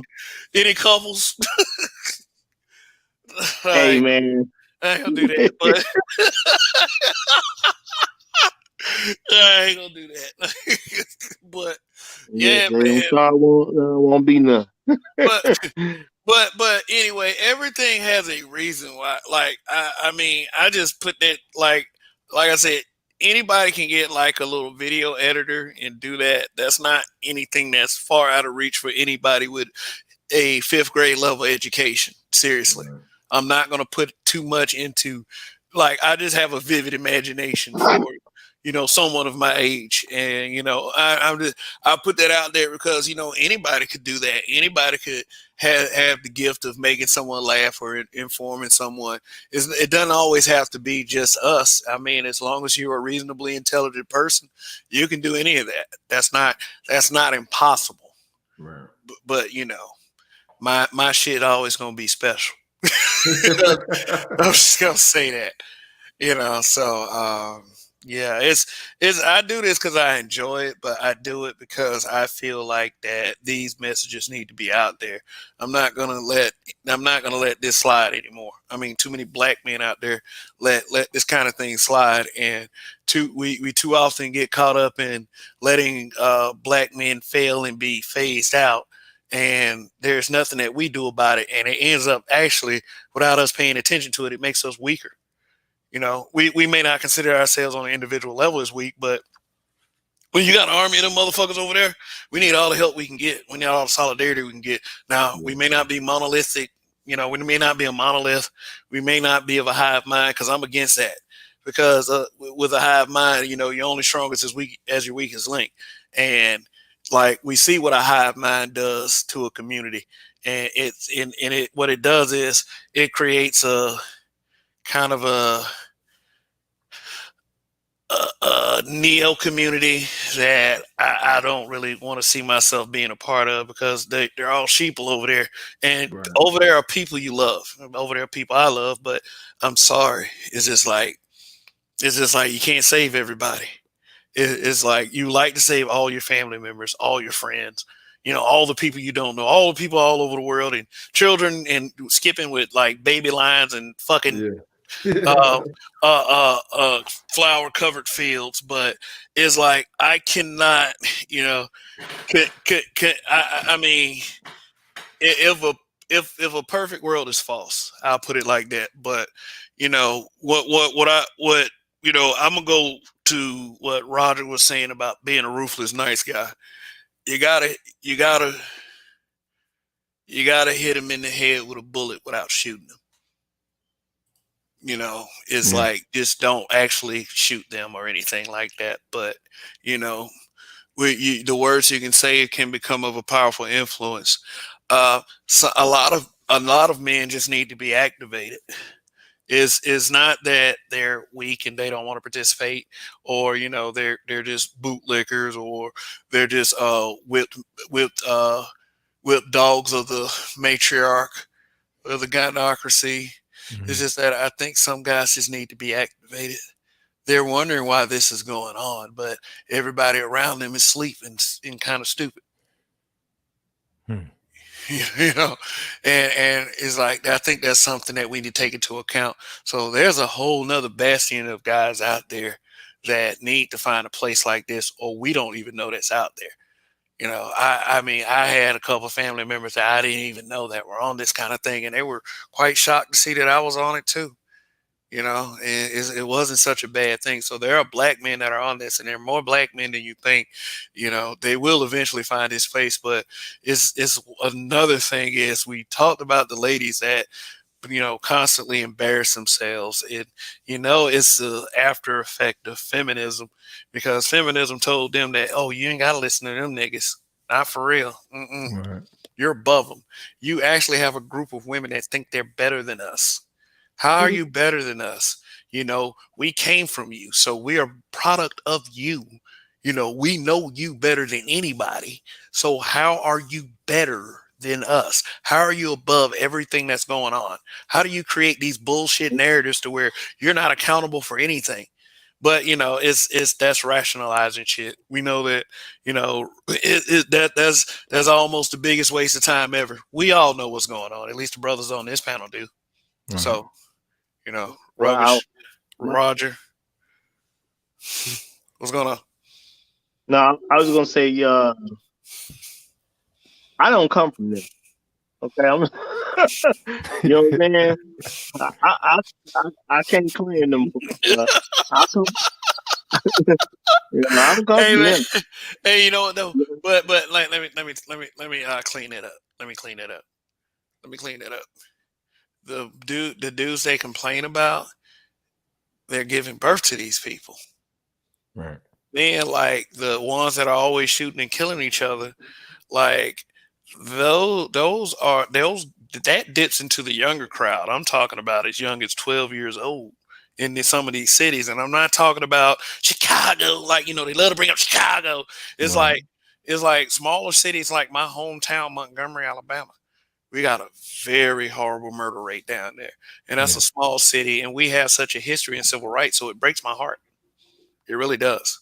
You Mhm. know, it's I can't go in some parts of my city because boom, and I've gone in like mostly all the parts that my parents told me to stay out of as a child. But I was just that kind of guy anyway. I didn't care. Especially when I got older. I went around all kinds of unsavory characters. I actually watched a guy die. Like, it was, and it was a trip because, I rode, like, I had a newer vehicle. Like, at that time in 2001, I had a 98 Ford Explorer. I was proud of it because it was my first stick shift vehicle, and I learned how to drive it in like an hour. You For real. actually knew how to drive a manual. No, I had to learn quickly. I had That was my first vehicle, brother. I only knew how to drive a stick shift, and later on, I got a automatic. Yeah. Well, I got an automatic right now, but yeah, we all went to a club in like a smaller town on the outskirts of Montgomery, and it was 4 of us that went, and it was 3 of us that came back. Mm. As he was getting in the car, he was gunned down. I was sitting in the driver's seat waiting on them to come out of the club. He walks up to the car. Guy walks up to him real quick. Sweater guy too, big old sweater, khaki pants. I remember, had a baby fro, eyes real like malicious. Like, he had a malicious look in his eye, and he raised that gun and he shot old boy. Like, this boy was a blood out of California. You homie? No, and I mean, I wasn't affiliated with gangs, but I hung out with those kind of people. I knew those kind of people. I know all kinds of people. I get into that progressively, but So Blood and Crips is bad out there, and I thought it would have been more along the line of like GD and Folk. GD and Folk are in Montgomery, but some Bloods and some Crips made their way to Montgomery, Alabama. It was Bloods were bad in Montgomery. Right. Yeah, they had one blood that came all the way from California, introduced the game to them boys down there, and made a chapter of his own, and Damn. they ran bad for a while. Damn. GD folk, Vice Lords. I don't know where all these motherfuckers. That's right. That's right. I was in the SIP. They had G's, they had Vice Lords out there, like in the South, especially around that Tennessee, Mississippi, Georgia. Yep. Vice Lords are heavy. Yep. In that area. Yeah, and I mean, like they all of a sudden just came out of nowhere, like gangs everywhere. It's like we couldn't in Montgomery. My parents forbid me to wear LA Raiders paraphernalia. Like they forbid me to do it, and the kids actually thought, because NWA, that's how NWA got a real bad reputation with people in like that vicinity. I mean, maybe in other parts of the nation, because they wore the LA Raiders stuff, and the GDs and folk, they wore LA Raiders. Right. Yeah. And I mean, I'll theorize. I'm gonna theorize because I know I ain't gonna even say which game, but y'all definitely have missed some games in Chicago too. But I know it was one of the guys, one guy who I happened to go to high school with. He went down to a certain state. This particular gang was not in that state. Now it's a ton of them, and he like the king. So I think when you go somewhere else and it's new to you, and you standing on yours from wherever you're from, you know what I'm saying? You the new thing. So I think some people wanted to be involved with the new one rather than something that's been around. That's just my personal theory. I have no way to back that up. Here's the thing. A lot of it is that internet did not exist back then. It was only TV. So when you hear somebody from California, you see all that shit on TV, waves and beaches and celebrities and Hollywood, and you hear a person coming from that place to your small city that doesn't have all that shit. I mean, you don't appreciate what you got. You don't appreciate Alabama State University, which is a historically black college and university, which is a really historic black. Well, they did something I ain't like, but still though, they were there. And they don't appreciate it because you look at black like it's Walmart, and you look at white like it's Bloomingdale's. That's true. Let me add this real quick too. I have a perspective on this as well, right? Now I don't know how we got here. I kind of dropped off for a moment. I heard you giving your dissertation. You know what I'm saying, Kev? But here's my thing. Chicago. This is the political, especially for our people.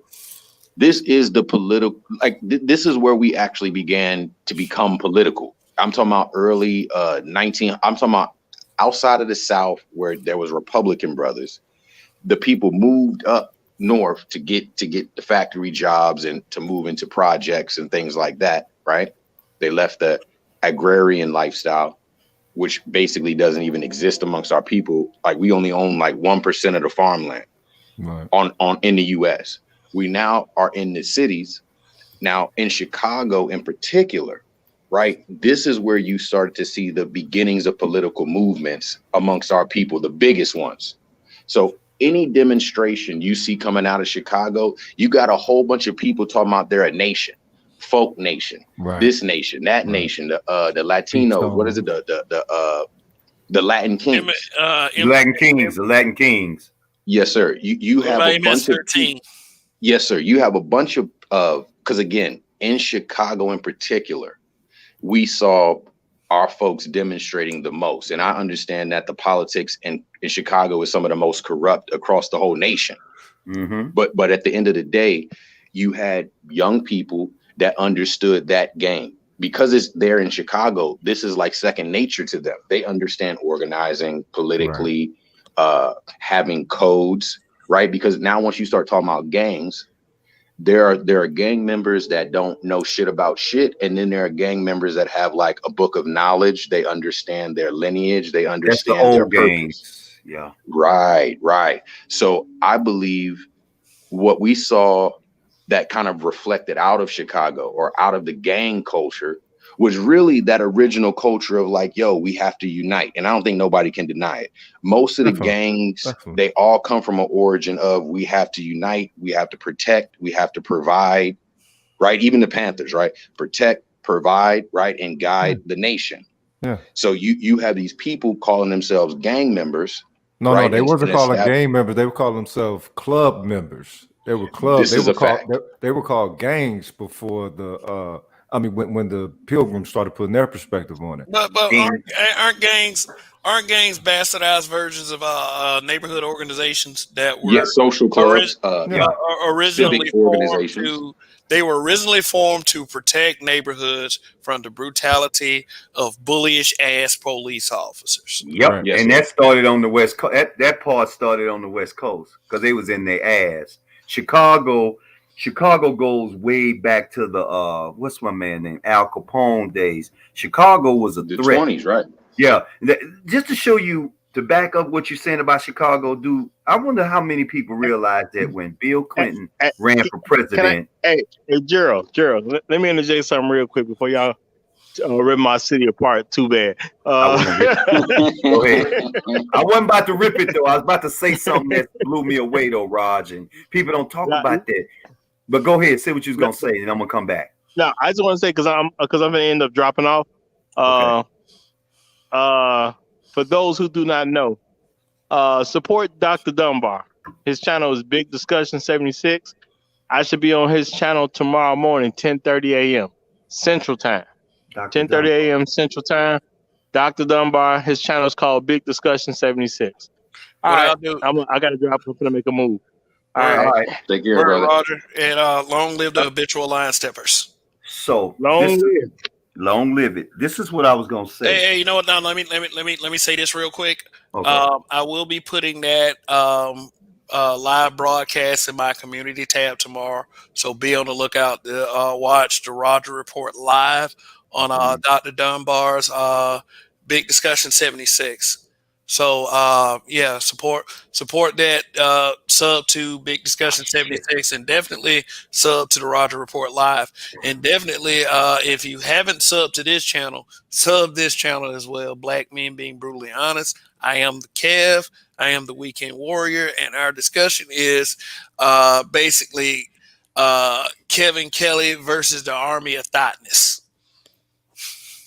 That's what the show was all about. But I'm still about. But I was going to say, since you're talking about politics and talking about Chicago, a lot of people don't know that Bill Clinton had to go to a particular leader of gangs that's in prison right to this day, in an underground prison. He had to go to him about voting. I wonder how many people know about this. The rappers used to talk about him, but they don't mention his name anymore. His last name was Hoover. That's right. Did you say Bill Clinton? You heard me, Bill Clinton. When Bill Clinton was running for president, Bill Clinton went to him in prison and had a secret meeting. A lot of people don't know that, man. Yeah, man. And that's when a lot of the gang members registered to vote, and Clinton won by a landslide. Get to the chopper. Get to the chopper. Yeah. Get to the chopper now. Get to the chopper. Wow. Yeah, man. See, this kind of information is, again, the one thing that's advantage to me, which honestly I should do. Is I should get my own podcast, which I would tie into Kevin, is that I punched the time clock. And it's not a time clock of work. I punched the time clock called life. So my story just continues to add on and add on and add on. That's why I say, people say, well, you're a Mr. Know-it-all. No, fool. I punched that time clock of life. And older people who have punched the time clock of life, I've been around them. I don't utter a word. I shut my mouth and I open up my ears and I tune in to the stories of life. And I'm walking vicariously through their life, which comes back to this show. I can remember, or the topic of the show. I can remember when we got along. Sisters and brothers got along. I also remember when welfare came in and I was hip to the words of welfare. Reverse the words. The words means farewell. I say it again. You women of the Western culture, this has nothing to do again with the tone of your skin. You keep pushing the envelope and you're going to wake up a demon that you don't want to face. You don't. My grandmother used to always say, baby, they're going to get tired of going to the moon because they're going to run into something they can't handle. I still know those old blind lady words. And I used to look at her like, I want to say, what do you mean? But then I started reading into what she was saying. I'm like, damn, she's pretty wise. That's why she shipped me to my dad. She said, I can't raise you to be a man. I got to send you to your father because I'm a woman and he's a man. And I think they already there in an aspect of being a demons that they don't want to see, because look at where that the whole outside illusion thing is going. Like, it was bad in the 90s, you know what I'm saying, late 80s, and it was bad things because it's, you know, mainly it was just a whole bunch of weaves and maybe the blue contacts or something like that. But now they are completely off the charts with it. Yep. So if they're off the charts with it, then that meant that you're looking at an inevitable decay. Like we keep saying is degrading and is, you know, deteriorating. At what point are we gonna declare this damn turkey cooked then? Because, you know what I'm saying? What it is I think what it is, this is my opinion. Yeah. What it is we find ourselves in a genuine battle, right? It's authentic. It's not a joke. It ain't, you know what I'm saying, somebody, you know, trying to blow it up or, you know, convolute the issue. Right. We are literally at war. You know, they're representing gang. They even have a political party that is supporting them. Right. And I think that's the connection with what even Kev was representing as far as just his background and some of the things he has seen and what he understands about life and just how the neighborhood go and shit like that. We're now seeing these women organize themselves. I mean, it's not a game when you see a Cardi B meet with a Joe Biden. You know, that is no different than Jay-Z, you know, meeting with Obama or any of these other people, right? Kanye meeting with Trump. There's no real difference. They're pulling strings. They're making things happen. And I think that's the nature of the thought army. You know what I'm saying? The thoughties. Yeah.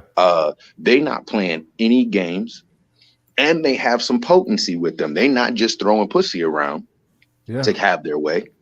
They have a political agenda that supports their way. Can we say that they are the next level of the alphabet gang then? Yes, I think that the T2s. I would agree. I would agree and say that they are a part of. They're nothing but a pawn. See, you'll see them, but you won't see the alphabet boys. Again, that shit where we talk about that BLM, when they say transgenders, and I think somebody just put up a show basically said, come on, that's not even human, but they want to be now recognized. Okay, what do you want to be? Because next you're going to be transparent. That's what it means. You're transgender. You're really transparent because nobody's recognizing you. The fact your ass is human. Well, you know what though? I always say about stuff like that, you know, this is not another watch your wording speech, but what I'm saying is, if you want to be treated normal, why can't you just be treated normal and stand in the background like everyone else? That's too much like right, kid. Like put yourselves out in front and say stuff like, you know, treat me like I'm special because, hey, you know what? I had sex with somebody. Yippee! You know, like I'm happy for you. I'm happy for you. You know, like now, just like go, leave. Like, let us be normal. Let everyone else make the choices that they want to make, and stop shaming me because you think I'm looking at you cross-eyed. So what? And if I do look at you cross-eyed, I have my human right to go, ew. I do that. It's my human right to say, yo, that's gross. I can say that's gross and not hate you. It's just like, yo, you're a gross, nasty motherfucker, but you still should be able to live your life how you want to live your life. This ain't my country, all right? This ain't my country, but, you know, it's gross. And if it's gross, I'm not saying that because I don't like y'all. None. It's just, ew. Well, just remember, Rogue, everything that comes with that, right? If you're going to publicly, right, because you can keep your mouth shut. But if you're going, which is your right, if you're going to open your mouth, which is your right, just know what comes with it, which is, I believe, what Mr. Kelly is really, really, regardless on whether he knew it was going to happen or not, he is going to have to come to terms with speaking up And he said it exactly. He said exactly what he meant. I don't want this behavior. It's low life culture. I don't want this in my restaurant. Ain't All nothing right. wrong with that. And he has that right. Ain't nothing wrong. Ain't Exactly. nothing wrong with it. The point is, be ready. Yeah, be ready. So at that point, he's supposed to be a fucking tycoon. Shit. I mean, shit, so 7. You I got a question. It's Corey Holcomb. Let me say this though. Let me say this though. Yes, he is a man of high value. What's wrong with that? But nothing. I ain't say anything wrong with that. But keep in mind that he does. We need to support that man, and he does need that restaurant to be a moneymaker so he can get his money back on it. Because remember, he got that law firm, so it takes resources to run that place. Right. So he's tied up in all kinds of things right now, and now he's tied up in a little lawsuit and everything, which I think is BS because they were just trying to twist that shit up. So I need more facts on that before I listen to a bullshit article. I mean, the only thing that was right in the article was the quotes of what he said, but they tried to point their fingers in. Oh, he's a misogynist, like Well, the thing is that they're trying to trump up the social charges, and so using the trigger words. You saw how poorly the quotes were. So what I'm saying, that's an attack. That's an actual attack. That's not just slander. That's a damn propagandist attack. Now here we go with the attack because you must understand 7. What you just said. Take Kelly out. Put us 4 or 5 into what you just stated. We're now in a little bit of trouble because of our opinion and the way we think. Yeah. Well, I'm just saying, because think about this, man. Think about what I'm saying. Sooner or later, one of us, if not all of us, we're going to break off and go be part of this habitual line stepper crew. We might as well go in on it too because we got our own views. And one thing they don't like us men talking like that. They want us to be simps. They want us to be dumbed down. Something we're not. Yeah, they want us to be in a group. They want us to take a group photo. And wear them them shirts. Love her, cherish her, protect her. Spend money on her. The future is female. I seen that shirt. Hell no. No. Stretch mark. You heard me. You heard me. I'm gonna say it again. The future is female is what I seen on a T-shirt when I went to a Black Business Expo.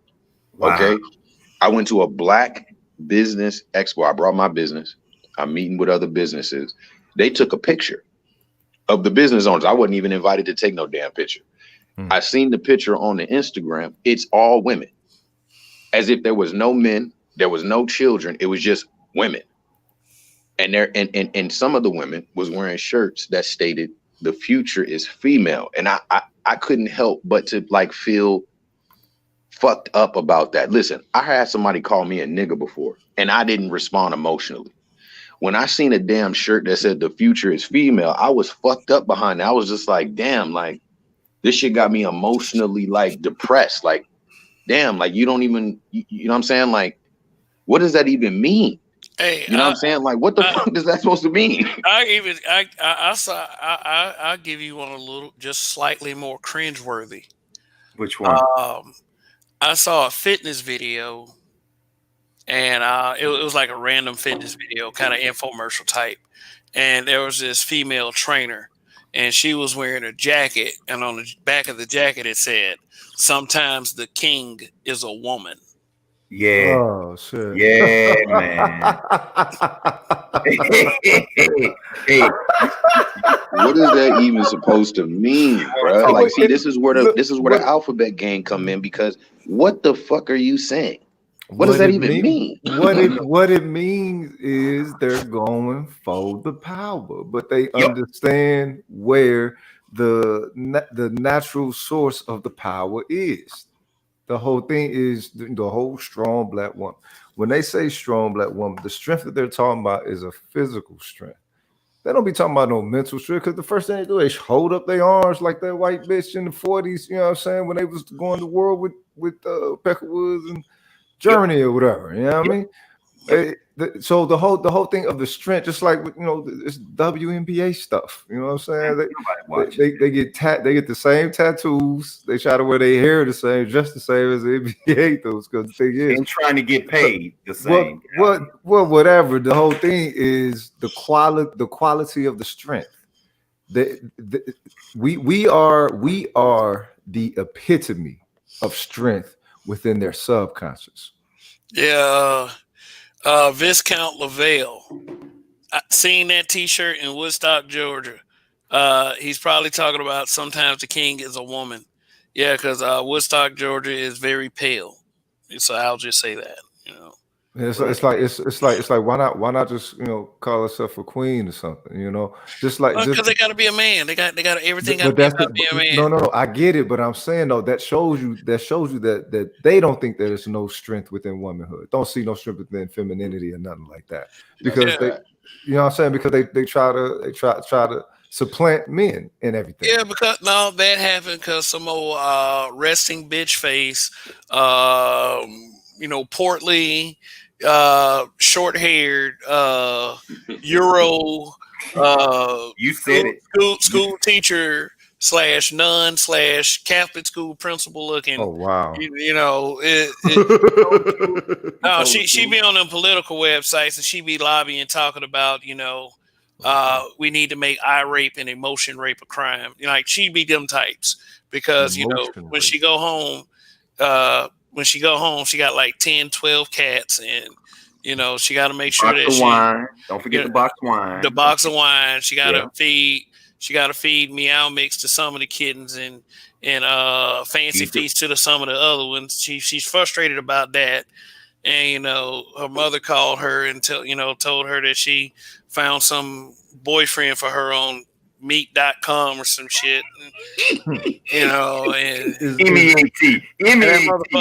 motherfucker, and he's a dweeb that sits in front of the computer and make racist comments on Facebook on all Blue Lives Matter websites, and it's just a hot fucking mess. I don't know why I even said that.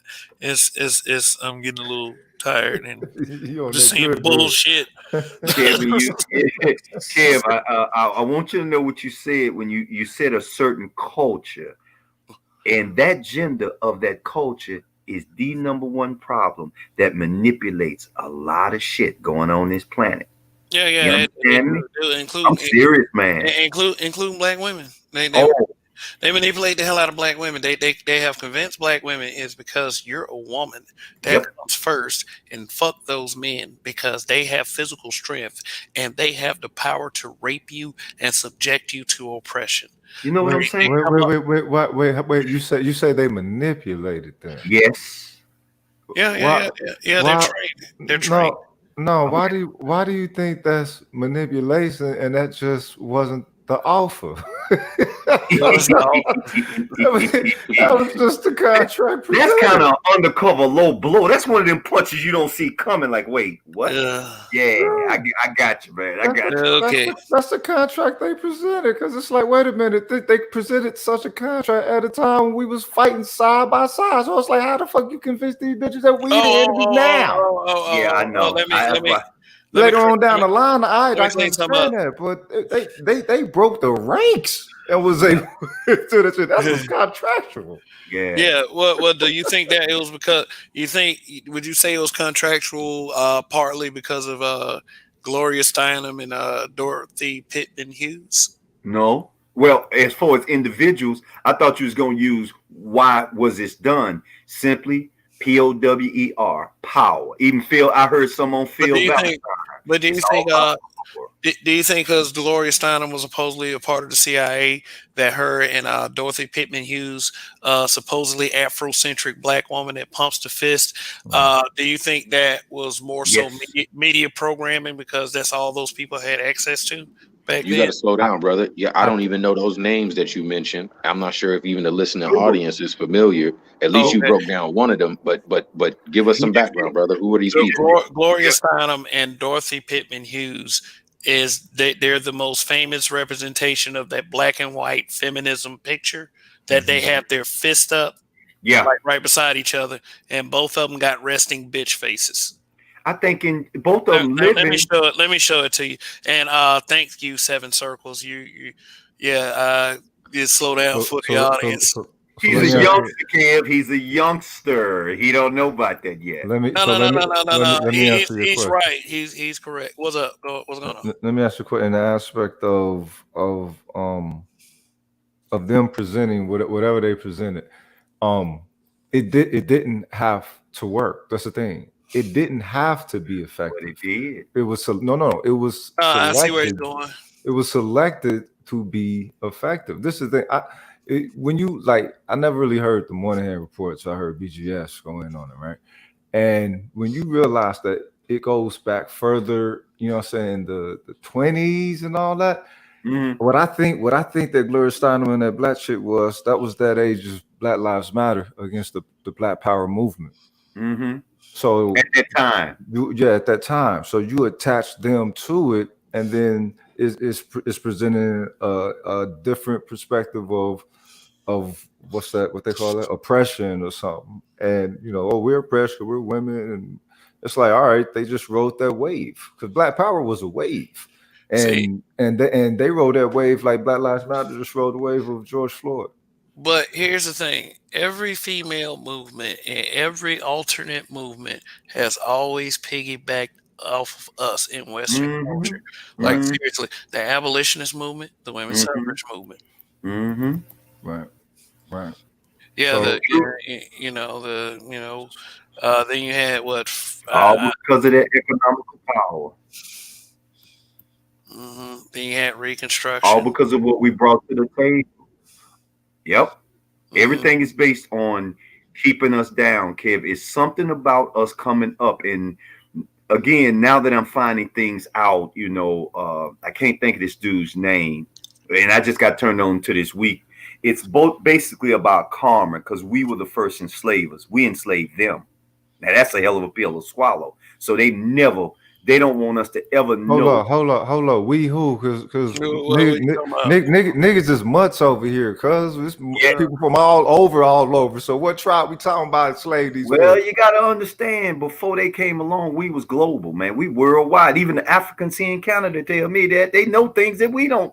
Were we one people? Were we one people, or were we many different peoples? Most of us are indigenous from the lands of America. Most of us are indigenous. And so we enslaved them over here in America. Get to the chopper. He go with the chopper. Okay, to the chopper. All right. You're right. Because I ain't supposed to say this because I've seen more people look at me like they're in headlights, and then no. Did we enslave them over here? You said all this we shit would enslave them. I think globally it was us. You almost have to look at things in reverse because 99.9% of everything they taught us is a lie. Did we enslave them over here, though? Probably, most likely, yes. Well, you know what, Gerald? I'm gonna push back and I'm gonna say we enslaved them in the old world on the other side of the sea. But on this side, slaves now. You had a lot of people trying to help them because they came very meager, very meek, just trying to eat, just trying to live. Do not forget how the Pilgrim came over here. He was not gang banging when he first pulled up. This nigga was a prisoner to kings, trying to do something. Ignorant as all hell. Gets over here, doesn't know how to farm, doesn't know how to survive. And these people save him. Right? These people that are indigenous to this land, they save these Europeans, give them some land, give them some territory. And then, of course, they got played. Okay, you had to come with that. You better come with that because they took. So that means they wasn't this innocent people as people thought they were. So them pilgrims didn't know nothing, got fed. Then you turned around and turned your cannons on them and took them out. Big facts.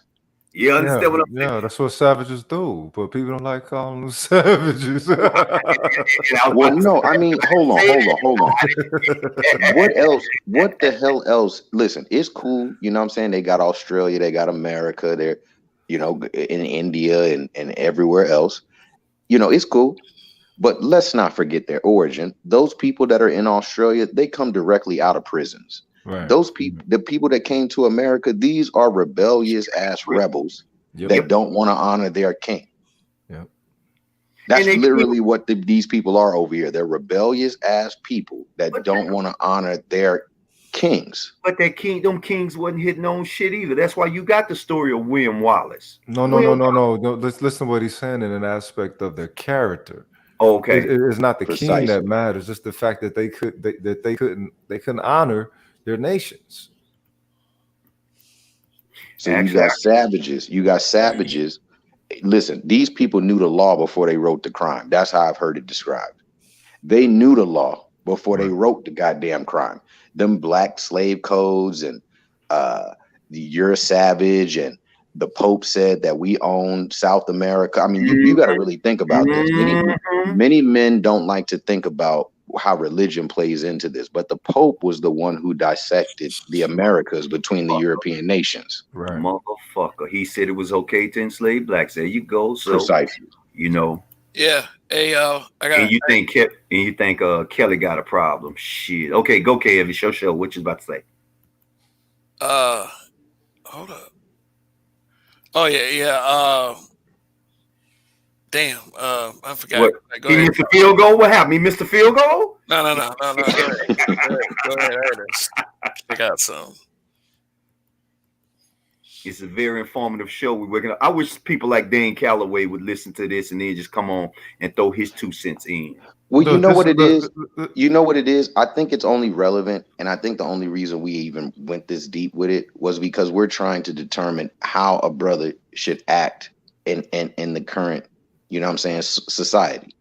And without you understanding the history of the society, and without you understanding the placement that they had for us in the society, everything is confusing. Now, once you understand those things, then all of a sudden you're like, oh, you know what I'm saying? Like, oh, there's like a whole breed of black people who are just cannon fodder. Like, these people are going to be the permanent underclass. Right. And they would have you be with them, especially if you look like them. You know what I'm saying? There was an issue between even identifying, and this is to go back to what we were just saying. There was an issue between even identifying black people and Indians, because you couldn't tell the difference. They're all niggas. You know what I'm saying? I don't give a fuck if his name is Running Water or Unkunku. You know what I'm saying? They're all niggas. Yeah. That's how white people see it, at least. If you watch the Italians, they'll tell you. You're all niggas. Like, it don't matter. You know what I'm saying? Indian, African, you're all niggas. And that's the thing that I don't understand, folks understanding in the simplicity. As far as like you know, I did some studies with some Moors back in the day, and it hit me to ask the question: when you submitting these papers, the fact that you got to submit these papers to claim this status that's supposed to be here for you, it has to get approved by them. If it was anything that was reality, it wouldn't even need no approval by them. It would just need declaration unto yourselves by you to them, and then they would have to stand on that. But the fact that they have to approve it and give it a stamp, it's like, wait a minute, what does any of this shit mean? The whole thing of, you know, us being Native Americans, what are we looking to do with that information? Take it back to the Congress, be like, oh, yo, you owe us, blah, blah, blah. It's like these motherfuckers take this shit warringly. Basically what you said, yeah, because if they don't want what you just said, they don't really want us to know the truth. They really want to think that all of us come from Africa, only to find out some of my relatives. No, it don't matter where we come from. If you under these motherfuckers' thumb, your source don't mean shit. Why you under their thumb? True. The current condition means something over that, then we can get to the understanding of the source and all that. But shit, why motherfucking slave? I ain't worried about hometown. So hold on. It's two things very quickly that you're speaking on, right? Rogish. Yeah. You're making a point, and it's very important. There are 2 particular contracts that I've noticed that we engage in that start to make what you said true. Like, meaning, look, if we're a independent people, or, you know, whatever, however you want to describe it, if we're a different nation, okay, we shouldn't have to ask these people for permission. We shouldn't have to align ourselves or register or any of that kind of goofy shit. The issue, in my opinion, is 2 forms. Number 1, the marriage between a black man and a black woman, or an indigenous man and an indigenous woman, when you go and pay for a marriage license, because that's what you're going to go do. You're paying them. You now have brought in the state into your marriage. Yep. When the second thing, and I'm gonna close out with that. The second thing is when your child is born and you sign a birth certificate, slave papers. You now have created a situation where the state is involved with your relationship with your child, meaning CPS can come and get them. Right? They can come and get them. When you do that, all of a sudden, now that you want to come out and be like, hold on, I'm a natural person. You niggas don't have no right. I'm a part of a different nation. No, the fuck you not. You're a part of the corporation, because they have a contract with you and your old lady, and they got contracts on all your kids, meaning your kids are bound to the debt associated with the country. So, and you and your old lady, again, if there's any kind of issues, if y'all want to get a divorce, they're going to be right in the middle and help you split up those resources, meaning I'm going to take from both of y'all. You know what I'm saying? Both of y'all going to get fucked when you bring me in. That's my stability. Okay, fellas. Okay. Let's go ahead and go on the final statements. Okay. Yeah, this is getting a little sleepy. And, you know, okay, man. We got work tomorrow? Yeah, I got to do some work tomorrow, and we got a whole nother show and a whole nother show the following night. So let's go. Yeah, but let's do this.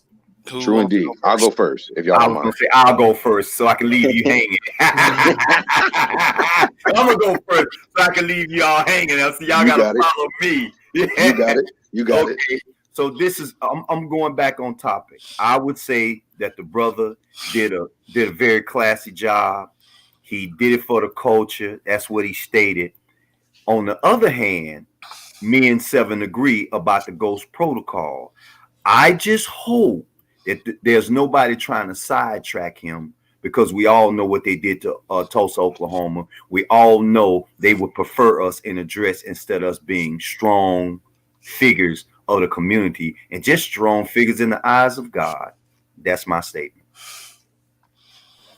Okay. All right, Gerald, thank you once again, man. Always welcome, brother. Always. You know, Gerald is a staple on this channel, so, you know, he comes by here quite often, so always grateful.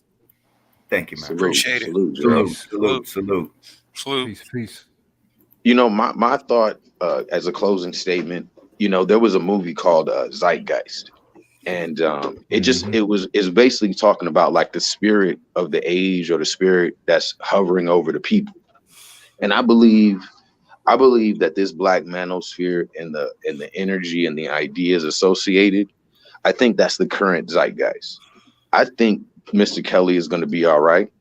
I think that the brother is going to find support from areas that he didn't even know existed. You know what I'm saying? Just like right now, I bet you he has no goddamn idea that we're having a conversation about him, and that we support him, and that we're even, again, you know, we'll say an arm of the government, meaning the governing the mental. We're governing the mental of the men, of the people, and we're saying, nah, nothing about what these people are trying to say about this brother is right. Now, with that being said, we got to continue that fight. The manosphere is relevant. The manosphere is very important, you know what I'm saying, to our well-being moving forward. People don't see it like that. People probably see this as like some little space, like you said, brothers in a basement, But the truth is, this is a bastion. This is a vanguard. All right. This is a vanguard into 2021. We're not playing that goofy shit no more. You know what I'm saying? And we expect discipline. We expect order. Sure. And we're going to crack down on the goofy shit. That's what you saw with Mr. Kelly. So long live Mr. Kelly and all of his efforts. This is a good black man. I hope there are other black men that understand that and support the brother, and even attempt to walk in those footsteps. You know what I'm saying? Because we need brothers that are creating spaces where we can eat. Okay? High scale, upscale. We want that. We need that. So salute to the brother. Salute to black men being brutally honest, and long live the habitual line steppers. Here, here. Well Thank you. put. Thank you, Seven Circles. Thanks for adding to this broadcast. Really appreciate it. And you're welcome anytime. You know that. Thanks. Rogish. Yes, sir. My last ones is just on an aspect of understanding the inevitability that's highly possible with this amount of whole energy seeming to be saturating these women as it does. Um, it is in the aspect of changing it. Don't engage it to think about changing it. You want to engage it to call it into a strict accountability, and that's pretty much all you could do with it. But to change them from this energy that they all really seem, the majority of them seem to be moving towards, it is what it is. A whole homie, probably capitalize on it. That's going to probably be some other, what I'm saying, people like twerk attacking his shit in the near future or something.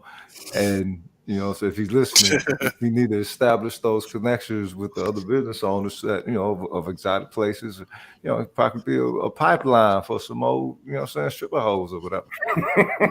You know what I mean? And because and this is how you know he's not a hustler. If he was a hustler, yeah, he would have had to quell it. Keep the class level of his place at a certain standard. I get it, but he ain't finna let that damn, prime real estate, go by like that. The fact that they throwing it out there, they put themselves out there. So, fellas, be opportunists. I'm talking about, and long live the habitual line steppers in this bitch. Long live the habitual line steppers.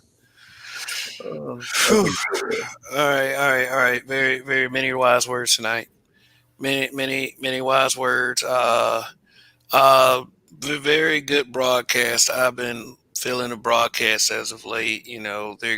They're on the level that we need them to be, and all it takes is enough people,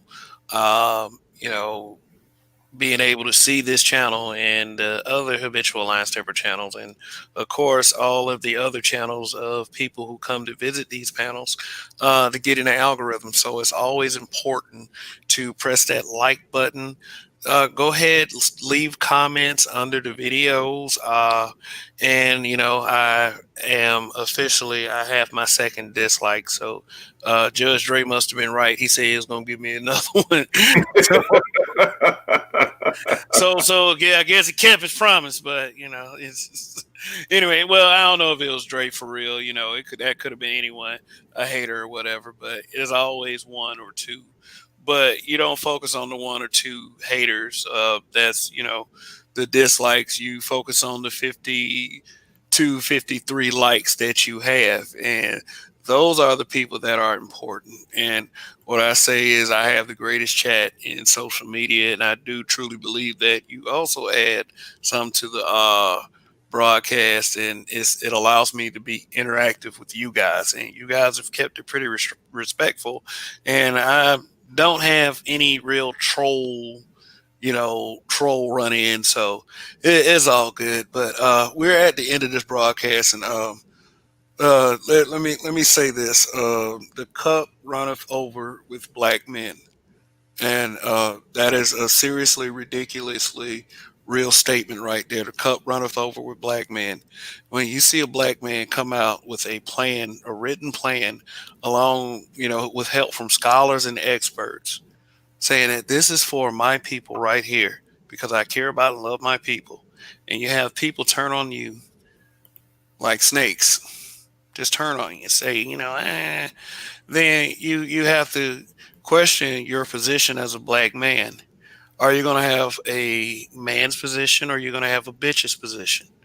And usually when you choose the man position, you come up against such strenuous opposition. And why is the strenuous opposition even in existence? Why is it there? But the strongest of us, we can see this and we can get through it like a hot knife through butter any day. But it's just that we have to understand, like for men like Kevin Kelly, once they get in trouble like this, we'll have conversations like this, you know, real hard, like 100 of them for a week, and then all of a sudden it dies. And then anything can happen to that man 2 or 3 months from now, but because he's not the hot topic, because he's not the hot topic, we forget about it, and then he goes to shit anyway. Instead of getting a long tenure campaign for support for not only men like him, but not only like Kevin Kelly, but men like him that do various things to try to help the black community, even guys like Ice Cube. Is like, I haven't abandoned Ice Cube like a lot of black people have, based on an emotional implication that wasn't even well researched. I don't want my people to be those kind of people, but most of us are. I said something real, like, very, like, I don't know, I feel like that maybe people would think that I was exaggerating when I said I didn't like 95% of my people. Because and it's not on some self-hate thing like people would think, like, oh, you just hate the fact that your skin color. It's just that I feel like that, and this may be a cocky statement to make, is I take more pride in my skin color than those people do as these days. And it's like, I'm not saying that the guys on the panel, I take more pride than them, because they definitely take pride in some way, shape, or form. They're upstanding gentlemen, and that's all I ever ask from black men, just to be upstanding gentlemen. And we don't need to be a group that thinks the same, but when we see one of us being attacked, or a group of us being attacked, then we need to at least visit this situation, so we can prevent anything catastrophic from happening to the man. Because when it happens to people like that, it weakens us. A problem with a lot of black men is we do this big dog shit. We want to be the number one black guy. So, we like these little Negroes, and they'll be on these social media platforms. They'll be in publications like The Root. They'll be on YouTube channels, and they're being real smug about black men as a group. And they have the same skin. So, I mean, I don't like 95% of black people. And guys like that look at black men like, I'm the leader of the pack, but fuck everybody else. But who's the bigger self-hater in your eyes? Stuff like that. But anyway, that's up to people like y'all. Men like Kevin Kelly, we can't ever we got to have, like, our support has to be unyielding for not only men like him, but for black businesses that at least try to do right in general. Because it's not just with black businesses, it's just about with every aspect of our culture right now. We have the majority of us gravitating toward fuckery. Every time that it seems like a black man tries to make something right, he meets the most opposition. He is the most criticized. He is the most attacked, especially if you got social media platforms. Yeah. I mean, I don't know how many times I've told you now that I've been told by people that by me having a social media platform, I was dividing black people. My thing is, why isn't the act itself dividing black people? Why is talking about it dividing it? Because you're putting it out there for everybody to see. Who is everybody? Black people already see this. So it goes back to the whole white supremacy thing. It's not the fact that black people see it. That's why we're talking about it. That's why black men are talking about it. You're worried about black men saying it for others to hear, namely white folks. Like I said earlier, you look at black folk stuff like Walmart, you look at white folk stuff like Bloomingdale's. I don't care what they think. I care about us. I care about what we do to improve ourselves. I'm not basing it on a standard that from people who already hate us.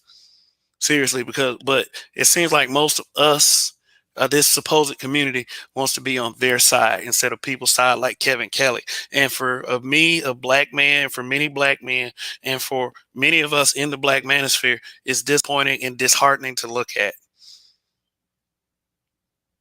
But but it's giving us a purpose. We know there's something that we have to do, and understand that, when things do happen to, like some things like this happen to Kevin Kelly. And when I say happen, I mean, unruliness, ratchetness, and then slander, that we will have a people that more so concentrates on the aspect of, we need to behave as a people. We need to have a better look than that. And there's a lot of people out there that's actually on Kevin Kelly's side. There's a lot of people that are, but there's a vast amount of people that aren't. And that's not only because of that one isolated incident, it's because of a general attitude toward black men. And that's something that needs to be a focus. And not only it needs to be a focus for young black men who are trying to make it, older black men who are trying to maintain, it's for the young black boys who have to grow up and be black men. Damn systemic racism. Let's get past the problems that we got, within. And, then we can, start to work on some things. But you need black men. And I'm talking about it for these old ratchet hair hat hooligans. You got sons, at least do something for them, big examples. But those are other discussions. I mean, I'm tired. Thank you for tuning in. You've been a great audience. You've been a great chat. This is Kev. This is Black Men Being Brutally Honest. And thank you for everyone who came by and participated. Support Kevin Kelly. Support black businesses. And for those of you who stayed, I'm going to do this one more time. Hold on one second. Show this video one more time. Hold up, boom, let me up, bam. Is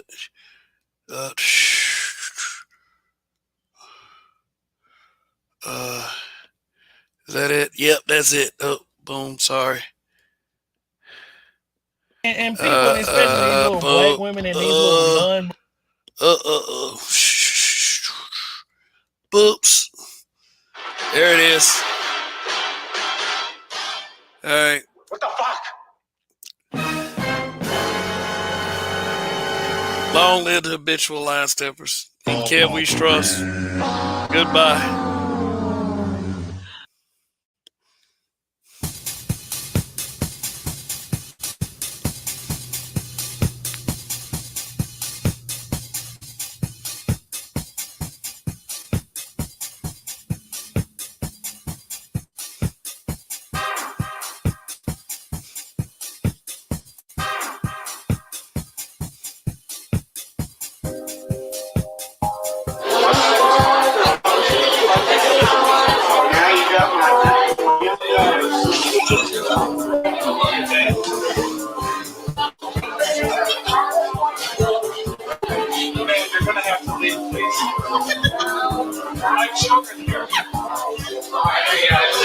You want it for yourself.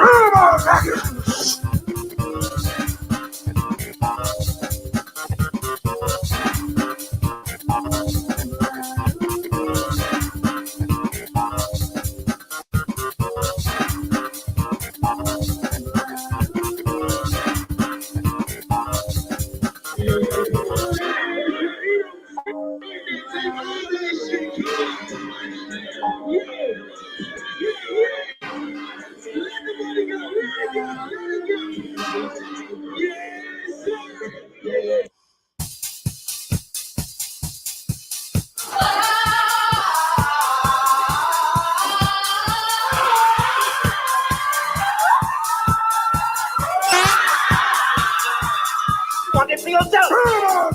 Don't do this.